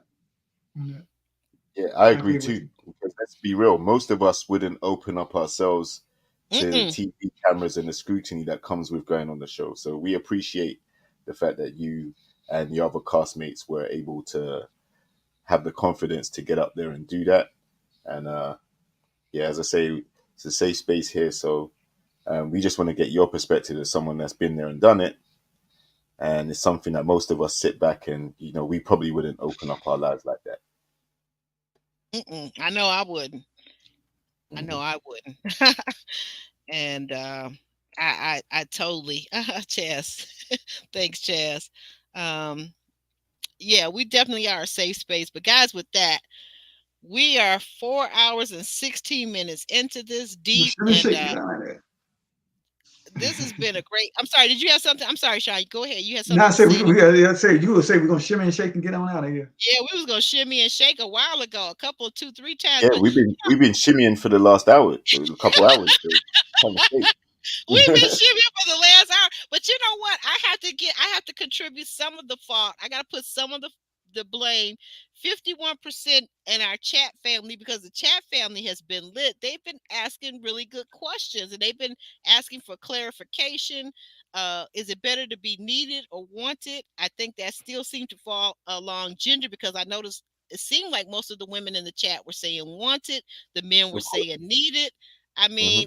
mean, asking good questions. Like, I really want. I'm curious. I'm a person that, like I said, I'm a sapiosexual, so I like men that are intellectual. But that means that I'm also very curious about the world and how people think and how people process information and how they got to be where they are. All of that. I'm always curious. So the chat has just really been on fire with questions about relationships and about the, not really even just about this show, but about relationships, right? Hmm. Hmm. Hmm. And it's And much needed conversations that need to be had. Let's be yeah, real. It's too much of a yeah. war zone out here. So the more we can have these type of conversations, dialogues, and interactions with the chat, then it strengthens the community because we all can learn from each other, learn how women think, learn how men think, learn what the expectations are, what's realistic, what's not. We Oh, can learn all things. okay. Last thing, I'm not letting you guys. Okay, last thing, because it's Kiki and she's our new moderator, so we're gonna show her some love and respect. Kiki, wait a minute, hold on. Let me take this off. Look, um, there's my cash app, just in case you don't have it right there on the screen. But last thing before we shimmy and shake out of here, I promise you, last thing. Kiki and I think someone else in the chat, I don't know if it was Kiki, asked the question, and that was the last thing I wanted to end on. What are our predictions for next week? So next week, who's going home? A woman is going home next week, or no, a man? A man? We just Yeah, had a woman get yeah, eliminated. Well, So yeah. which man would be going home? That's question. That's a good question. okay. So who do we have left? We have Alonso. We Alonzo, have Chaz, LaRon, and LeBron, LaRon, Naran, and that's and it. and is Justin. oh yeah, Justin. You know Justin. what? That's four. Well, Four guys. Justin ain't going home. Justin is not going Mm-mm. home. He ain't going home. Chaz ain't going home. Okay. So by I, process of Um, I don't elimination. see Laron going home. So what does that mean? So we're talking about Alonso potentially going home then. I Yeah. see. From what when I look at the snippet that was shown Mm-hmm. from from this week coming up, I get the feeling that the same narrative is going to be painted about Alonso that was painted about Phil from last season, the instability. Ooh, the Mm. instability factor. Because he said, well, I'm gonna kind of go with the flow. Well, no, this ain't no time about it. Especially when what's it? Ain't no time to go no flow. No, you either know or you don't know. You either you get stability. The whole Hmm. idea about him being unstable. So more than likely, he might be the one to go home, Alonso. Mm. Hmm. Okay. Um. Ooh, it's tough because now that Rashina's gone, I think we're pretty much even, right? I think we have potentially four couples, right? It's 4-on-4, yeah, Mm, Right. yeah, okay, go four Yeah. ahead. men, four women. So, so I'm going to. Ooh, this is a tough one. I think I would be very surprised to see Chaz and Patrice go together, only because up until last week or last episode, they weren't really contacting each other at all outside of the process. I.e., there were no phone numbers, none of that type of backstage stuff was happening. So Yeah. I'd be very surprised if it was if Chaz and Patrice hooked up. I'm not saying it's Yeah. impossible. I'm not saying I wouldn't be for it, but I'll be very surprised if out of the blue, Patrice just came and swiped Chaz away from Vanessa and Mhm. Rashina. But that Yeah. vulnerability thing I don't know. Have you is been over important. on Vanessa's channel, her YouTube channel? Because some of the things she's saying, I don't know. I don't think it works out for her and Chaz. That's my guess. No, I no, don't no. know I'm for not a saying fact. it doesn't. I'm just saying Okay. I'd be very surprised if Oh, Patrice was able to do that. That would be I mm, would be I'll be surprised. I wouldn't, like I said, really? it's something that I wouldn't be opposed to, but Okay. Okay. but it would surprise me. Um, Chat out of family, the not to cut you off. Hold on one second. Chat yeah, family, real quick. You kept us here this long. The least you could do, those of you that are still in the chat, and if you're watching on the replay, drop in the comment section. Who do you think will be going home next week? Which guy? Which guy you think will be going home next week? Go ahead. Go ahead, JR. I'm sorry. yeah, I'm gonna say, mm, mm, mm. Ooh, Say it with your chest. Say it with your chest. Say it with your chest. yeah, I'm gonna say it with my chest. I'm gonna say out of all the guys I want to see go home, it'd actually probably be LaRon. Yeah, that's who you want to go home, but who do you need to go home? Because LeBron ain't going home. I can tell you that already. He ain't going home. Well, not if they keep more crawfish and seafood around. He ain't going nowhere. He can make himself right at home on the show. He LeBron would and never I had leave. a good conversation about that crawfish, but go ahead. Yeah. Um. Uh. No. That's tough, man. I like Alonso and Patrice. Um. LeRon and Maya. I can see they're compatible. Oh man, this is Come on, tough. chat. All Don't right. let Okay. I sensitivity think. All hold right. you home. I'm gonna say this. I think Chaz Mhm. goes home. I think Chaz and Vanessa don't work out. I think they go home. Oh, Sydney. That's right. That's her name. Oh, I'm sorry. We got a whole other conversation going on in the chat about I'm gonna say Phil Chaz. and I'm gonna Shiloh. say Chaz. You say Chaz is going home. So wait a minute. Do you think he's gonna self-eliminate? Because how in the I world don't is think he going I home? don't think him and Vanessa work out, and I think that's the couple that dip out, and then they leave the other three couples there. So you're Yeah, saying that that's good. next week you can A actually double see. elimination. I Double don't see elimination. that. I don't. Okay, but Well, but think about it. it's Well, your perspective. It's your if perspective. LeBron if LeBron goes, Maya has nobody else. Thanks, Right. Kimberly. And I think Vanessa will feel a way about the way that things went down at the retreat, and I think she might hold that against Chaz Thanks, and Bab. eliminate. I'm And sorry. Yeah. I'm sorry. Say that again. I'm sorry. What did you say? okay, so I said that I think Vanessa holds a grudge against Chaz for the way things went down at the retreat and decides that she's not going to proceed. And that leaves Chaz without a dance partner. Hmm. Hmm. Yeah. Is that your final say before we Only take if on out of Patrice, here? only if Patrice, Because Yeah, that's what everybody I'm just saying. only if Patrice is not feeling Alonso. really. Yeah, I mean, listen, Chaz could be the wild card. I mean, because Oh, well, you could Alice. sacrifice Vanessa leaving if Patrice does not choose Alonso. He's got one right there. Mm. Oh wow. yeah. Okay. The whole Justin Mika thing, I'm not buying it either, but I don't think they're gonna be canoodling up in bed together and then not choosing each other at the end. Yeah, they were doing a lot of canoodling. And Yeah, if Vanessa thinks her kids are coming in and hearing Married 10 Years talking about what's going on between her and Chaz allegedly, I think that Mika should at least get to the bridge with my boy Justin. She should at least get to the bridge and put on her fancy ball gown or whatever she's gonna put on. I mean, like, what's the point? Like, if you're not gonna make it to the bridge, you gotta make it exactly. to the. And production has kept her around this long. Exactly. That's what I was Let's just be gonna say. honest. What's the point in Mika keeping her all Mika this had time?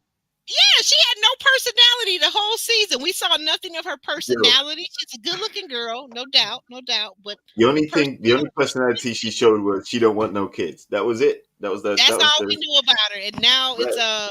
rumored on the YouTube streets that allegedly, it's possible that she may have had her tubes tied, so she won't be giving anybody any babies like Justin or any of these Yeah, guys that don't have children. She won't be giving them. exactly. And for Justin, he deals with kids all day at school anyway. So maybe when he comes home, he wants a break from all of that. But he's not going to get a break because she's got kids already. She got two, and the youngest one, Right. like she said, He can't have any peace. exactly. The youngest one, like she said, is a handful at times. So he's gonna, Oh you know, man, when she he's got said his that, break. hey, Yeah. listen, what did you think when she said that the youngest one is a handful, and she told that to LeRon? I was like so outdone. Like anytime somebody says their own kids are a handful, I was like, oh man, Nope. Well, walk at least she's away, Nope. honest. walk away. At least she's honest, and she's not lulling him into a false sense of security.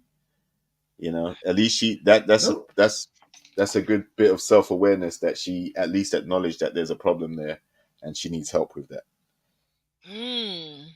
I don't necessarily see that as her throwing her child under the bus. I think that was just putting him on Yeah, alert. being Listen, you're not going to be suplexing and elbow dropping my son because he's got behavioral problems or whatever she said. I I think just that was thought just about it. being He may have candid. special needs. Who knows? Yeah, maybe, but You ultimately, that's why I think she's been so set on eliminating certain guys already because she's looking for a plug and play, like a plug-in father to just step in and take control in some respects. So it takes the pressure off of what she has to do 24 yeah. hours a day for him. But that Not saying that that she's just going to abdicate responsibility, but she needs help. That's what I think she's saying. And she needs a serious guy that's going to come in, not expect any kids of his own, because she's got more than enough to deal with at home already. that's just a little too close to comfort for me. If I was Justin's age and she already got an 18-year-old daughter, that's just Ooh, yeah, I forgot that's, about the 18-year-old daughter. no. Is she built like her mother? Because that could be I don't problematic. know. Oh yeah, yeah. I don't know. She gets up in the middle of the night with her little nightie on, Yeah, yeah, yeah, all curvaceous, act like Megan the Stallion or whatever. That could be a problem. yeah. Yeah, Hopefully, she's going off to college in the fall. Hopefully she's doing something. exactly. But the other thing is, LeRon, as much as him and Maya, as much as he's been spitting game to her and all the other stuff about where he sees them going, she also said she doesn't like drama. And as we've seen, he has been at the center of some of the drama on the show, throwing other Oh people on the bus. So, yeah, yeah, yeah. Won't she feel duped when she gets to the end of this and figures out that possibly LaRon strategically set that up for William to go home? She might feel a little differently about that. mhm. Yeah. Well, All right. these are the questions as we ponder. Let me get this theme music up. Let me hit this button. I wanted to leave. There was one. Do you Um. want us to give us our channels and all that? Oh Do we? yes. Yeah. Go ahead, Sean. Start that, and I'll find the stuff that I want to end the screen with. Go ahead. Tell the people where they can find you. Well, you can find me on Instagram at SANDRES1906. Once again, that's my first name S, middle name ANDRE, last name S1906. That's Instagram. And you can also find me at Facebook under my first and last name, Sean, SHAUN, and last name Stokes, STOKES. Thank you. I look forward to connecting with you and talking to you. All right, all right. And he's definitely on these internets, Beyonce's internet. He's on there. He's oftentimes sending me things from IG, and we all kind of stay in contact through IG or Facebook. So definitely check my boy Sean out. He is so awesome, and as you see, he knows that Bible. He's Thank you. very astute at the Bible and the Word, and really a very positive person. Kind of like the male version of Patrice. Like he's an empath. He's very caring in my experience with him, and he really just genuinely wants everybody to win. So that's awesome thing about our Sean Stokes. So hats off to Sean Stokes. Thank you. Thank you. Now, Jr. Thank you, Jr. Now tell the people where they can find you and all the things that are thinging over on your channel. Thank you. Yeah, listen, I'm gonna first of all just put a disclaimer out there. I'm human. I have ups and downs and moments too. Now, my natural state is to be helpful, is to be, as how can I put it, as into won't even say intellectual. I like to be as informative as possible if you need help with your health and fitness or with um, anything I feel like I'm experienced enough to help you with. Right. Mm-hmm. So if you go to my Instagram, you will see more health, fitness, well-being related content. And if that helps you in any way, then, feel free to chime in, follow, take the nuggets and use them and apply them if you can. Sometimes I might post some bits of humor or what I do in my other career, which I won't disclose here, but if you go on Instagram, you can see it if you're curious. Mm-hmm. And then on my YouTube, I usually reserve that for dating, relationship, black love type content. Because me being a black man of a certain age demographic, a certain age range, and having the views and goals that I do relationship wise, it resonates with me to see people of my age group having relationships and hopefully successful relationships that will lead to marriages, right? So Mhm. that's the two different channels. And when you find that you are going through things, i.e., like if you have something that unfortunately happens health wise, the stress and strain of that may spill over into other areas of your life, other aspects of your life. Conversely, if you're going through ups and downs in your relationship, that may also affect and spill over into your personality, your moods, your thoughts, and other aspects of your life as well, your work. So it's finding that balance, that work life balance, or that Mm-hmm. relationship balance that, we don't always find, but it's something we should always strive for. And I'm guilty of, sometimes I'm going through things myself and that may spill over into my work. Or if I'm at work, I may take a phone call that affects me and my day, and then I might be in a bad mood after that. So I'm human, but I put the nuggets up there because it's something that I speak from with experience. I'm trying to make that balance happen all the time. And I definitely recommend everybody try and have balance in their life rather than allow one aspect to dominate over the other. Don't let your work life dominate or restrict your free time to be able to spend your time with the person you love and want to be with. And conversely, don't yet let your relationship and your over reliance on wanting to be with your partner lead to you forgetting that you need to go and establish yourself out there as well in the wide world and make your money and seek your Mhm. fortune. So it's Mm. important to have that balance. Check out my channels, JRXTV on Instagram and on YouTube, and I hope they help you out. Yeah, Like, he's share, and awesome. subscribe. He And is thank, like, thank you, share, and Jer- subscribe. thank you, Jr. I appreciate it, man. And I want you to hook me up with a black British woman, man. A black British woman. You are into that black British woman. You guys I are. love some You black know, British women. God can you knows I believe do. it? We're on here 4 hours. Probably not, definitely not tonight, but normally we are in the green room after the show ends. That's where the real party. I'm gonna have to get a Patreon because that's where all the real stuff goes down. But anyway, I can't disclose. I'm not gonna be Listen, don't be no snitch. Don't be no snitch. I'm not gonna be no Stitch, but I was trying to think of the girl's name. I'm not gonna be no Chelsea from Love Is Blind, like Jimmy told her to keep stuff off of away from the camera. He told her when they weren't in front of the camera, and the first thing she did when she got mad, she was like, "Yeah, you told me you screwed your girlfriend, and that girl is not just your platonic friend, but you've actually had sex with her right on camera." Wow. Okay. Fell out. I see. Now that's somebody you can't trust. If somebody gets angry with you and then they weaponize things that you told them against you, that is somebody you cannot be vulnerable and you cannot trust. Okay. Exactly. Yeah. Okay, guys. I found the music. You want to say goodbye so we can shimmy and shake on out of here for real, for real. Good night. All Good right. night. Everybody have a great night.